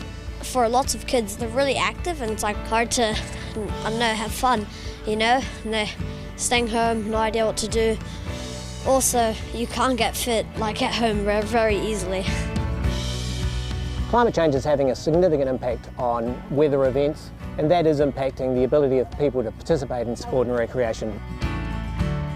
There was a consistent depressing theme to the 2023 ASB Classic. We lost 8 out of 20 sessions of play during the tournaments. That was unheard of. I think kei te kōrero te tai au ki a tātou. There is really a message to us from our environment that we need to think about our actions and what we're doing to our environments as humans. We need to get real and adapt to the fact that the climate is changing, and that particularly outdoor events are going to be subject to more disruption. So knowing that and preparing for that is a critical part of adapting to a changing climate. We have a real role to play in what is a significant societal issue. Our ability to reach and influence people can have a real impact. So we can take a leadership role in combating climate change. Sports people and their peak bodies and organisations can play an active part in understanding how the climate is changing, advocating for actions which will reduce human activity in terms of greenhouse gas emissions, and doing what we can to make sure informed public opinion supports climate action. We also need to be advocating to local government and to government about ensuring that our sport facilities are suitable for and will continue to be suitable for outdoor sport and active recreation. If our facilities are not going to be suitable because of climate change and the weather implications, then that's something that we can all have a voice in. The Hawke's Bay community is resilient. Play, active rec and sport will continue to go ahead and find a way to get more rangatahi and tamariki more active more often. This will happen again, and as a club, as an organisation, I think we'll be a little bit more ready for it. And I'm optimistic that if we're pragmatic and work in conjunction with council and look for solutions to the problem, I think we'll be better off next time round. We will survive. The challenge we face is how do we increase the chances that survival will actually be better than it might otherwise have been. Yeah, we should back ourselves. We can find a way through this. We do have the ability to impact our future.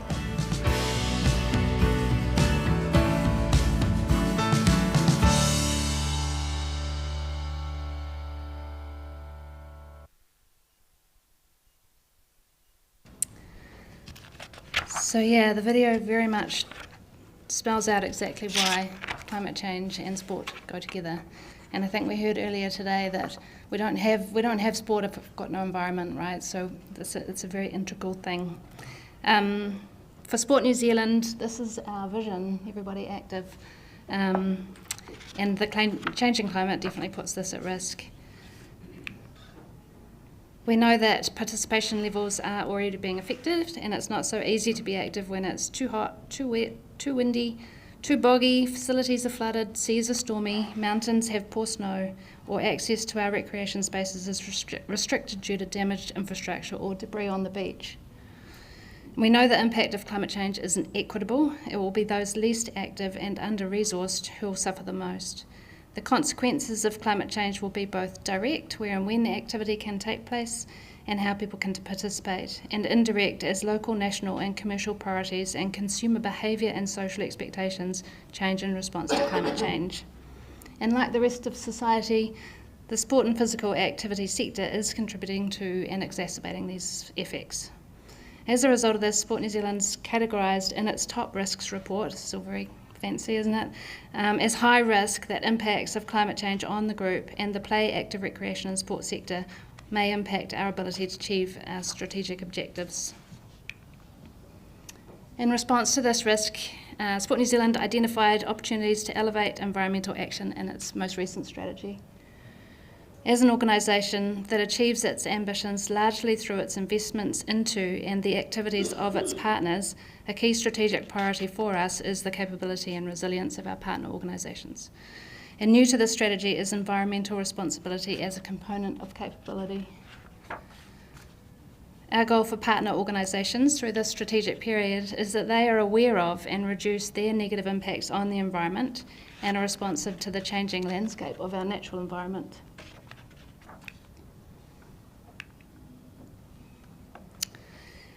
As a kaitiaki of the play, active rec and sport sector, Sport New Zealand has a role to play in climate action across our three key spheres of influence. We've made a commitment to reduce our operational carbon footprint as an entity in the Carbon Neutral Government Programme, and sector consultation has indicated that the sport and physical activity sector are keen to act and want Sport New Zealand to provide support, guidance and leadership. And finally, we have a role advocating for and with the sector. So what are we doing to reduce our impact? So funnily enough, this started in about 2020, and it was a staff-led initiative.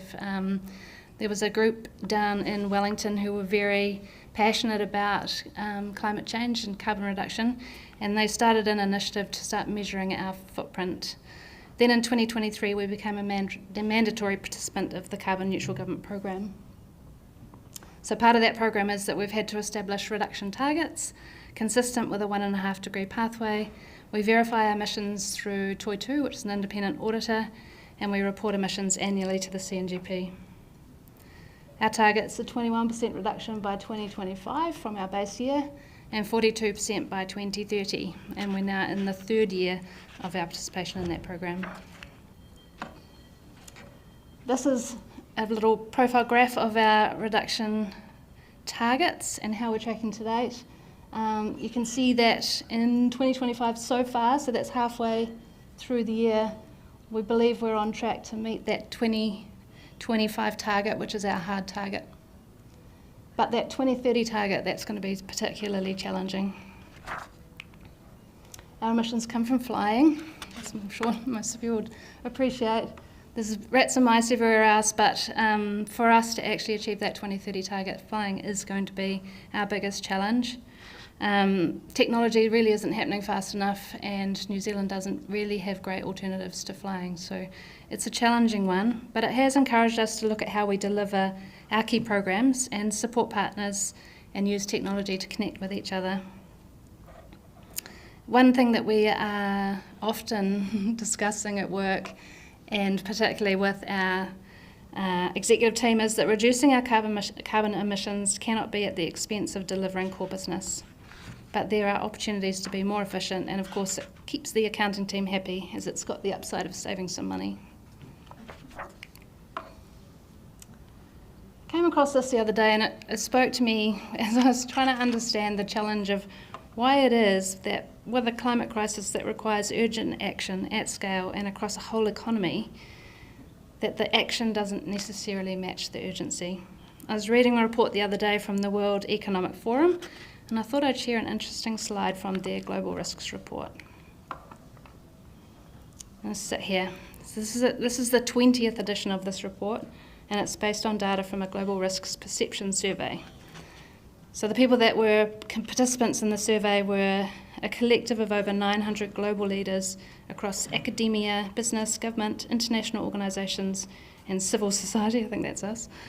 It also leverages insights from 100 thematic experts. I'm not sure who they are, but the researchers in the room would let us know, including risk specialists who formed the Global Risks Report Advisory Board, the Global Future Council on Complex Risks, and the Chief Risks Officers community. So I think they know what they're talking about. Anyway, they were asked to rank by severity from a list of 33 risks, how they saw those risks on a global scale over a 2-year and 10-year period. And when I saw this, I thought, isn't that fascinating? In 10 years' time, we all believe that the number one most scariest thing that can happen to us is going to be environmental issues. And yet right now, or in 2 years' time, we know extreme weather events are a problem, but we don't appreciate all of the other things. And yet, in order to prevent this from being an absolute basket case, we need to be looking at it right now. So it really spoke to me around why it is in most organisations when operationally you spend all your time in the near term.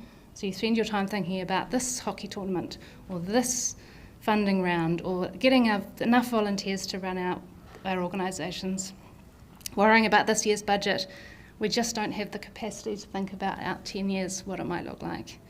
And so for me, this is why at Sport New Zealand, I'm really, really passionate that we begin to have this conversation at the board table. So our elected representatives are there to think about strategy beyond the next 2 years. They're asked to think out 10 years. And this is, for me, it speaks quite strongly to why that's so important. So what's next for us? Obviously elevating that conversation at the board table. I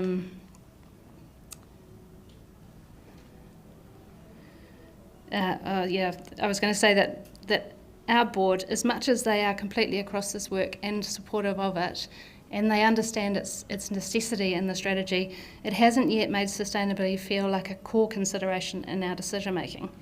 And there's an opportunity to build this competency over time. And I say over time here because it will take time.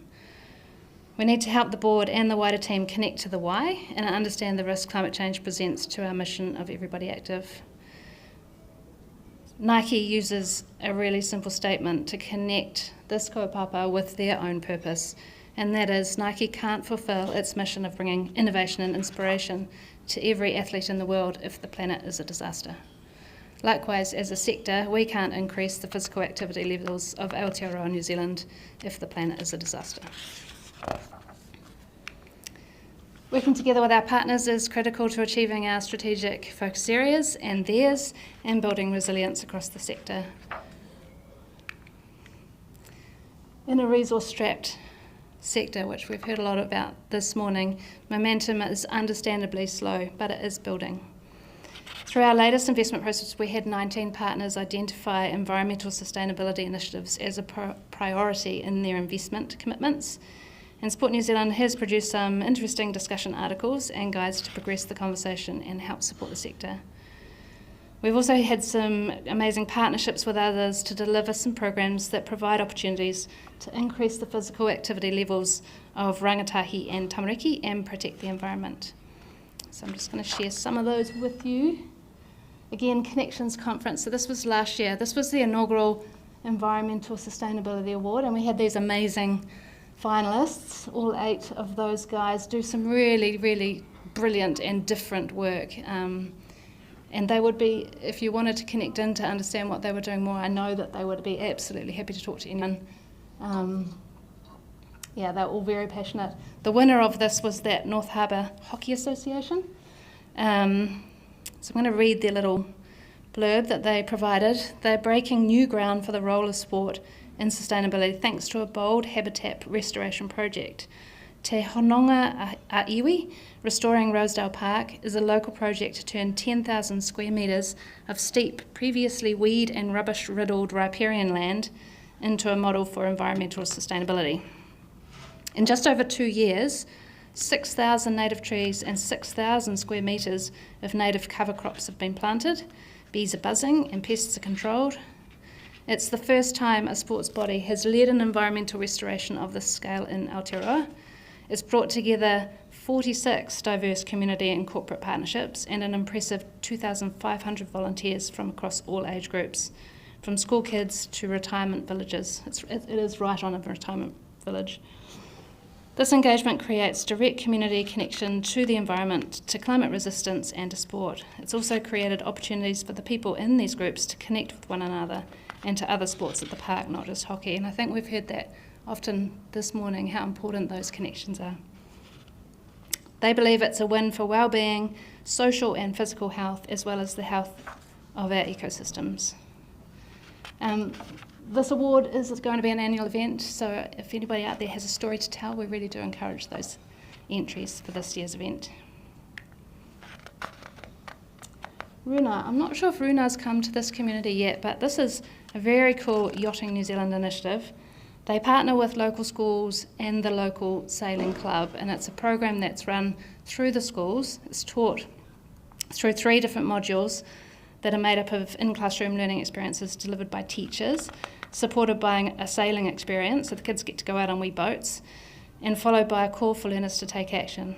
Each module is designed for students in years 4 through to 10, but can easily be adapted for older or younger children.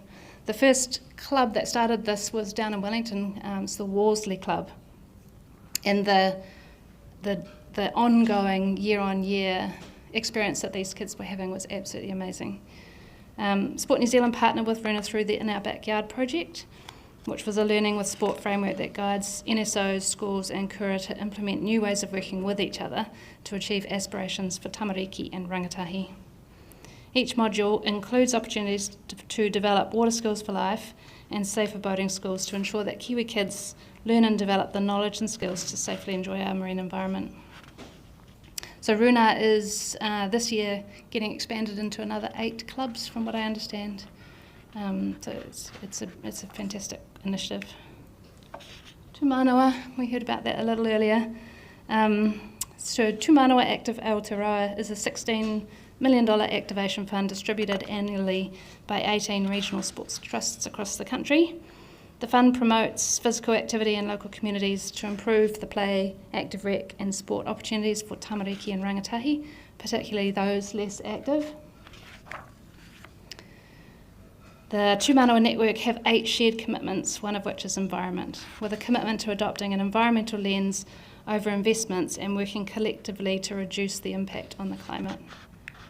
And I'll just do a wee call out to Sport Northland, who have taken the commitment a step further, and they've adopted a funding framework that has Te Taio as one of its 3 key priorities. And they're supporting some really interesting initiatives in that region, finding that kids, or lots of their kids, who are not particularly sporty, getting behind tree planting and activities that restore the whenua are getting them active as well as doing the climate good. On Our Way is the latest initiative that we've partnered with, and this is a partnership with Ministry of Ed and Sport New Zealand, the RST network. So the Ministry of Education, like Sport New Zealand, are part of the Carbon Neutral Government Programme, and unfortunately for them, they have to measure the carbon footprint of every single state, school and kura in New Zealand. Not an easy task. They've developed this incredible data set that can do this, and they are now able to produce the carbon footprint for each state school. And so On Our Way offers each school a unique all-of-school opportunity to build and develop climate literacy skills for akonga. It uses the same process that businesses, councils, governments and international bodies undertake to measure, predict and respond to climate change. Schools can explore and participate in discovering their transport environment, how it's changed over time, what it's used for, the climate impact of that use, what choices are currently available and what that transport could look like in the future.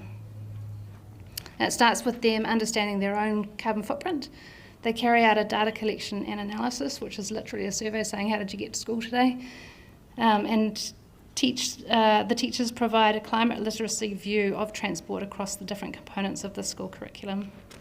Each school's carbon footprint provides the school with a tool to measure their impact and influence over our changing climate. For us, focusing on a shift to getting kids active on their way to and from school makes this a joint ambition to ensure that school travel is greener and healthier. So our futurist was mentioned a little earlier, David Adams. If you haven't had the opportunity to meet him, he's a laugh. He's known as Doom Dave at work, so he is trying to rebrand this year. Anyway, he has written 2 amazing reports. I don't know if you've not read them, make yourself a really long cup of tea and have a read. They are amazing. They are sobering. So Dave uses scenarios that bring plausible futures to life and helps to consider the different possibilities and anticipate some of the elements to consider as the future evolves in different ways.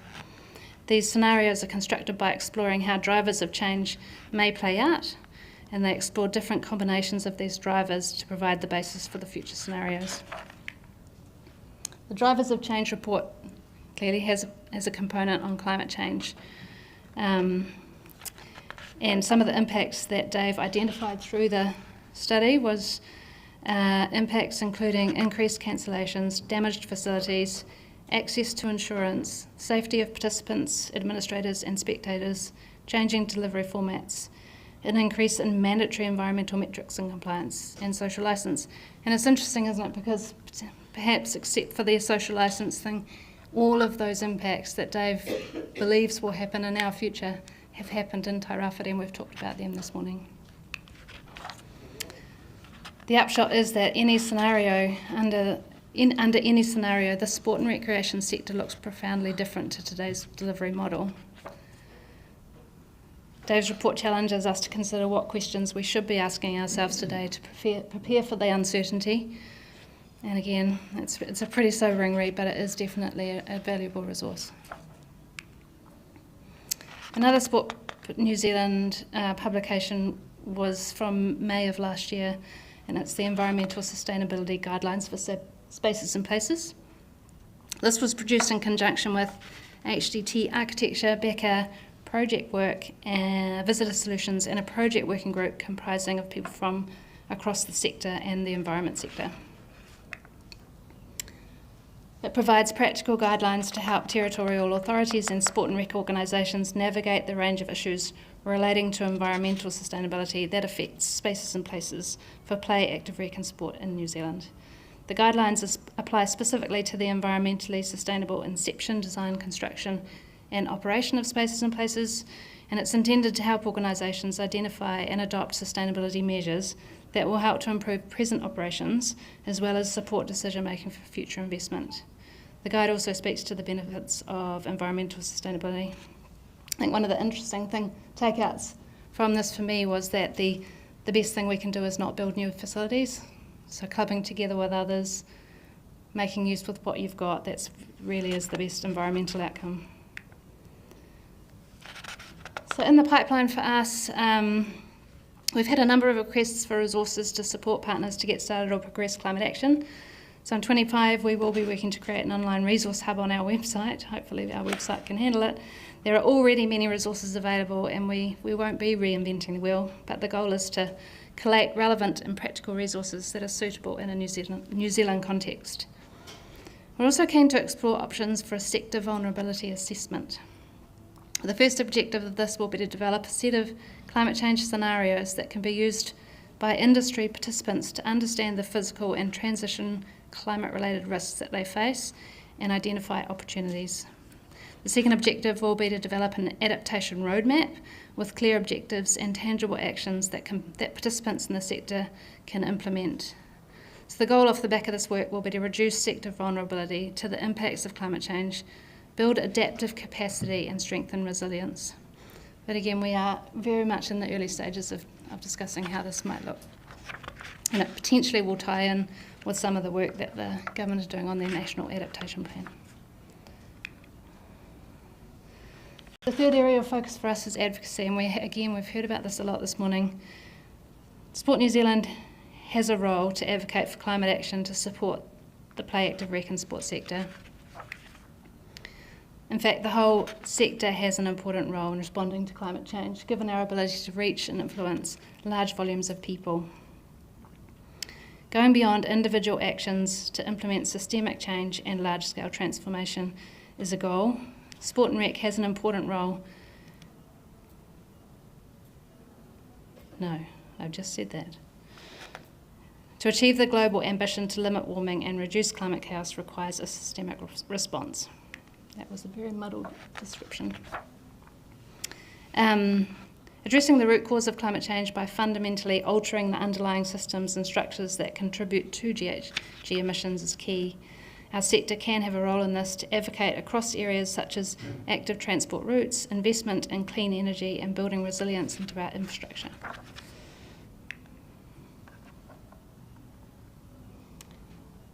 This is the challenge, right? We're all busy, we're all resource strapped, and addressing climate change can seem overwhelming. But there are strategies that can help climate considerations without overextending capacity. Our goal is to make this conversation a boardroom priority, and we would encourage you to do the same in your organisations with your boards and elected members. There are some great resources available to get you started, and I just pulled together from the Institute of Directors resource site a little summary of how they would recommend you would approach this task. Some of this won't be relevant for the smaller organisations, it really is for the larger ones. So governance, not surprisingly it starts with governance and having a big picture orientation. Sustainability strategy is not compliance, and understanding your risks and translating that into opportunities is the goal. Considering how climate impacts, e.g. extreme weather events, affect the communities you serve, how might your organisation support the community in an extreme weather event, and who could you team up with? You guys have done an amazing job of that already. Identifying synergies where climate action can also deliver social or economic benefits, such as reducing energy costs through energy efficiency, and seek out grants or funding sources specifically available for sustainability and climate resilience. Achieving meaningful and lasting impact requires collective action that brings together diverse perspectives, resources, and expertise. Knowing your numbers. Most organisations have easy wins, and they can look at implementing or enhancing action straight away, such as through waste reduction and recycling, energy efficiencies, water conservation, procurement practices and reducing travel. So this is a large part of what we've been doing at Sport New Zealand the last year. These can lead to a cumulative effect. As I say at work, 1 tonne of carbon anywhere is 1 tonne of carbon. So understanding your organisation's carbon footprint and setting targets for reduction. Learning and sharing, partner with other organisations to share knowledge, resources and best practice on sustainability. This is one area where we don't compete with each other, we're all working together. Join coalitions or networks that offer training, support and collective advocacy, enabling access to information, guidance and case studies. And again, the Chapter Zero New Zealand, that's an Institute of Directors initiative. It's free, the resources are there, sitting there, and it's actually very good. Recognising that ignoring climate change could exacerbate future financial and operational risks, and that comes back to that survey. If we ignore it until 10 years' time, the transition is going to be really painful. If we start now, it will be more affordable, even though it's expensive now. Climate change represents both risks and opportunities, and I can't remember the gentleman's name, but he was involved with the surfing community, and he talked all the time about opportunities. I'm not sure if he's still here. And I think this is something that often is missed with climate change. We talk about it with really grave faces and big alarm bells, and there are opportunities. It might look different to how we deliver things now, but it doesn't have to be bad. And tell your stories. People love to hear what everyone's up to. Integrating climate change and avoiding greenwashing are really important. Transparency and accountability can attract supporters who value sustainability. Enhance your social licence to operate and respond to changing stakeholder expectations. It might open doors to additional funding or resources. Dial a friend. If you need help, ask. Collaborate with others. Tap into the many resources and practical toolkits that can support boards and leaders. And we are also here to help if we can. I'm not sure if anyone is aware of this. So the Climate Change Commission are calling for evidence to help Aotearoa New Zealand adapt to the impacts of climate change.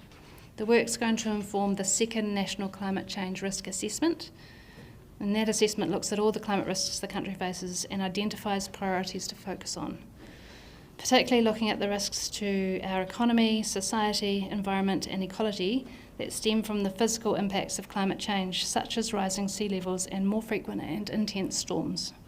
They're not looking at risks related to emissions and efforts to reduce them. So what they are looking for are high quality and credible evidence, including mātauranga Māori, to help understand what climate risks our nation faces, what the consequences of those risks are over time, and what actions can and are being taken to address those risks. So Sport New Zealand is going to put a submission in on behalf of the sport and rec sector, and we really encourage everybody who has something to say and has some evidence, and there's a lot of it here in this room, to also raise a submission. And we're very happy to help you with that if you would like to do that, so just reach out. This little quote speaks for itself. We always think that in our little tiny part of the world that we can have little impact on the global environment, but we also know that we can either sit on our hands and leave our future to others, or we can give it our all and be an example of what can be achieved when everyone paddles the waka together. And that's all I got. Thank you very much.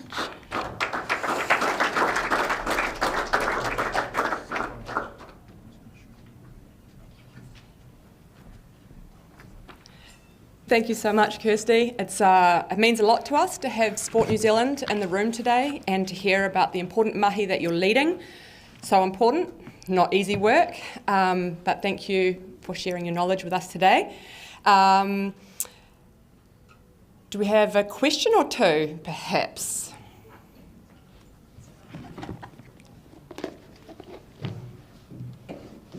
Sure.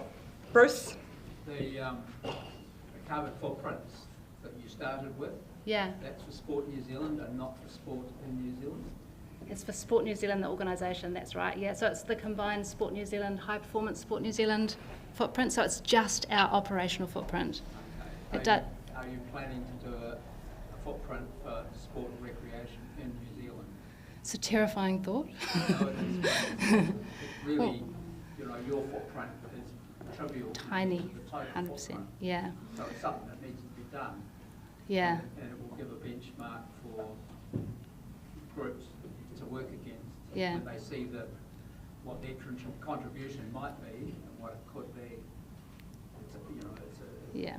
It has several opportunities and it would create more relevance, I think. Yes, absolutely. So that's not a requirement of the CNGP, obviously, but it is something that a lot of our partners have asked, and lots of them are actually measuring their own footprint already.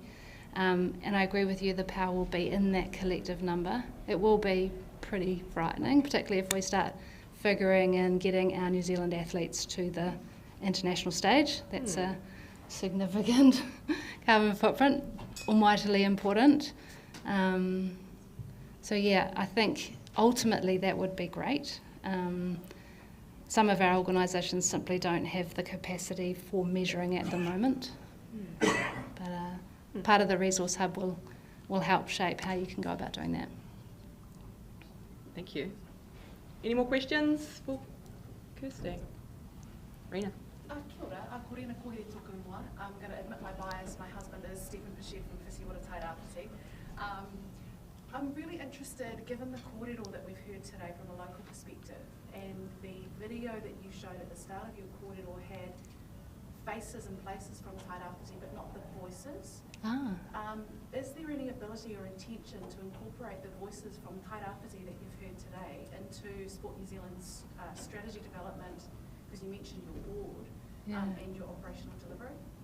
So that's sorry, thank you for raising that. I wasn't aware that that was the case. I was saying to Holly last night, I think that the voices and with the photographs in this room is an incredible tool as a catalyst for the conversation. I don't know how we can use it. I don't know how it works. But yes, I mean, these are the stories. This is the reality, and Sport New Zealand is about getting everybody active, right? And if this is what's happening in some of our communities around New Zealand, then this is where we should be looking. I don't know the answer, sorry. I'm sure there's lots of us who track you down. Yeah, please do. Yeah, absolutely. And Brent's in town most of the time, I think. But yeah, I certainly think that this exhibition is a powerful connection to the mahi, and it certainly makes you stop and think. And hopefully this symposium too, we in due course give us a little bit of time, but each of these, the panel are being recorded, we can have those up on our website, and hopefully a resource that others across the country, even the world, can be using, because as I said, there's so much knowledge locally. You've heard it this morning, you know it. So it'd be lovely to know that others are engaging with it, learning from it, having that corridor, right? There's a big difference between lived experience and kind of academic knowledge, you know, like there's a very big difference. So, yeah, thank you. Thank you. Kirsty, do you have this book? No, I don't. I've got it from the library. Do you have it from the library? All right. Well, thank you very much. Thank you so much. It was a pleasure to have you here. Important to have Sport New Zealand as part of this this dialogue. Next up, we have Dr. Melody Johnston. Usually goes by Mel. That's how I refer to you, Mel. Thank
shout out throughout as well.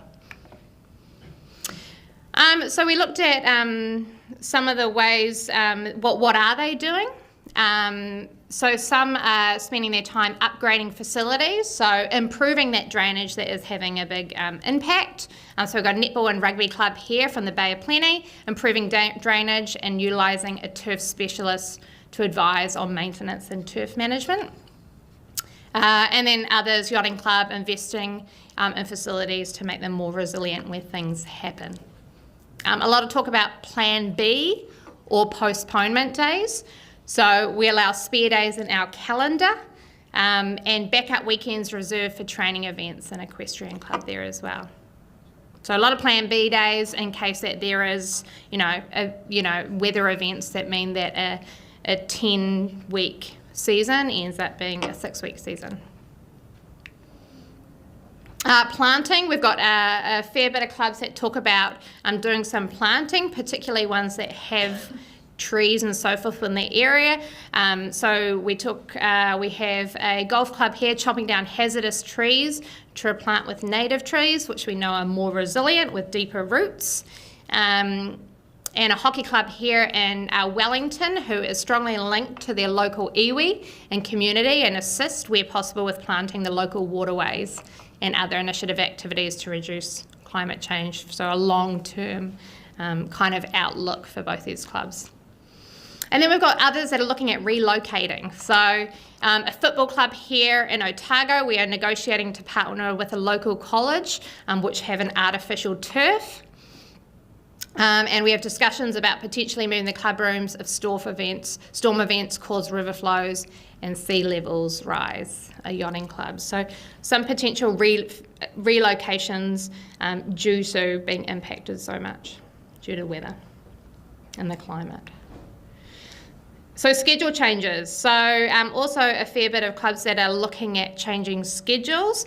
For example, a motorcycle club that are looking at considering not running events during the hot seasons, January and February, due to some of the heat issues that we don't really talk about here, but I guess motorcycle in all your gear and so forth, that's got to have an impact. We're seeing a lot warmer weather. I think last year, right, the warmest year on record. And then athletics club that extend their season to make up for those missed club nights due to the weather. So some scheduling changes. But all on all, the most we've seen is things like it is out of our control. We can't do anything about it, it's weather. So they can't see where they can have an impact. This is by and far the biggest theme that we saw across the of what people are doing. So being an outdoor sport, we just have to roll with it. Whatever weather happens, equestrian club, and nothing we can do, we just have to live with it. Rowing club in Marlborough. So by and far, not really seeing that they've got any control of the situation and there's nothing they can really do.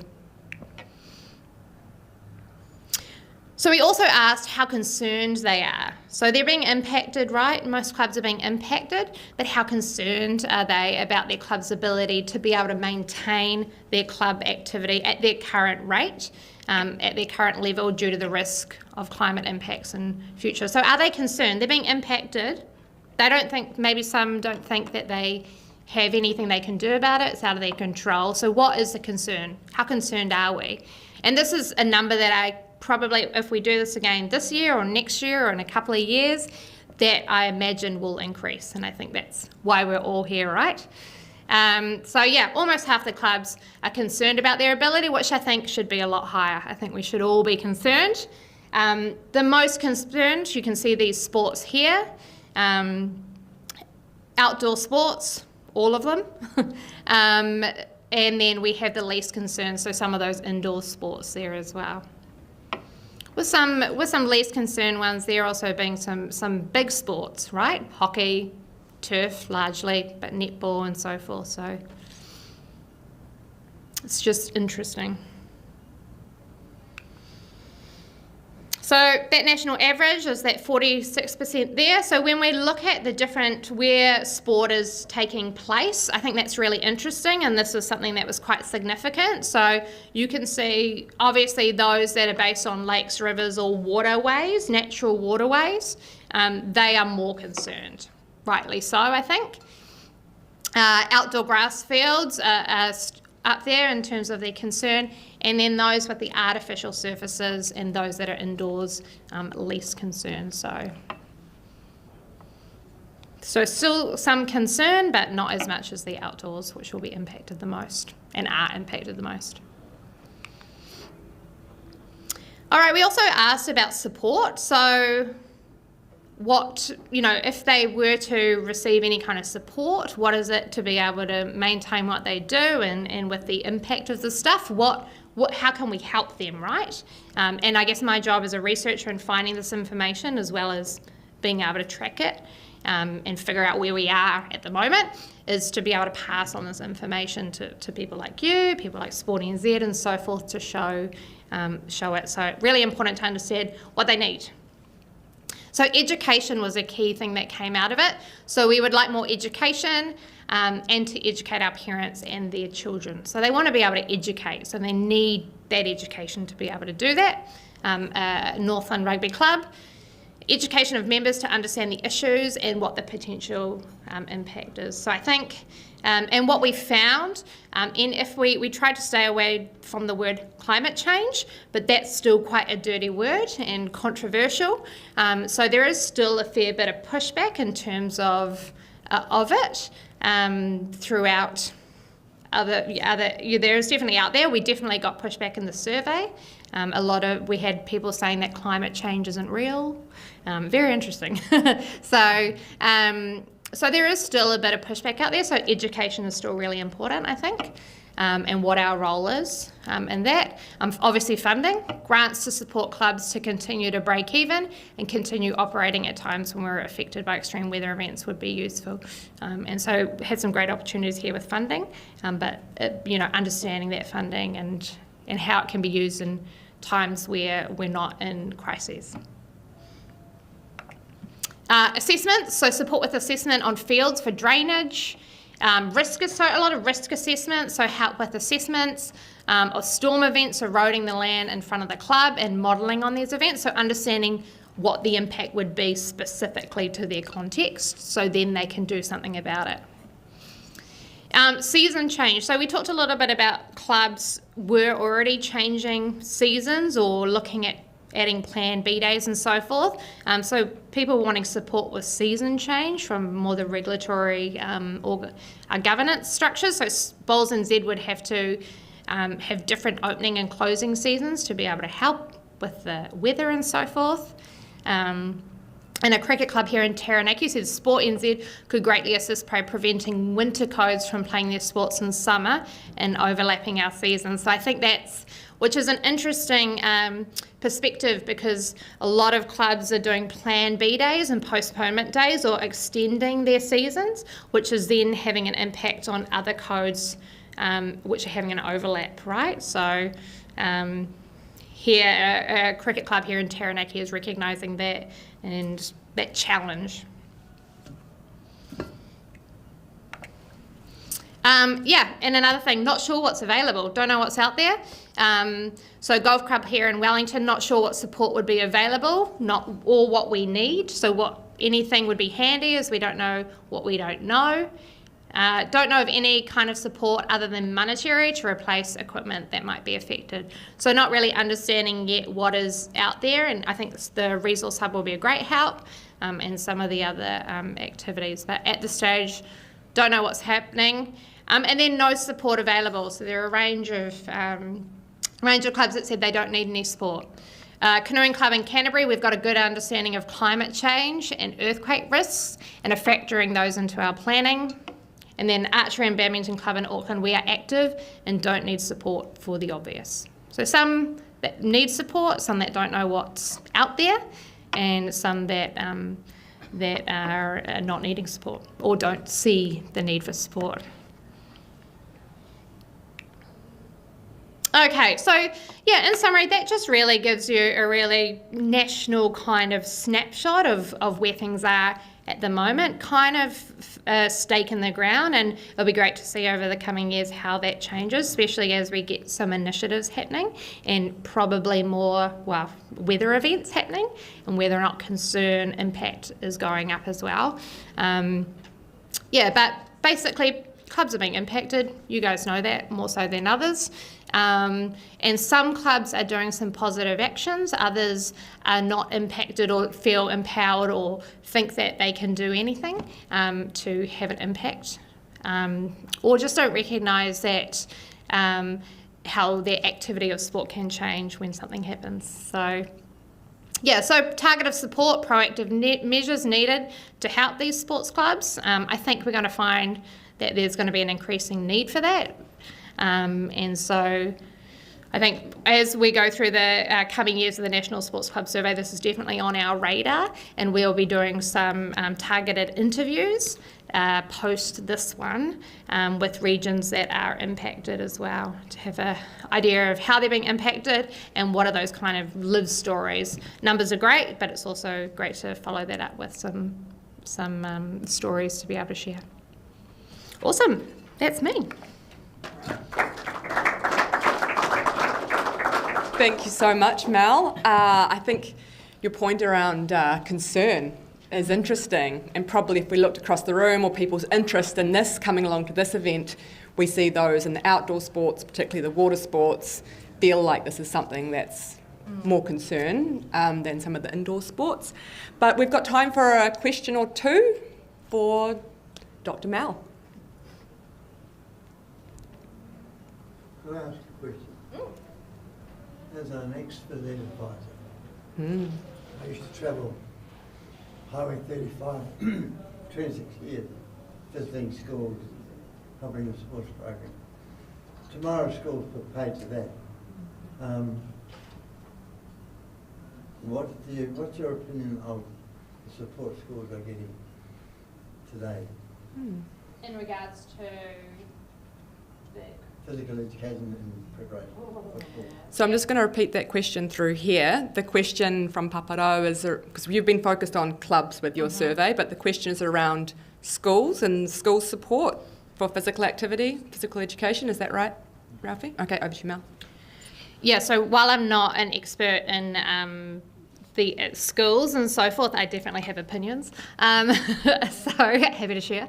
I think that it's pretty fragmented, the support of schools. And from what I've seen, it's really based on what a sport can bring, and less, I think the teachers have been left to manage the physical activity of the kids, and then that depends on the ability of the teacher, right? So I think there's definitely need of more support there, but we've got awesome opportunities like the local RSTs and so forth, but I think it's really fragmented based on where you live. This area is obviously spread out a lot, and so access to that as well. But no expert, but not perfect. Yeah. Anyone else with a question? Oh, yes. Oh, kia ora. Just a little part-time. I'm just interested why rugby league was excluded from your survey. The reason I ask, obviously I'm involved with it, but they actually have bigger numbers than some of the other sports that you had in there, and you might have a good explanation, but I'm just curious. Yeah, thank you. Yeah, so why question was rugby league have a lot of representation in terms of clubs, more so than others, and why they weren't included in the survey. So we do have a lot of the rugby league network in our survey, but it's down to the number of clubs that participate in the survey. And so typically each year rugby league don't have enough numbers, so we would usually see under 15 clubs, which gives us a little less confidence that the numbers are correct, if that makes sense. So if we have more than 15 clubs who participate in the survey per sport, we have a lot more confidence. In saying, so they should get the emails, but in saying that, love to connect with anyone who, like yourself, might have some connections or some mana within the club space, that when it comes down, we flick you the posters and whatever and say, hey, everyone, be involved with it, because the more we can feed back to you guys about your club and where it sits nationally and so forth, the better. Yeah, would love that. Let's do that. I would love that. I mean, research is only ever as good as the people who participate, right? And so if you put it out there and people don't participate, you don't have the data. So these relationships are awesome going forward.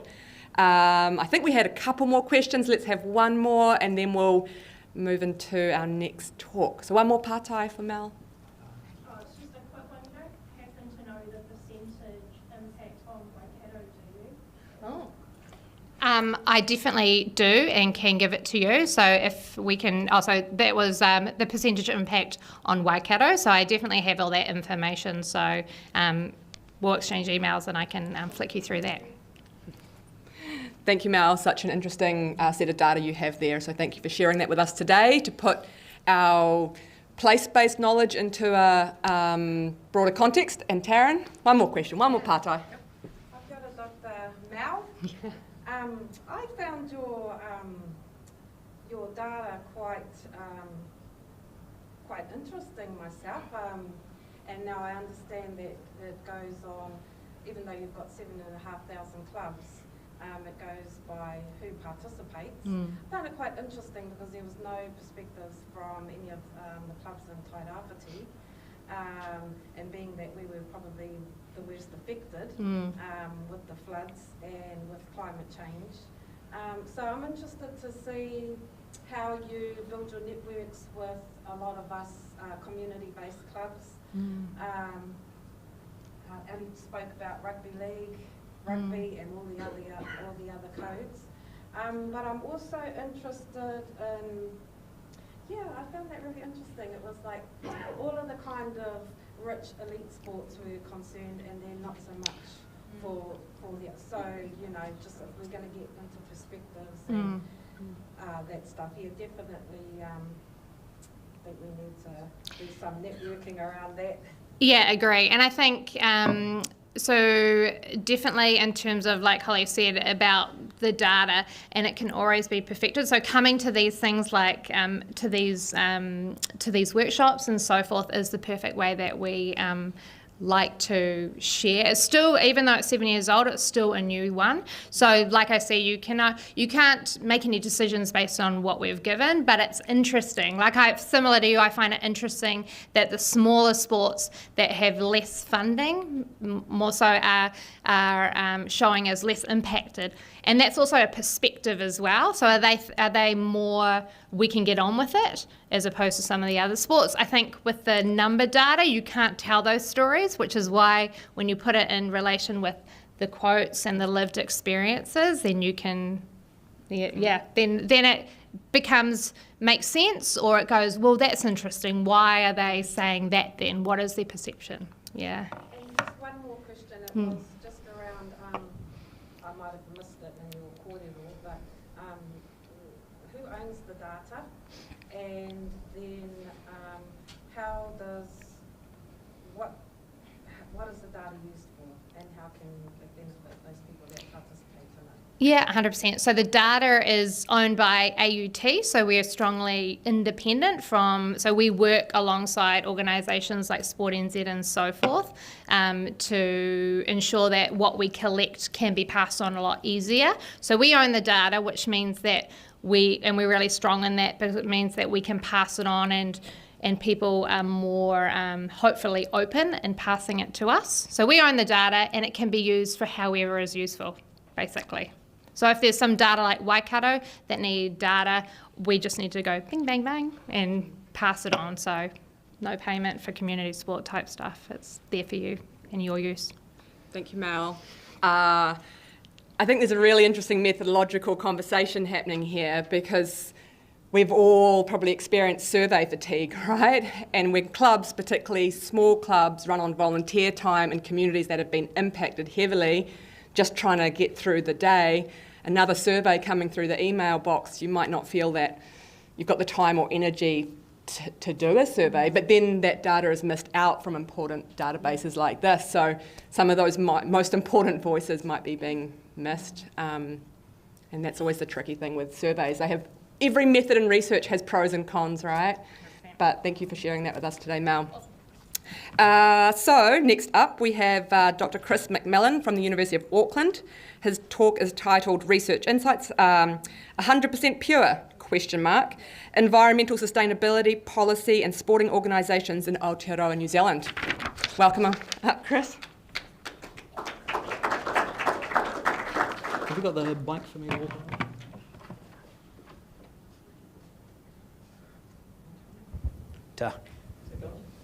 Yep. That's the most exciting title I think you could possibly imagine. I've got to apologise in advance. I'm trying to battle off a migraine here, so I can't stare at my own slides. So we're going to have about a chaotic 20 minutes here, but I'm sure we can hopefully enjoy environmental sustainability policy in Aotearoa. So we've been hearing a lot about the impacts of climate change on sport and how people are adapting. I've got a slightly different focus here. I'm looking at how sporting organisations are mitigating their own environmental impact, and particularly national sporting organisations in Aotearoa, but my other research looks at more global organisations. So this is what I'm going to try achieve here, that we're going to try place sport sustainability in Aotearoa in a larger context, both in terms of the research I'm doing, global trends, and Aotearoa's sort of links between the natural environment and outdoor recreation. I've got this fancy question, I think, behind me here, but it basically comes down to what is being done by national sporting organisations associated with the Olympic movement. So we're talking about the sort of the biggest 45. And then I've got this question of why. Why is, and I'm kind of giving away my answer here. I shouldn't be looking at this. Why are we not doing a huge amount? And this is part of my larger research. So my thing here is that hopefully I'll give you an answer to how much are New Zealand sporting organisations doing in this space by reducing it to this exciting question, to what extent have environmental concerns been integrated in the social policies of New Zealand sporting organisations? Basically, are you writing about it? Are you publishing it? Is there something there for us to look at? But my question for you, and hopefully you can heckle me and yell out some good responses, is why? Because that's the bit of the research I haven't got to yet, but we will get there as we go along. So, drinking with a mic in front of you is great. Anyway, we're doing all right. So we've got to put this in a little bit of context. So I'm going to be a bit critical. So I want to sort of show you the perspective I'm coming from. So I'm a sociologist of sport at the University of Auckland. My focus is often on larger issues like the relationship between sport and capitalism, so the global economy, and the intersection with that, with climate change. And particularly the ways in which sporting organisations talk about climate change and how they try to make what is fundamentally unsustainable sound sustainable. So something like Olympics, FIFA World Cups, say, what's a good example? The latest men's cricket World Cup in India. They arranged the tournament so that each team played in one city and then flew to another city in India and then would fly to another city. 6 hours of flying between games, which is as unsustainable as it could possibly be. But yet these big organisations talk about themselves in terms of being sustainable. Also, as a sociologist, and that's a phrase that makes even sociologists cringe, our whole thing is to put things in a context. So anytime we're looking at how individuals act or how organisations act, we're thinking, is this because of the limitations of the national sport organisation, or is it because of the larger conditions that we're looking at? And I just realised that I looked at my slides. I was going to talk about a little bit more about my background.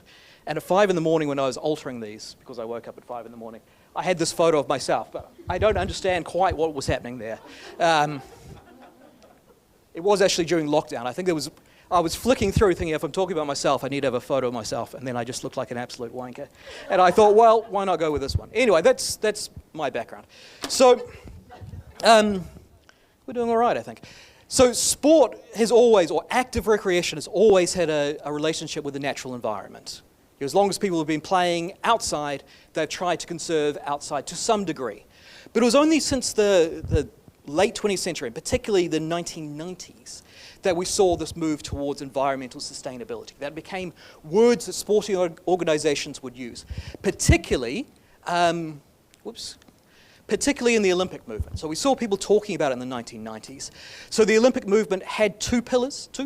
It had sport and culture. In 1994, it added environment to that list.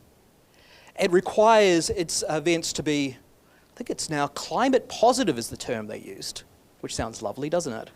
when you're flying millions of tourists in from around the world, but that's what they're asking for. So we're seeing this language used in most global sporting organizations, FIFA. American sporting organizations often use the terms green, environmental sustainability. We use less of that language, which we'll look in a second, but it has become kind of the norm. Now, as I'll show you in a second, there is some pretty significant critique of this. Like Paris 2024 Olympics, which I've been writing about, it says it's done magnificent work. It didn't build any more stadiums. 95% of all venues were reused. It did things like vegan food, which went down very well with athletes. It claims that it reduced emissions by 50%. I think that's up to a little bit of critique. Interestingly, as we're talking about flights, in their reports show that flights are by far the biggest emission source, but they don't include them in their sustainability strategy at all. Anyway, they're doing some work. There is good work being done. Then people like FIFA, the football folk, they make equally strong claims about being this global game for the world. They just signed an agreement with Aramco. Do we know Aramco? The biggest producer of oil in the world.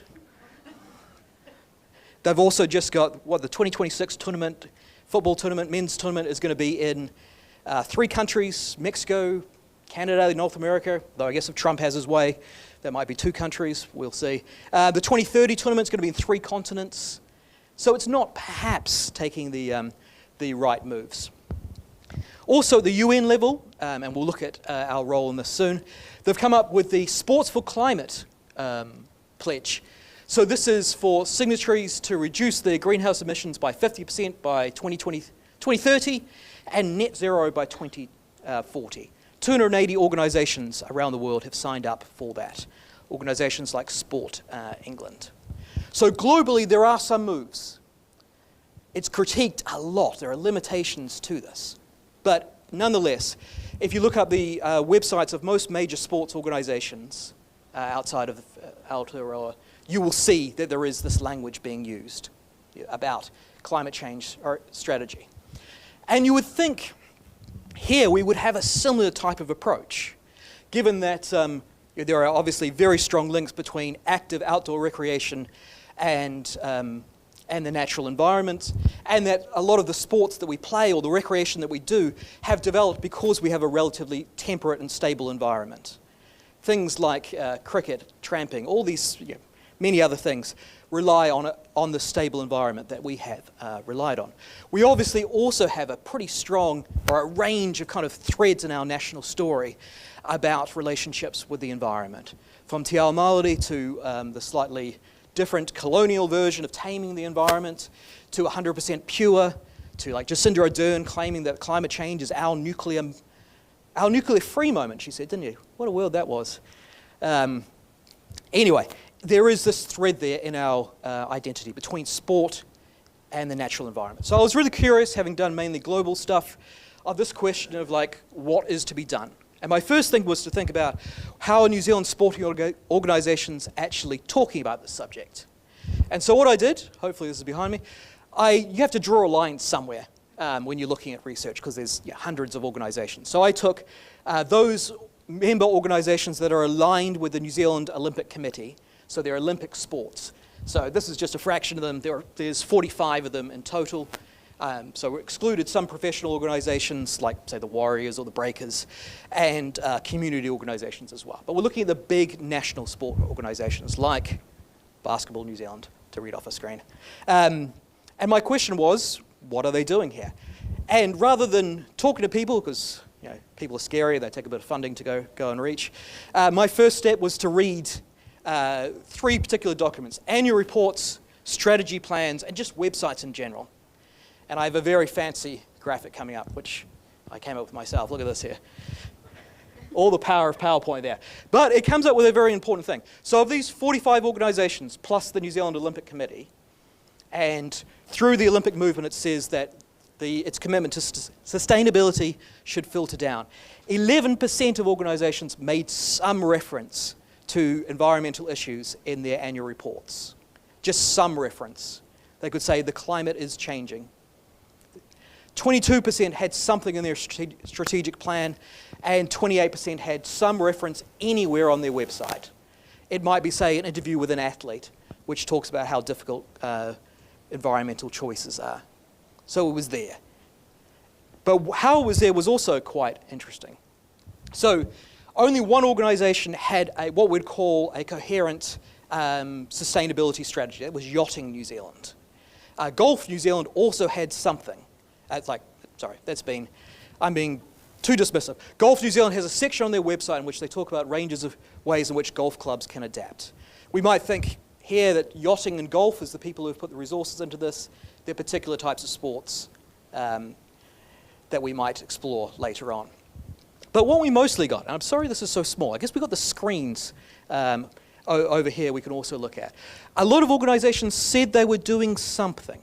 So this is New Zealand Rugby. It's taking a step on its corporate social responsibility journey, which is always the dream, of investing in resourcing and developing and implementing our environmental strategy. So I think this is their 2023 report. As of this morning, there's nothing available. So World Rugby has a plan. New Zealand Rugby makes reference to climate change, but doesn't have an environmental strategy. New Zealand Cricket wants to establish and deliver on a New Zealand environmental sustainability strategy. There is a reference, the Surfing New Zealand says it has a policy, but there's no link to the policy. I assume there was one. Maybe it's deep down in the document. And I'm being a little cynical here because that's the way I was made. One of the things I want to say, firstly, we must view this in context. There's always pressures on organisations that are creating this rather than just sort of slack people or some other dismissive explanation. But also, a lot of organisations, I'm sure, and I'm sure there are many people here whose organisations are doing things, but you're not telling people about it. It's not on your website. So basically, I went to Eden Park to do a research tour, and they handed me a very glossy brochure of the things they were doing for sustainability. And there's very little on their website, but they handed me this brochure that I think I was the only person to access in the whole world. You think, why aren't you telling people about that? Anyway, this is what's been done. Otherwise, you'd see really kind of fragmented ad hoc things. So this is Tennis New Zealand. This is, I think, in its strategic plan, and it says, if we go down here, to remain relevant, tennis must be aware of and adapt to potential societal, environmental, or economic disruptions. So it says in its strategic plan, we are aware that the climate is changing and something must be done. It makes no further reference to climate change throughout its documents. We got Canoe Racing New Zealand saying that there's some difficulties for clubs. This is on the back of cost of living increases and environmental concerns, sustainability, and climate change. So there is an awareness, but again, that's not followed up in any of its further documents. And maybe the person who's writing this is saying, yes, we're aware. Maybe they're doing things internally, but it's not there. But this is the kind of initial things I found. Also, we mentioned, and I'm staring at my Dexter and my friend here, I wonder if we can bring this up.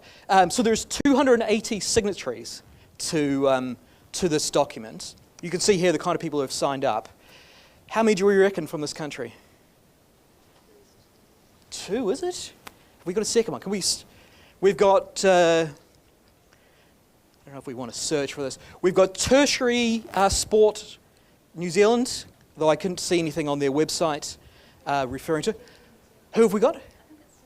Sail GP, yes. They are also included. So you see, we've got a lot of professional sports organisations, but also a lot of national Olympic committees. I think if we just keep going down.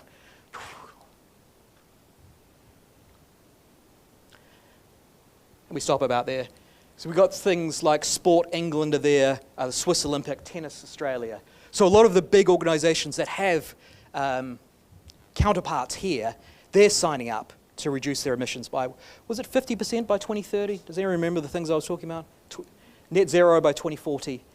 We are just not. It'd be fascinating to work out why we are not, because a lot of other organisations are. Whether they're doing things is another thing. Back to my slides, if we can. We spent lunchtime collaborating on this.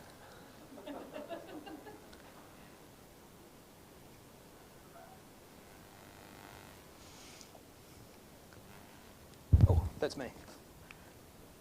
And of course, we heard all about what Sport New Zealand is doing. And I just left these here because I knew you were going to talk about it, and I didn't want to be embarrassed. Although I note there's no overall environmental sustainability strategy is there for the sector, which is a point of interest, I think. So we've got the more individual stuff. We've got this futuring work which does talk about it, but there's nothing specific about this is how climate change will impact these sports in Aotearoa, nor a sense of what we can do to mitigate our impact. Instead, as we've talked about a lot today, it's more about who suffers and how we can adapt to those changes. So how do we compare? And I'm going to go through these quite quickly because I want to highlight that there are other countries.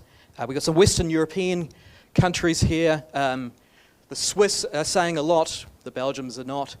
But if we just focus on these two, so 56% of Summer Olympic organisations, so those are your athletics, anyone who competes in the Summer Olympics, they've communicated something. New Zealand, remember, was about 28%. So it is higher overseas. Australia, 2 out of 46 have communicated some kind of environmental concern. And in this research, which went out to 314 organisations in their annual reports, only 3 mentioned climate change. So we're right up there with Australia, which is always good to know. So the question now, I've kind of, as I say, fairly cynically outlined why this might be or what is happening. The more interesting question, I think, would be why is this happening?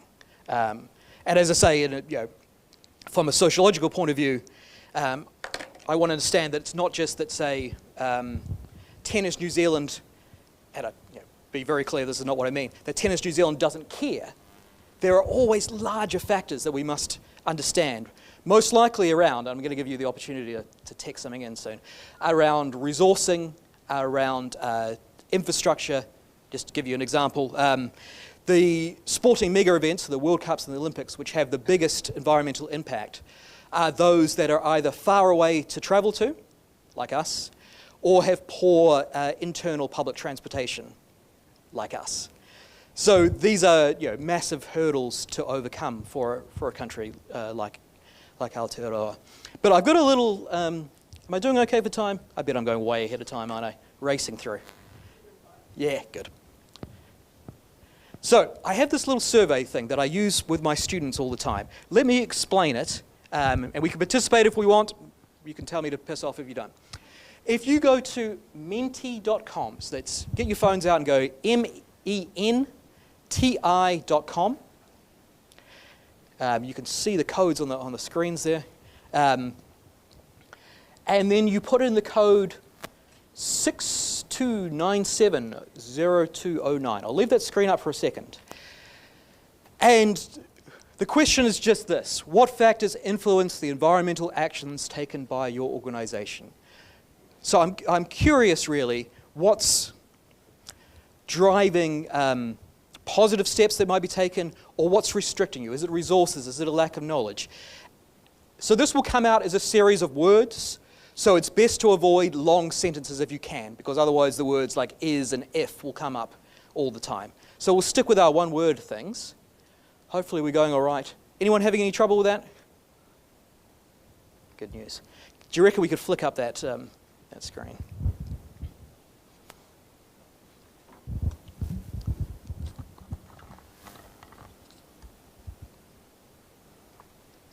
So if we hit present there, and it'll kind of live show us the details.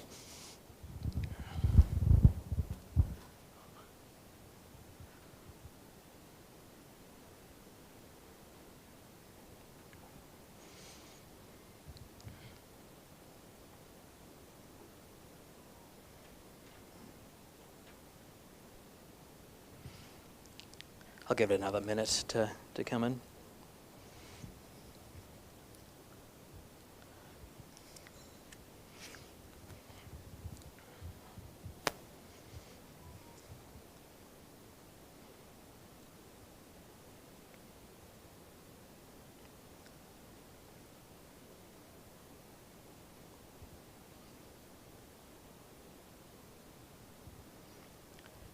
Do you think the overall theme might be cost, resources, money?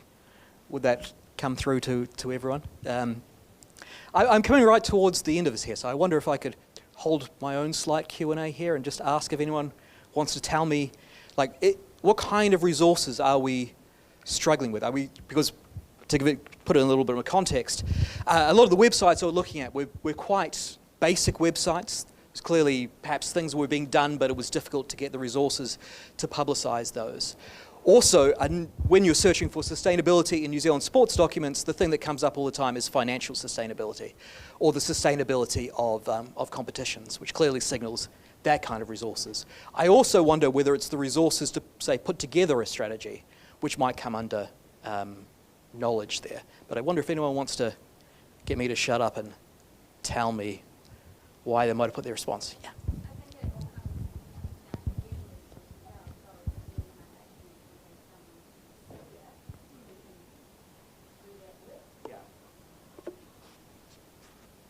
Thank you.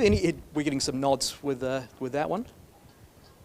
It becomes a spare person. I guess that's what we're suggesting. It's sort of an additional thing rather than... Yeah. Yeah. And I can understand if you're struggling to buy balls, then having someone on a sustainability contract is a difficult one to afford. Any other points we could just expand this for me? Typically here in Tairāwhiti, we're under-resourced in terms of people. So you'll have someone who's a coach, who's a manager, who's the first aid. Yeah. So you've got multiple roles. Yeah. And then to ask them to write something up, maybe, yeah. Absolutely. Anything else that we would add? Or anyone want to explain things a little further to me? Yeah. Similar, it's just with resourcing, like in our team, I would probably be the worst person to put up a climate change document and report, but I still was the one that had to do it because they just don't have enough people to do stuff. So it's kind of just a last kind of add-on rather than the main focus. Thanks. No, you're right. Actually having the mātauranga to do the... Yeah. Yeah, it takes what she's just said. You might have even been involved in that area, or not have knowledge in that area, but Yeah. having someone you actually know is more beneficial. Absolutely. And what's been really, I don't think interesting is the word, compelling to me this morning, is how much knowledge people do have on the ground in these kinds of areas, that you are adapting, you are thinking about your own output. There's a whole different thing to what Sport England might do in producing a 75-page document with its emissions exactly quantified compared to what you might be doing at the local Armour Club. Yes? Thank you for your entertaining. But last night we had a wonderful exhibition opening. Yes. It was attended by a very important person, Selwyn Parata, Sir Selwyn Parata, who was thrilled, what he saw, but he asked me to ask a question. As he apologised for not being here today because he is going to New Plymouth today to help set up one of the largest competition activities in the country, almost in. He asked, why was there no reference to the activity kapahaka involved in the research as well? Is that a question for you, Holly? No, you brought it up. You mentioned Taha Māori, you mentioned sport and culture. I'm interested in when you said kapahaka. Yeah, I think sometimes for me, I will use the word sport when actually I mean active recreation. And I think, if we sort of reduce sport to like organised competitive activity with a larger governing body and all the sort of technical definitions, we end up excluding a whole lot of forms of recreation, of community engagement and of play. And that play may actually be not that kapahakas play, but if you know what I mean, if we stretch the definition of what we mean by sport and physical activity, then I think we include a whole lot of things that in the sort of Western point of view may not be like measured in these types of reports.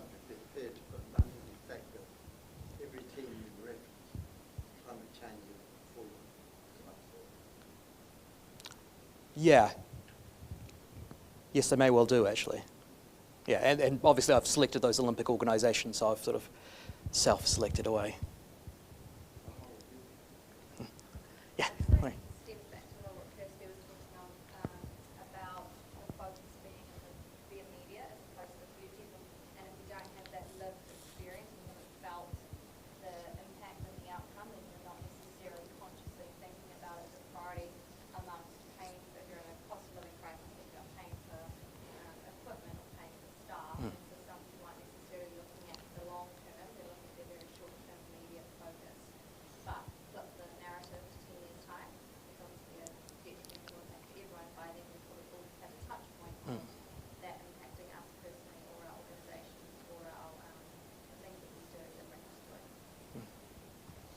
Thanks.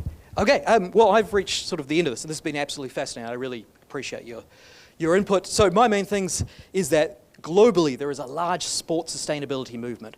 A lot of it is greenwashing and fluff. Nonetheless, there is something there. We speak far less about it in Aotearoa. We may be doing more of it than what we're talking about. And I can see what's happening, but I'm really interested in why it's happening. Oh, yeah. I just think it's interesting you bring up the greenwashing, and I wonder in New Zealand, given the nature of New Zealanders, we're quite humble creatures, do you think that we are afraid of putting ourselves out there for fear of being criticised of greenwashing? Absolutely. There's a term called green hushing, which is where people don't put out documents for the fear of intimidating people like me coming along and saying, look at the phrases you're using here, look at your goals. So absolutely, that is a thing that perhaps if Sport New Zealand had an environmental strategy, I'd be here like, look at this environmental strategy. Yeah, one day. Yes, so there is, I think, if you look at, say, Olympic, the Olympic Committee discourse, it's all full of, we work to serve the dignity of humanity and serve humankind. Like, you couldn't get away with that shit here, could you? We were not phrasing things in that way. So perhaps we're not quite bold enough to say, we are doing great things, we're making the world a more sustainable place. And yet we do it in some ways. Thanks. This is a little bit random, but also goes back to what you were talking about with data. I think in order for this conversation to become more important right across those people that need to hear this conversation, we all need to start being a bit louder. We need to fill out our surveys, we need to write about what we're doing, we need to talk about what we're doing, and then people will maybe start to listen. Cheers. Thanks, everyone. Thank you very much, Chris, for a fascinating, entertaining, interactive talk. I think that was raising some really important, critical questions. And I think, this morning we're talking about something different, which is recovering through sport. And here we're talking about, or in Chris's talk, about sustainability initiatives, right? And I think there's a really uncomfortable tension in sport. We've been told for decades, and we know in our bones that sport is good for us, for our social, our physical health and well-being. But if we track our own sporting consumption, our travel, the products we consume, that all has a big carbon footprint. And we look at competitive sport, it's even worse, particularly our athletes travelling overseas. And that is, often our government, our people like to think that that's very important and we justify it, but all of that has a massive carbon footprint. So there's a really uncomfortable tension here that we'd need to move forward on, but it's a hard one to unpack sometimes. But that's enough from me, because we've got afternoon tea. We want to freshen up because we've got our international keynote coming back from afternoon tea, Dr. Madeline Orr. Her talk is titled Big Saves, Good News Reports from the Front Lines of Climate Change. Then we'll have some workshops where we can interact with each other, brainstorm some ideas and strategies so we can walk out that door feeling like we've got things we can do to contribute towards change. So thanks everyone, thanks to our speakers in this session, lots to think about. So go and enjoy some coffee now, and we'll see you back here at 3:15.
Back, everybody.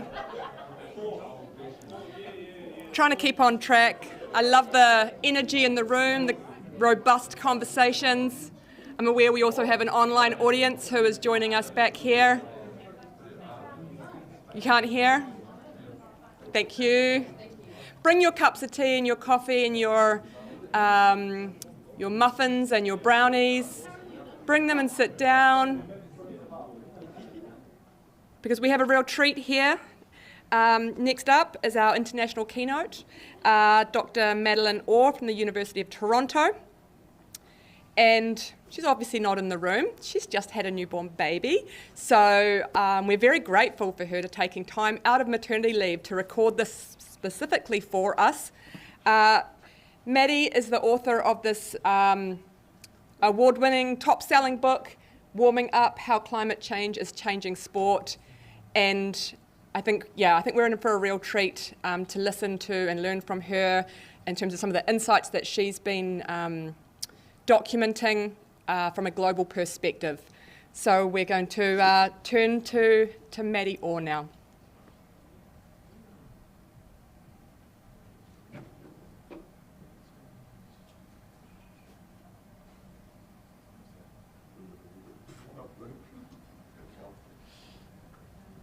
Calls me Madeleine out loud, so feel free to call me Maddie. Hi everyone, and thank you for inviting me to be part of your Sport and Climate Change Symposium. My name is Maddie Orr, Madeleine on paper, but only my mother calls me Madeleine out loud, so feel free to call me Maddie. And I am so excited to be joining you today from the other side of the world. I am in Toronto, Canada, which is the traditional lands of the Huron-Wendat, Seneca, and Mississaugas of the Credit. And I am grateful to their elders, past, present, and future, for being good custodians of the land, inviting us in, and sharing this beautiful space with me and my colleagues here at the University of Toronto. A little bit about me. I am an assistant professor of sport ecology at the University of Toronto, which means sport and climate change is my full-time job, my full research area. And I'm the founder of the Sport Ecology Group, which is a nonprofit organization based in the US, actually registered in the US, that's a nonprofit of academics, for academics, and for sport, which basically means we are a bunch of professors and lecturers at different institutions all around the world. We're in 8 different countries now, who study sport, climate change, sustainability, adaptation, mitigation, those kinds of things. And we work with partners of all sorts to help them navigate these challenges and find solutions. So a lot of applied research. I have also worked with and advised a number of sport organizations, everything from Formula One teams to National Olympic committees, to international sport federations and the UN. I've had a lot of fun with this, and part of what I love about my research and about the career that I get to have is I get to work with so many different people and problem solve around something that is really tricky and can often be really heavy. So my goal today, and you may have noticed from the title, is to talk about the good stuff. What we can save with climate change, what we can achieve if we are smart about it, if we work together, and if we think a little more creatively than the kind of traditional sustainability thinking of reduce your emissions. That's important, it's just not everything. And so I like to start from this very kind of easy and simple proposition that the environment is important for sports. It has always been important for sports. It will always be important for sports. And we don't often think about how connected we are to the natural environment, largely because I think, you know, sport has come a long way from its origins. Surfing started on, you know, the shores of Polynesian Pacific Islands, as an indigenous practice for leisure, but also for like spearfishing and other forms of survival. We have seen, you know, most boating activities come out of similar transport goals. We have seen, you know, rock climbing grow out of kind of an alpine practice around leisure as well, and it's become a sport. So we've seen a lot of very kind of unique engagements with nature become sports. And as they've gotten more and more sporty, we call it sportification or artificial, we've moved away from nature a little bit in some cases. And that's created a bit of psychological distance from the natural environment, and especially for indoor sports. So basketball, for example, you know, and gymnastics both started as outdoor activities and have for decades been played indoors. But there is still a lot of connection there and a lot of connective tissue through resource that we can think about when we think about sport and the natural environment. Obviously, as climate change worsens, we can't take anything for granted anymore when it comes to that natural environment. So we can expect to continue to see things like wildfires and smoke, urban pollution from manufacturing, transport, etc. We can expect more heat. We can expect our winters to be a little bit shorter, a little less snowy in a lot of cases, more rain instead of snow. We can expect to see quite a few more incidents of flooding. And so really across the board, it's going to get weirder. And that's gonna, I'm sorry, you might hear my daughter in the background screaming. She's new here. She's 3 months old, so we're gonna give her a pass. But a lot of those issues have formed the basis of my work. So for the last 10 years, I've focused on how climate change is changing sports. And I did so much of this work that I wrote a book about it. And if you have a chance to check out a copy, I know that there are a couple in the room today. I think Dr. Holly Thorpe has them. If you don't have a chance to get your hands on a copy, I am including at the end of this a link to a sample chapter that you can read. It's my personal favorite chapter in the book. But TLDR, if you're a person who's like, yeah, I'm not going to read a book about this, that's fine. Here's the short version. It's bad. It's getting worse. It's everywhere. It's not equal. But there's so much we can do to fix it. And that's what I want to focus on in this talk is there is so much that sport can do. And it's not just about reducing our emissions and dealing with the nitty-gritty of carbon calculations. There's so much we can do and we have to try. So I'm going to start the rest of this talk by offering a bit of a hot take. During COVID, we learned a whole lot about what society considers essential. We learned that health services are essential. We learned that transportation is essential, internet, food, education is essential, that a lot of cases it moved online. Sport, especially elite and professional sport, not essential. Organized sport, not essential. But I would argue that the essence of sport, all of those things that make sport fun, that make them important for kids' development, for social well-being, the teamwork elements, the community building, the health benefits, both physical and mental, those are essential. And we need to find ways to protect that. So I've got 3 propositions I want to advance for how we ensure that sport, the essence of sport, is continued into the future and how we make sure that we become essential in the climate change fight, because I really think that's what it's going to be about. Here's proposition 1. Sport can support resilience and well-being in the face of climate hazards. Sport does not have to be a nice to have. We can become a need to have in every community. We can become the center of the community, not just in good times when everybody's feeling that warm and fuzzy feeling of cheering the home team. We can be in the middle of climate response as well. So I'm going to give 3 examples that really, for me, embody that. This is the sports facility, the main sports facility, basketball gym in San Juan, Puerto Rico, where during the hurricane season in 2017, where they got repeatedly wiped out by hurricanes and had 4 months without power or running water, they housed 400 locals, many of whom were living in precarious conditions and or who they had homes that were destroyed in the hurricane. They lived here for 4 months. The mayor lived in the building. The facility staff lived in the building in some of the suites up top. They found spaces, private spaces for families to stay. So if you had a small child, you weren't in this huge room with everybody, you had your own space. This is very common across the Caribbean. It's something that I've been studying and working on for the last couple of years, trying to understand How do they manage these spaces in times of emergency? And how do we better leverage sports spaces moving forward? And one of the things that we learned out of this experience with the hurricanes is that when the electricity goes out and there's no phones and there's no internet, and you have very few ways to communicate with people or get them anything because the roads are down and everything's kind of a mess, people know where their local sports facilities are.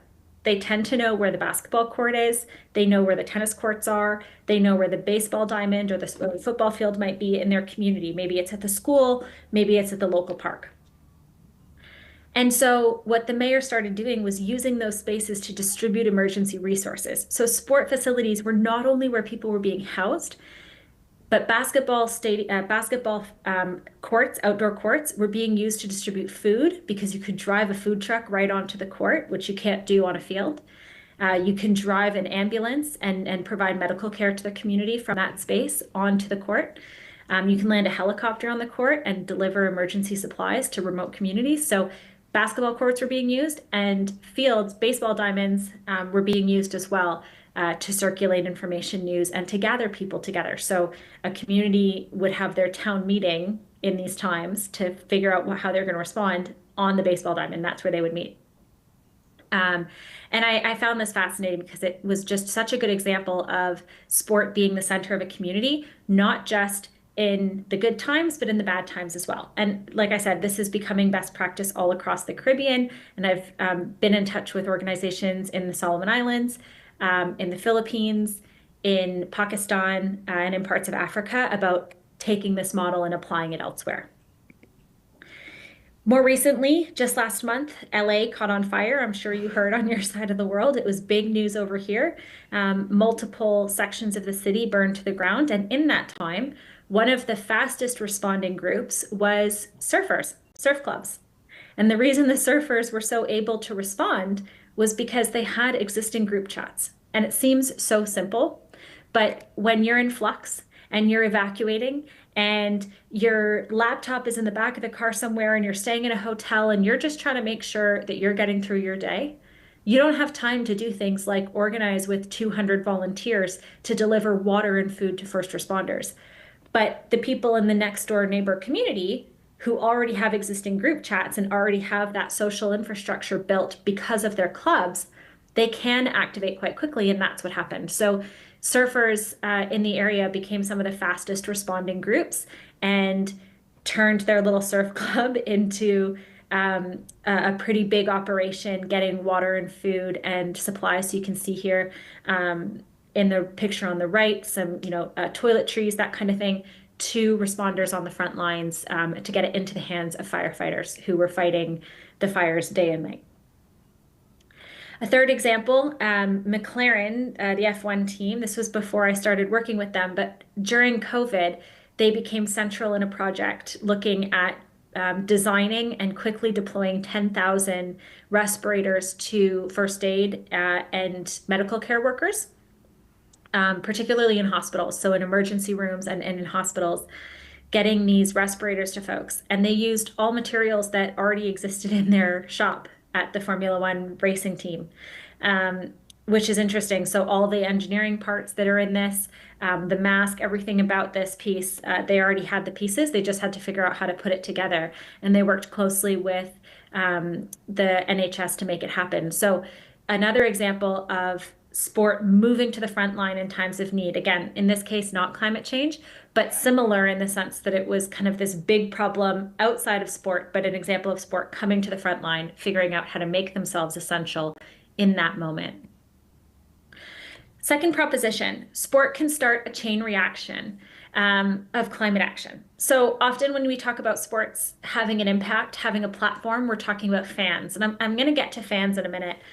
But we also have a huge supply chain. And if you think about how much stuff sport requires in terms of kit, in terms of having a vehicle or a mechanism to get from point A to point B with all of your kit, to the equipment we use, the facility spaces we take up, the amount of water we consume, energy, all these things, right? If we can figure out as sport organizations how to get this right, we can activate a demonstration effect where our supply chains have to get on board and catch up with that ambition. And we can really start moving things beyond sport. So while we take care of cleaning up our own house, for lack of a better expression, we can be taking care of some of the homes around us, right? So some examples. First example I like to give is international sport federations. I start here because they tend to be the guiding light for national sport federations. So if you work at a fed in New Zealand, you might be aware of what your international fed is working on. If not, I encourage you to look it up. We published a report last year. It's on the Sport Ecology Group's website, sportecology.org, on the research page. But 17 international sport feds have a sustainability strategy. This is just among the summer sports. So we only looked at summer sports in this report. 10 have a full-time staff person working on this. That might be a person you can get in touch with and ask for advice. They tend to work closely with feds, so that could be a good thing, a good contact. 18 have published sustainability guidelines. Again, you should know what this is for your sport if it exists. 23 have signed the Sports for Climate Action Framework, and 11 have signed the Sports for Nature Framework. So lots of really good early progress happening at the international federation level. And the reason this is important is many federations fall into these international federations. So if there's 200 countries that have an athletics federation, all answering to World Athletics, then there's a huge opportunity for World Athletics to influence the feds, and then in turn for the feds to influence their clubs, and in turn for the clubs to influence their participants and all of their suppliers at every level. So lots of really good work. Go find those resources, whether it's a strategy, a person you can talk to, or a guideline. Here's another example. A few years ago, a group of international sport feds partnered to start to tackle the problem of carbon fiber. Now, if you think about carbon fiber, it's a product that is non-recyclable. It is made from fossil fuel products. It's a good product for sport because it's very light and very hard. So it works great for boats, skis, rackets, bikes, you name it. It's probably got carbon fiber in it, but it can't be repaired as of now. The new innovation that's been taking place is International Tennis Federation, Biathlon, Cycling, a few others have gotten together and partnered with a composites company, a research company, to see if they can recycle carbon fiber. And they figured out how. So starting in a couple of years, this is going to be hitting the market. What they figured out is they can take parts of broken components. So for example, a racket, they can crush it into very kind of small pellets of carbon fiber. They can melt and stretch that carbon fiber slightly. So again, they can only do so much, but then they can affix all those little pellets to a strip of adhesive and turn it into carbon fiber tape. And because the fiber sits on the adhesive in a certain way, it becomes a pretty indestructible tape, really, really hard to rip, which makes it really, really good for fixing carbon fiber products. And the result is that you have carbon fiber products that can now be repaired. We're probably not at the point of repairing boats yet or bikes because those are obviously going to need a lot more attention. If they break, it could be a safety issue. But for something like a racket, especially for a novice or amateur player, this could be a great solution, or something like a ski pole, right? If you're thinking about your supply chain, it feels like too much right now, I would point you to the IOC Sustainable Sourcing Guide. It's a few years old, but a huge resource, a really, really good place to start. Okay, Proposition 3, now it's about the fans. Sport can be used as a platform for climate communication and education.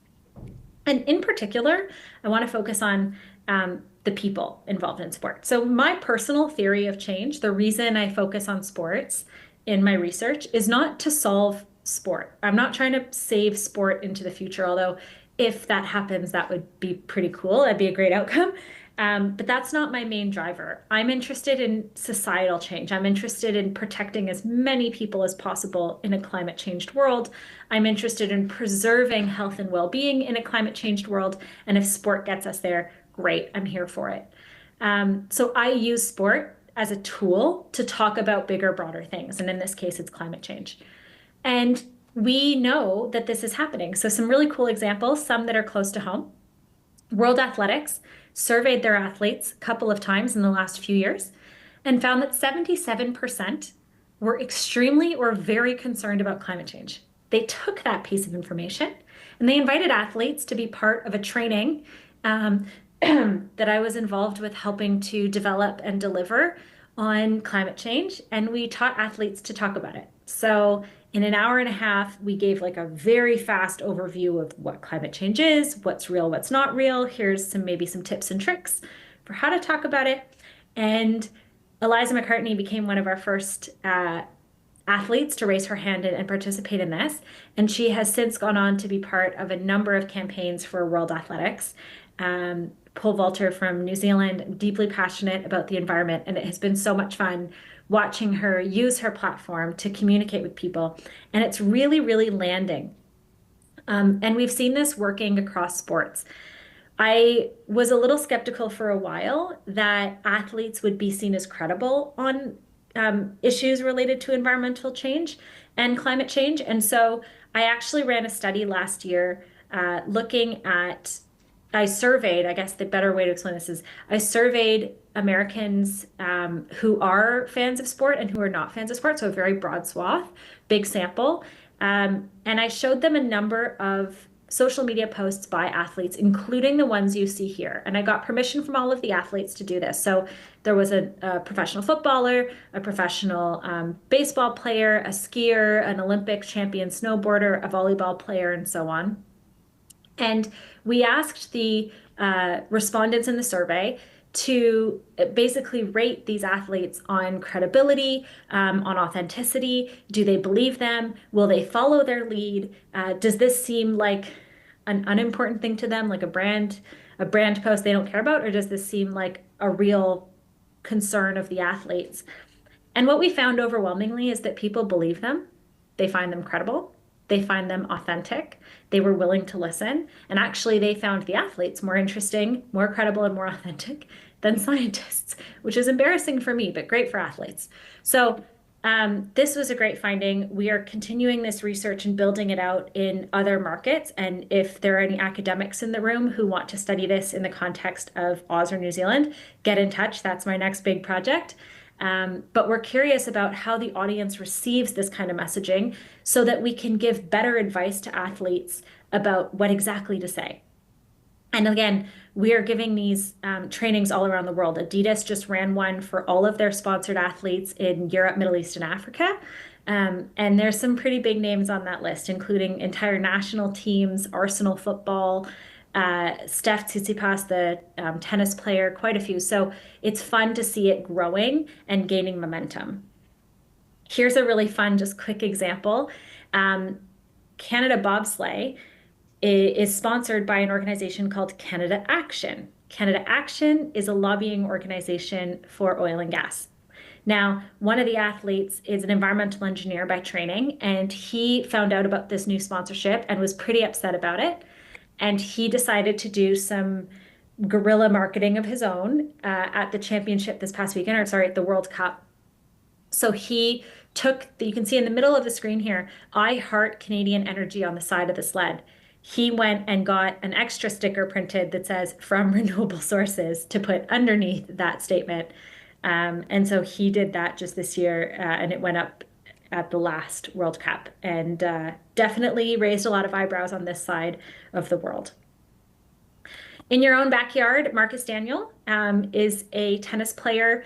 I think he was a bronze medalist in men's doubles in Tokyo, and just a really nice guy. He started high impact athletes a few years ago to help athletes find opportunities to use their winnings, their earnings, to contribute to causes they care about. And so it's more of a charity project, but really impactful, really interesting. And these athletes become very well versed in the projects that they're giving to, and that makes them better spokespeople for the causes they care about. So really kind of good project piecing together what athletes care about with their funding, with their platform, and kind of across the board ensuring that they're resourced to do that. They have the tools to make an impact.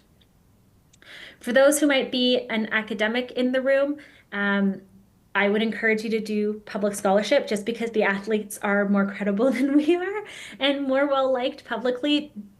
I think the world needs to hear from us, and we need to be putting our faces where or into these conversations as well, for the sake of lending a bit of credibility, but also because I think we want to make sure that we're giving athletes a platform. And part of that platform is making sure they can point to things and say, this is where I learned it. And so we've got to be out there having these conversations, making ourselves available. I started doing it a couple of years ago. I have stage fright, so it's actually kind of nice that I don't have to be in front of you right now and I get to be on screen. But it's worth doing. And if you're not sure where to start, or if you want to start and want some advice, or if you have lots to say and like not really sure how to get it into the media, do email me. My email's at the end of the presentation. I've got media lists I can share. I've got tips and tricks I can share. I've got resources on how to kind of get into the biggest outlets because they want to hear from people like you. If you're just getting started in all of this climate change stuff and you're really not sure beyond today's exercise on what exactly to do, here are 2 resources I can't recommend strongly enough. The first is Carbon Literacy Project. It's a Manchester, UK-based charity. They have started an 8-hour professional development training for sport professionals. It's called the Sports Toolkit, I believe. And if you Google Carbon Literacy Sports Toolkit, you'll find it. It's an online training, or you can pay them to zoom into your organization and deliver it for your organization and get everybody certified as carbon literate. It's great. It uses practical examples, and it was built as a legacy project of Birmingham 2022 Commonwealth Games. So that's kind of fun, very relevant, straightforward, good examples. Unitar is starting another one. There's 2 streams on Unitar's project. One is kind of a more advanced version of the Carbon Literacy Project for sport professionals, and the other track Unitar is developing is for nonprofit organizations, kind of sport adjacent. So if you work in health, if you work in education, if you work in the nonprofit sector, if you're a sponsoring organization, anybody kind of sport adjacent, recreation, tourism, that one's for you. And that'll help to kind of break down everything we know about sport and climate change and what we can do. I think it's really important that we do nothing alone and that we do everything in communities of practice. I know that Dr. Holly Thorpe believes in this because she's creating this whole entire day for y'all out there, and you're building a community of practice in New Zealand. But if you're looking for a community of practice that's broader than New Zealand, I encourage you to join as an organization, Sports for Climate Action and Sports for Nature, 2 UN-backed frameworks that, yes, it's a framework in the sense that it's a pledge and a commitment to act, but more importantly, and what I don't think they do a good enough job actually explaining to people, is that both of these operations, these projects, have staff behind them, have regular webinars and meetings and resources and toolkits that once you sign on, you can unlock that whole web of resources to really get you going on this journey. And so they're open to people coming in at whatever point in their sustainability journey you might be at. You don't have to be an expert to join any of these things. They are kind of open doors, and they want to help you succeed, and they will put you in touch with others who are on that journey too. I've added a few resources to a file at the end. I keep promising it, it's coming, don't worry. But one of them, and I wanted to point to it directly, is a sport emissions calculator for organizations in sports. It was developed for the World Athletics Federations a couple of years ago, but we double checked and made sure that it all still adds up, and it does. So I put it in there. It's an offline carbon calculator for your organization. Hopefully we'll start you on the right path. If you have questions about how to use it, just get in touch. But I give this with the caveat that we can't spend too much time measuring. We've had like 20 years to measure. We know some things about sports already and what the biggest impacts are. We know the biggest impacts in almost every case is going to be travel and transportation and shipping. We know that the venues that we use in sports have way too big an energy and water footprint, and that we can also reduce that. And we know that our supply chain has a huge impact, and that we can make some real impact in our supply chain, like I talked about before. So if all of this measuring your carbon footprint stuff seems overwhelming, don't let that bog you down. You don't have to focus all your attention on measuring this stuff. And the analogy I like to give is, if you discover you're driving off a cliff, are you going to spend all your energy figuring out how fast you're going, or are you going to spend your energy hitting the brakes and turning the wheel away from the cliff? We have time to hit the brakes. We know what to do to hit the brakes. Reduce travel, find ways to source locally, use that sourcing guide the IOC produced, talk to each other, find solutions about sharing spaces and sharing equipment so that we don't have to get everything from scratch every single time we host an event, for example. We can share volunteer t-shirts, that kind of thing. So if you feel like some of this work is a bit pedantic, I agree. And I know it can be really frustrating sometimes. And I just want to leave you with this idea that, like, we can just decide to be part of the solution. We don't have to keep measuring the problem. We don't have to keep doing that. Some people should, the academics in the room, yes, keep doing that. But if you're working in sport, the most important thing you can do is just start reducing emissions and moving to the front lines to be part of the solution. So to get all of these slides and all the resources I promised, this is the link you're going to use, shorturl.at/Q11 capital T capital B. You should find everything you need. You'll find my contact information as well. If I can help at all, please let me know. I'm here to support. I will connect you to folks if I can. And I don't know a lot of things in this space, but I will find someone who has the answer if I don't. I also want to share this picture with you as a last kind of thought. A few years ago, I was at Loughborough University, and we had kind of a blue sky thinking session with some of my students in the Masters of Sustainable Sport Business program. And I asked them to spend half an hour thinking about what would it look like if we got everything right. What does sport look like in 2050 if we have cleaner air, cleaner water, more biodiversity, better social connectedness? What would it look like if we were able to deliver on all of the health promises we promised people, all of the social promises? What does that look like? And I had an artist sit in on that conversation, and she produced this image as a result. So you see clean energy. We're seeing sports in the city, but also with lots of green space. We're seeing places that ordinarily would be really all paved being filled with gardens and trees. So something kind of fun to look forward to. I think it's important that we continue to focus on what we can achieve and reminding ourselves that we can make big saves. It's totally possible. It's already happening, and we can be part of it.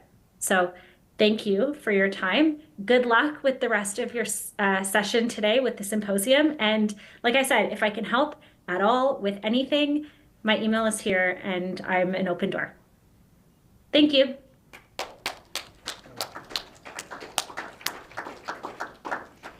Kia ora, Maddie. She's not here with us, but huge thank you to Dr. Madeline Orr. Hugely generous, I think, to take her time to record this for us.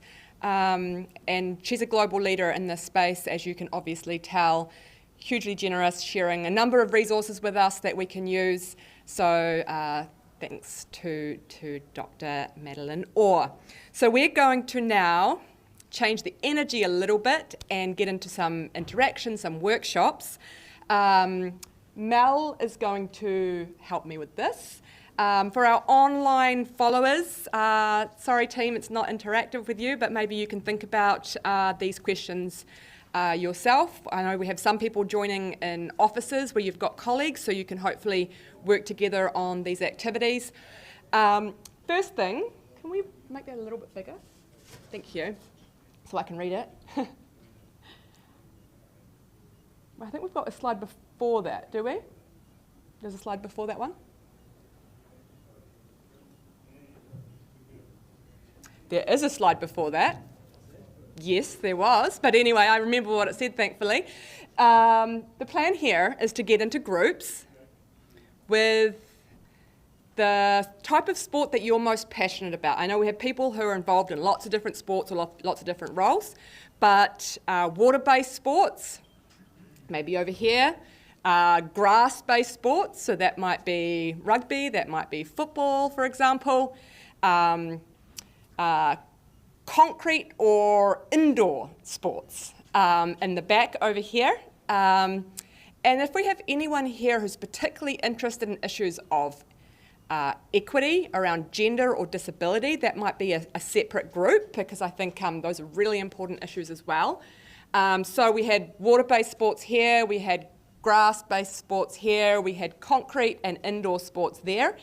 If we can talk to each other, introduce yourselves, and then we've got some activities. Kia ora, thanks for finding that.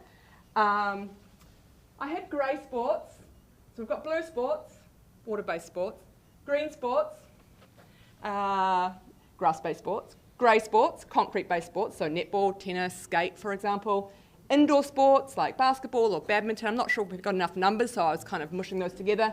And then those who are more focused on equity and inclusion. Nominate a note taker. I've got some big pieces of paper I'm going to bring around. I've got some coloured pens. You can get creative, write out your ideas. And then we're going to have someone to report back from your group to share your learnings and insights back with the rest of us at the end. So the questions that we're going to ask you to work through. Mel and I are going to work around the groups to support you and facilitate the kōrero that you're having.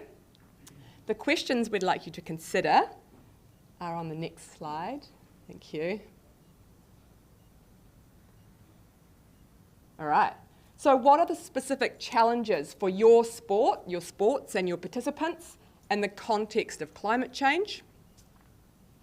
Then what is your organisational group currently doing to prepare for or respond to the effects of a changing climate? We've talked a lot today about cyclones and floods, but also rising temperatures, heat, wildfire, seasonal disruption, other things that we've heard about today. Identify 3 of the following. Short term, that might be within weeks, mid-term, within a year or so, and then longer term, say 5-year initiatives for more sustainable and robust sports organisations in a changing climate. And then finally, what support would be good to help you and us with these actions? All right, so you as a group can work through these, and then we're going to ask for someone from the group to share your insights back with everybody. So, I know we've done a lot of talking at many of you today, so hopefully you can talk amongst yourselves and share your insights and what you've taken from today, but what you might already be doing and putting into practice, or things that you'd like to do going forward with the right kind of resourcing and support. So, I will ask you guys to get into groups, please. I'll come around with paper and colourful pens. You can spread out, you can bring your chairs around and talk to each other. And Mel and I will work around the groups and facilitate.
In your mind, you're thinking, oh, great, let's just let our grandmother do it. Don't go in hungry because you don't get chocolate. Yeah. I mean, like, and since like, so there's, I don't even want to pizza about pizza. But I'm sure someone's pizza. I don't have to order, just cook it at home. Now, my dad was the my dad was fine. I thought he was traditionally Chile. Yeah.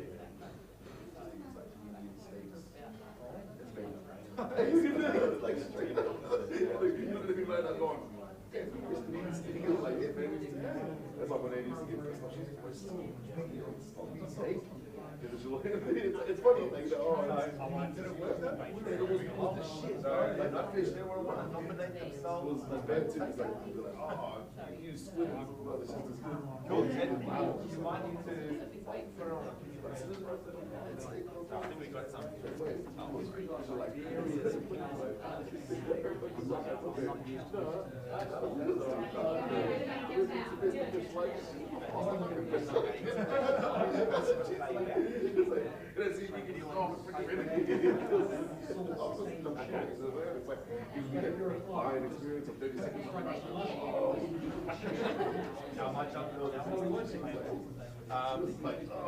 So yeah, just make sure that we stay on track. I like the steak too. Some challenges for sports and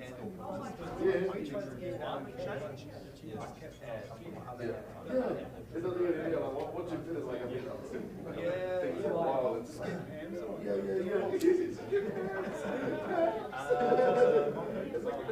yeah, so like my thing wasn't as much. It's just like some gas.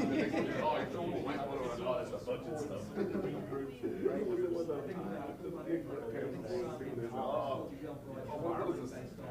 Water sports.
Coming to fruition.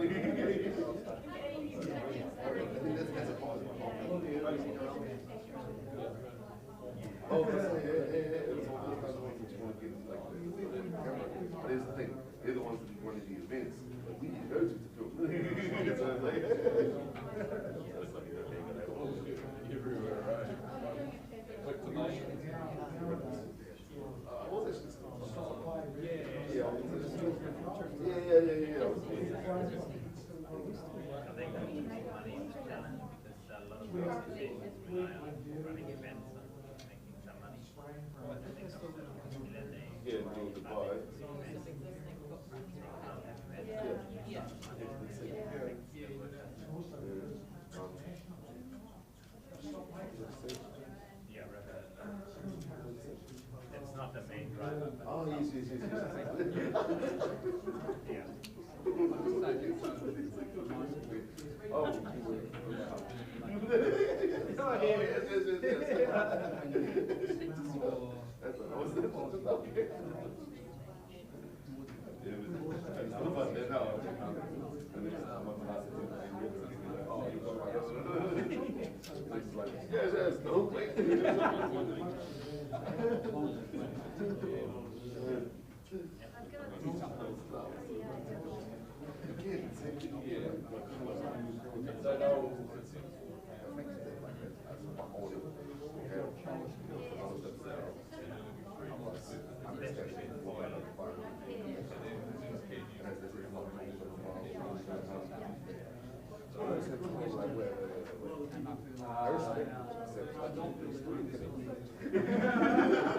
So how far will we get that shit? I'm like, it's kind of a hard thing. You need to, that's what they need. Put this stuff down.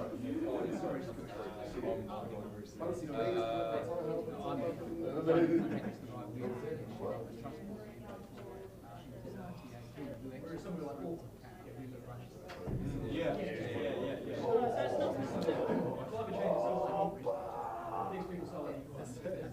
One thing that see that block thing literally turns up. Oh, but it turns not going to get us. It's that symbol of when I saw an RMS, this came to 2 minutes instead of 3 minutes. No one else will have this. You remember this right here? We had a situation a few years ago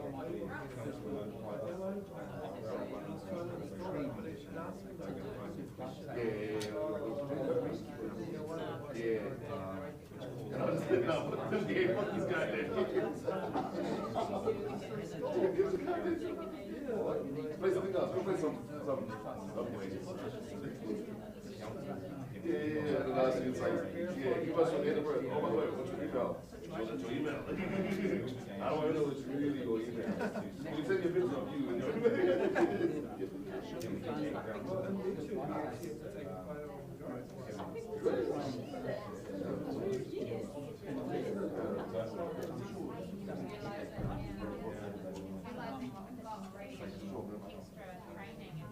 It's training and making sure they've got because otherwise they're putting yourself you can imagine you're going up the river and so I think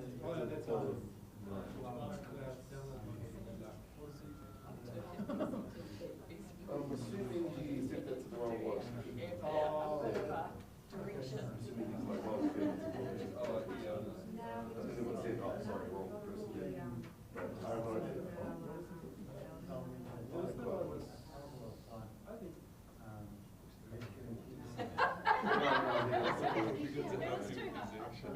What about that?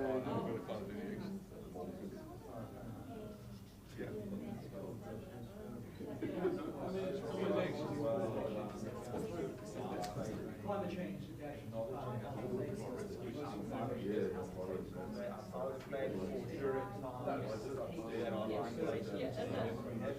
Of course. So surface rescue is the key for lifeguards, so the program is just under the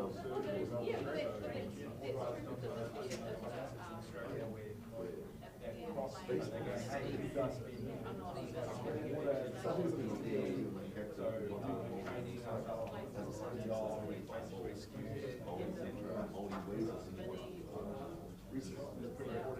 Some sort of way to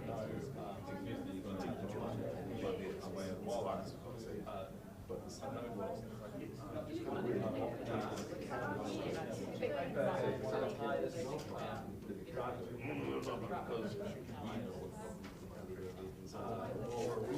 so this is worked over there, and this is worked over here.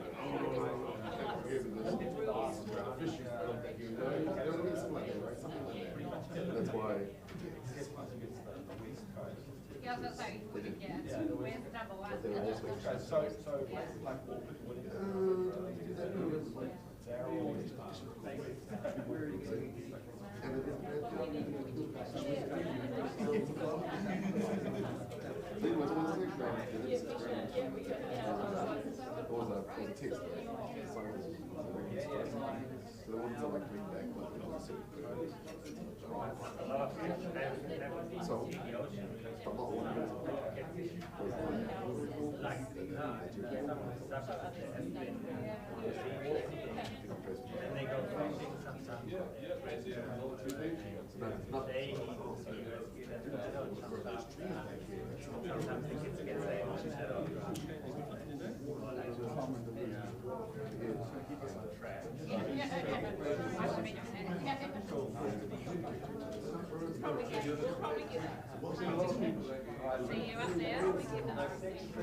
What? It's one of those things where it's like, how no? But at the same time, it's like, it's why I'm like, my dream was out my ever spray, but I want to go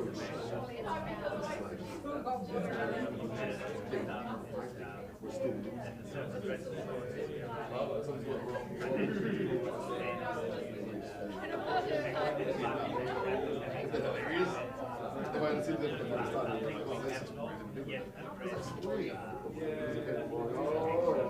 it's like, okay. It was like, this is the same principle for everything there, but principle is like a lot of other extinct. Yeah, but the website became more into like, he was those around the park. Get $1 million.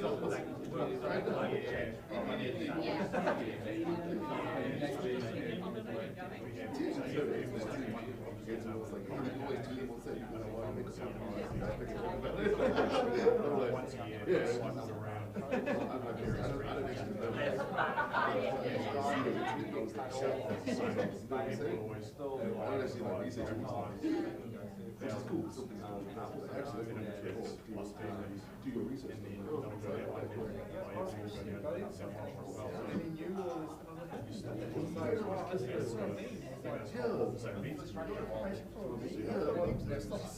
First thing like that, a lot of kids like get like click on, like maybe like it's kind of it's like wow. Famous murder, and it's like, oh, we've got no kids and have guns. You know what I mean? It's just like, oh, you've got no kids. It's like, they know he's a thing. They know he's a bad person. But they didn't separate the meme from the it's like, oh, it's meme. It's a joke. It's like, it's going to teach you, boy. Oh, memes. Go ahead, get some memes about diaries and words and stuff. Clubhouse is nice, but it's big.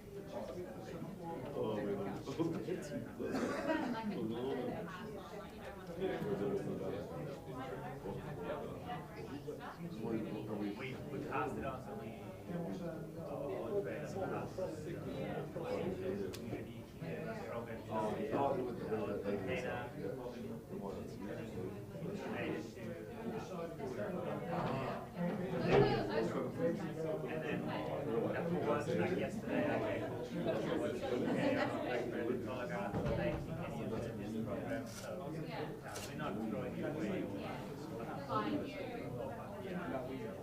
I don't know why. why I said that. I was like, do something weird.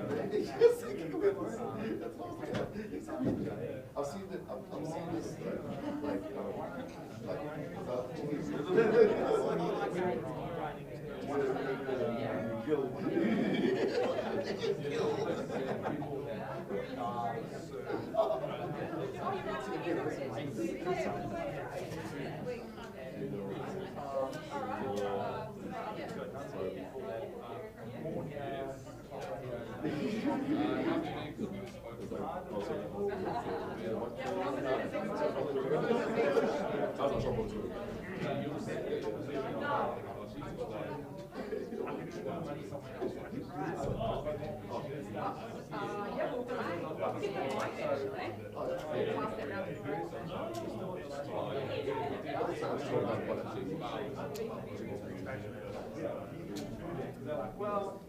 Wow, great work. So much great conversation happening in the groups, and I know it's still happening, but I want to be able to have time to be able to hear from you all. So I'm going to pass the mic around to your reporter from your group to share your most important insights. Where shall we start? I might start over here with the blue sports, our water-based sports. Do we have Can I bring up those questions again, just so I can... Who's our reporter? Malcolm? Kia ora tātou. Team Blue, I'll just quickly run through a bit of what we chatted about. So we said arguably, no disrespect to the other crew, but arguably grey and green are on the environment. We're probably more so in the environment, so things like water quality, slash, etc., impacts us sort of, it's against our skins as such, so we talked about that. We also talked about surfing being, unlike a court where you can go and play or a field, we are already dependent on winds, tides, and those types of things. And not only sort of because of climate change, the impacts of things like slash, but also, we like offshore winds in certain directions, and that's starting to change for us. So essentially, what used to be maybe a place to come and surf is starting to change. So if you are a surfer, as an example, or a water sports person, the value proposition of the region is starting to change, because if the wind doesn't blow a certain way and the swell directions start to change, it actually impacts our ability. That's not something we can change or adapt to. There's things we can try to, but ultimately that's a big factor for us. And because of that, an example we shared was Gizzy Board Riders, as an example, has applied for us to run nationals here next year in 2016, which we're really excited about. But it's in a time of the year which we should have good weather, but if you rewind the last 3-4 years, it's probably been the worst weather we've had. So, that is a real risk for us. We're really excited to bring people here and share, but potentially you're coming in a time where you might not be able to leave the building. So that's one of those. And then the knock-on effect, I guess, is that not only affects participation, but running events costs money, and we talked a little bit about finances and what have you, is if we can't run events and bring people in, we can't generate revenue, which means we can't sustain our organizations, and that's a big factor for us. So that was one of the other things we talked about. In terms of preparation, so we talked a little bit about the difference between adaptation and mitigation. Some of the things that we talked about was things like improving capability and skills and things like health and safety. We talked about initiatives where we're cross-training. So as an example, I think someone mentioned lifeguards. It's the stuff outside of the flags today.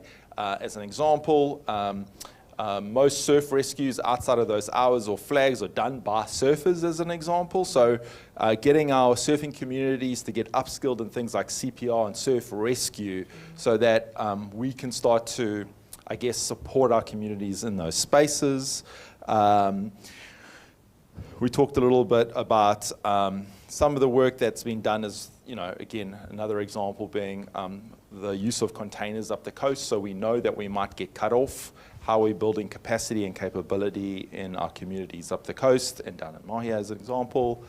And then I'm not sure we got to the last bits, but that's it from Team Blue. Thank you. Team Blue, nice work. Thank you. Thank you, Malcolm and Team Blue.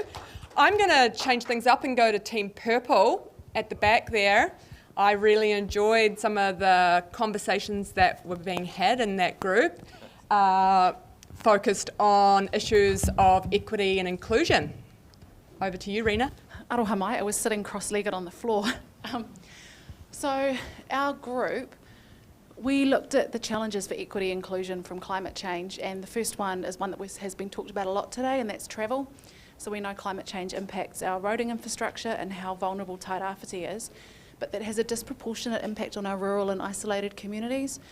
We heard the kōrero from Taryn today in Rangitukia, and we know that it goes all the way out to Muriwai, Matawai, the Motu.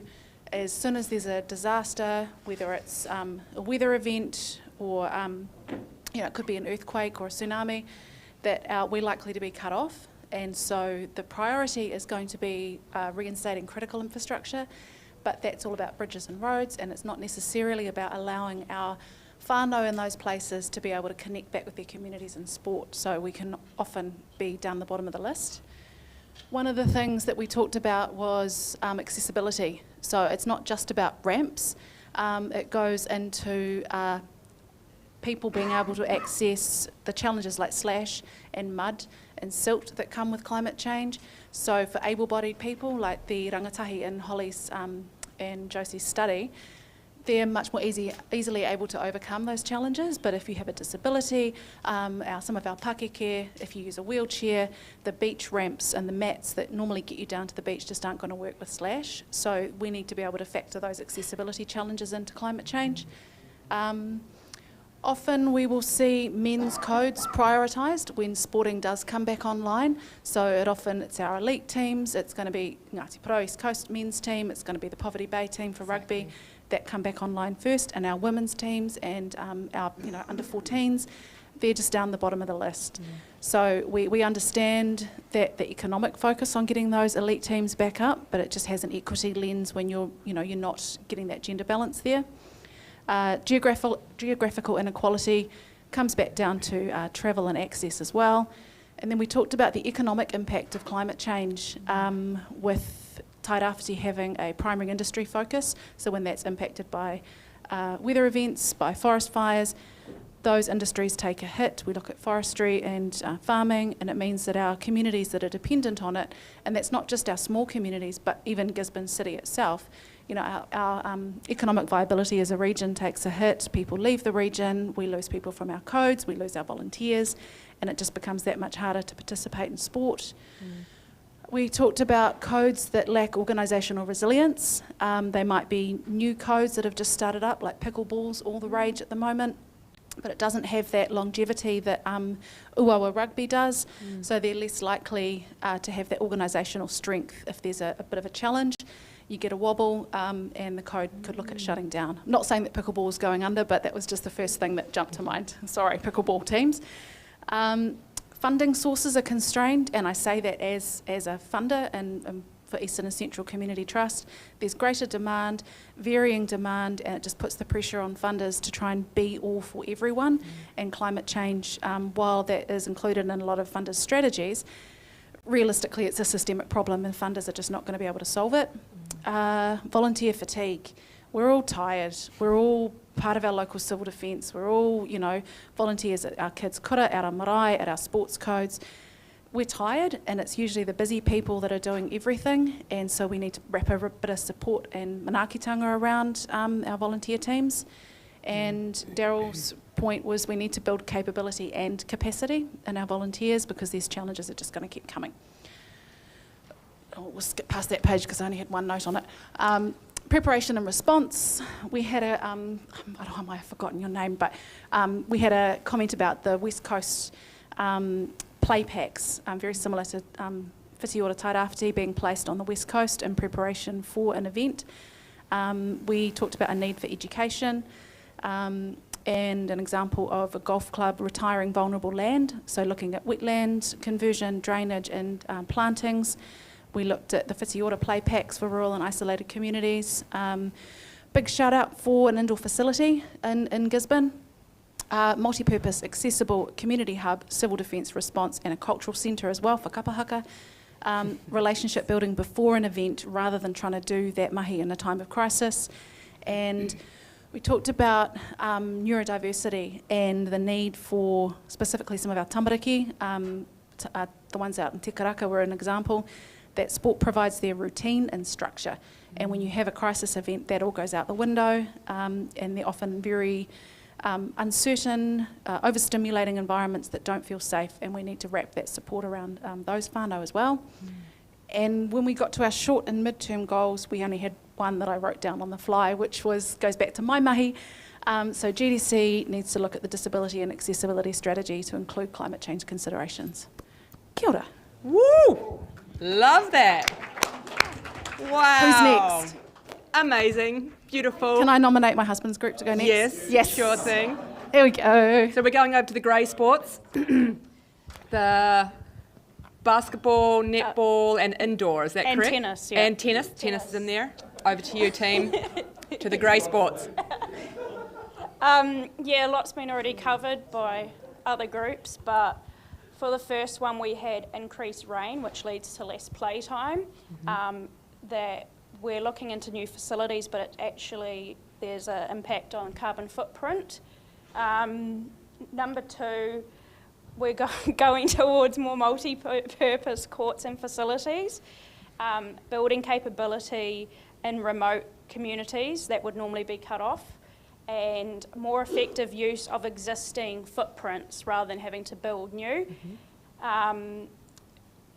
The short-term goal was using alternative surfaces in order to continue play, and that was an example of netball. They end up using a grass court so they can continue play while it's getting constructed. Was that right? Midterm was looking into potential policies about climate change and making sure there's more education around that. Also researching more sustainable products like floodlighting and stuff like that. Long term would be implementing the use of more sustainable products and projects. 4 was sharing the resources and cross-sector working groups. That's all. Awesome. Thanks, grey team. Lots of great points in there. And now we're over to our green team, our grass-based sports like football, like rugby. Do we have a speaker? Thank you. Kia ora, my name is Jordan. I work for Athletics New Zealand, but I'm technically not green space, but kind of am at the same time. So I'll rattle off some of the challenges we wrote down. This one was actually mine, around travel, and we hold centralised meetings all up in Auckland, and we're all based around the country, so that's quite a big one. Access and isolation. There's a disconnect in the recovery that's happening. Playing fields, literally just being too wet and consistently always being wet. Just the consistency of the season, being able to play week to week. A lack of resources and funds, pretty clear. A big one sometimes around here in the Hawke's Bay, the heat during the summer, and having to adjust the programming of your sport to fit how that works with the summer and winter too. Equipment, it's been damaged, whether it needs updating, and a challenge as well is surviving this time. I can't remember what the second one was. So what we're currently doing is we're taking more rest breaks with summer, monitoring temperatures. We're reviewing spraying programs for grasses and things like that in the soils. Trying to improve infrastructure and drainage. Moving clubs if possible, trying to find covered spaces. Increasing relationships with the councils, and also just living with it. And we wrote down some goals for the short and long term. Short term, to acknowledge it, recycling, review how we are travelling. I can't read out that one says. Waste, energy and travel. Relationships with landowners. And the long term, indoor facilities, off-the-grid options and artificial surfaces. Yeah, that's us. Kia ora, Green Team. And awesome to have Athletics New Zealand in the room, to have some NSOs here. Love to see you here, thank you. Awesome ideas from all the groups. Thank you for that kōrero and sharing your insights with us. I'm aware that we're coming to the end of our day now. It's been a huge day. I hope you've enjoyed it. I want to make a quick couple of thank yous to the funders that have supported this, particularly Te Pūnaha Matatine, which is a centre of research excellence that I'm associated with, and the University of Waikato, who I don't even know if they know that they're funding this, but they are, and I'm very grateful. I need to do the paperwork afterwards, but this wouldn't have been possible without that support. Also, the support from Dexter and his team. Thank you so much. Amazing mahi today. Really appreciate it. To Josie, who's quietly working in the background there, making sure the kai's out, packing things away. I see you. I see the mahi that you're doing. Thank you. Thank you to everyone for being here. I'm going to now pass it over to Te Aorangi to close us out in whatever ways you wish. Do you want to come on up here? Thank you.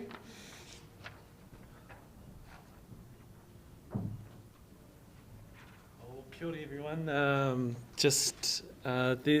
There's a word my nan used to say a lot, and it was kei whea mai. Does anyone know what that means? No, it means outstanding. So kei whea mai tō tātou nei hui I tēnei rā. It's an outstanding hui today. And I just feel, really honoured and privileged to be here and to be a part of it all. I am a sports nut. Tennis and pickleball, may I say, those are my two main sports that I play a lot now. Was a big rugby league, all that, everything else. But so sport's been a big part of my life, and just really interesting just to sit in and just all these different kaupapas around sport. So I just think that was really neat today. I do want to acknowledge Paparau. Because ko koe, ko te amo kāpua, ko koe tērā, te pautoko manawa, e hara mo tēnei hui anake, mo tō tātou nei hāpori. So Paparau is that, he's our leading light in a lot of different kaupapas here in Tairāwhiti, Turanganui-a-Kiwa, and inspiration for me and for many, many others. So tēnā koe Paparau. I just want to acknowledge also Holly. Nā hau I te whakaaro mo tēnei huihuinga. Nā hau I kōkiritia tēnei kaupapa rangatira. So he mihi ake nei ki a koe. Hei aha ai, just hei oranga mō tātou nei hāpori, o tātou nei whānau, o tātou nei hākinakina. So he mihi ake nei ki a koe. And also to all our speakers today. That's been really neat. The international one. And our national ones and our local speakers too. That was really neat. I love listening to that kōtiro from up the coast. Gee, that was amazing. Yeah, she was awesome. And, so just thank you all for being here today. And it's just a wonderful, wonderful hui. So I'm just going to finish this up with a prayer. Nō reira, koutou katoa, kia ino I tātou. He honore hararuia whai kororia ki a koe I hoa nā mano, matua tama wairua tapu ngāne hera pono me te maanga I he tautoko mai, ai nei ake nei ai.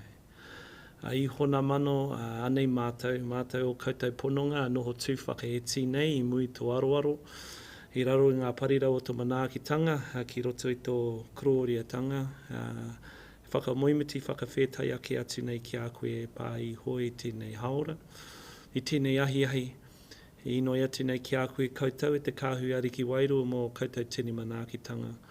We just ask I hoa I noi atu nei ki a koe e chake nei au mātou nei manuhiri tuarangi as they Hoki atu ki o rātou nei kāinga. Just ask i hore hoki pai atu nei ki a rātou, e tiake nei i a rātou.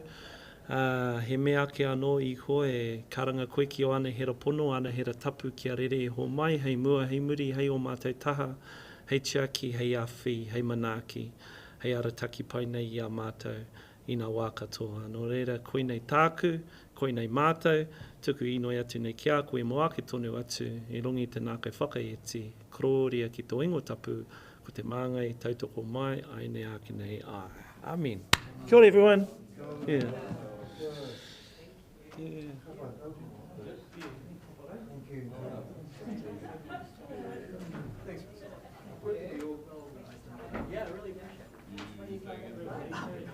Somehow I've got back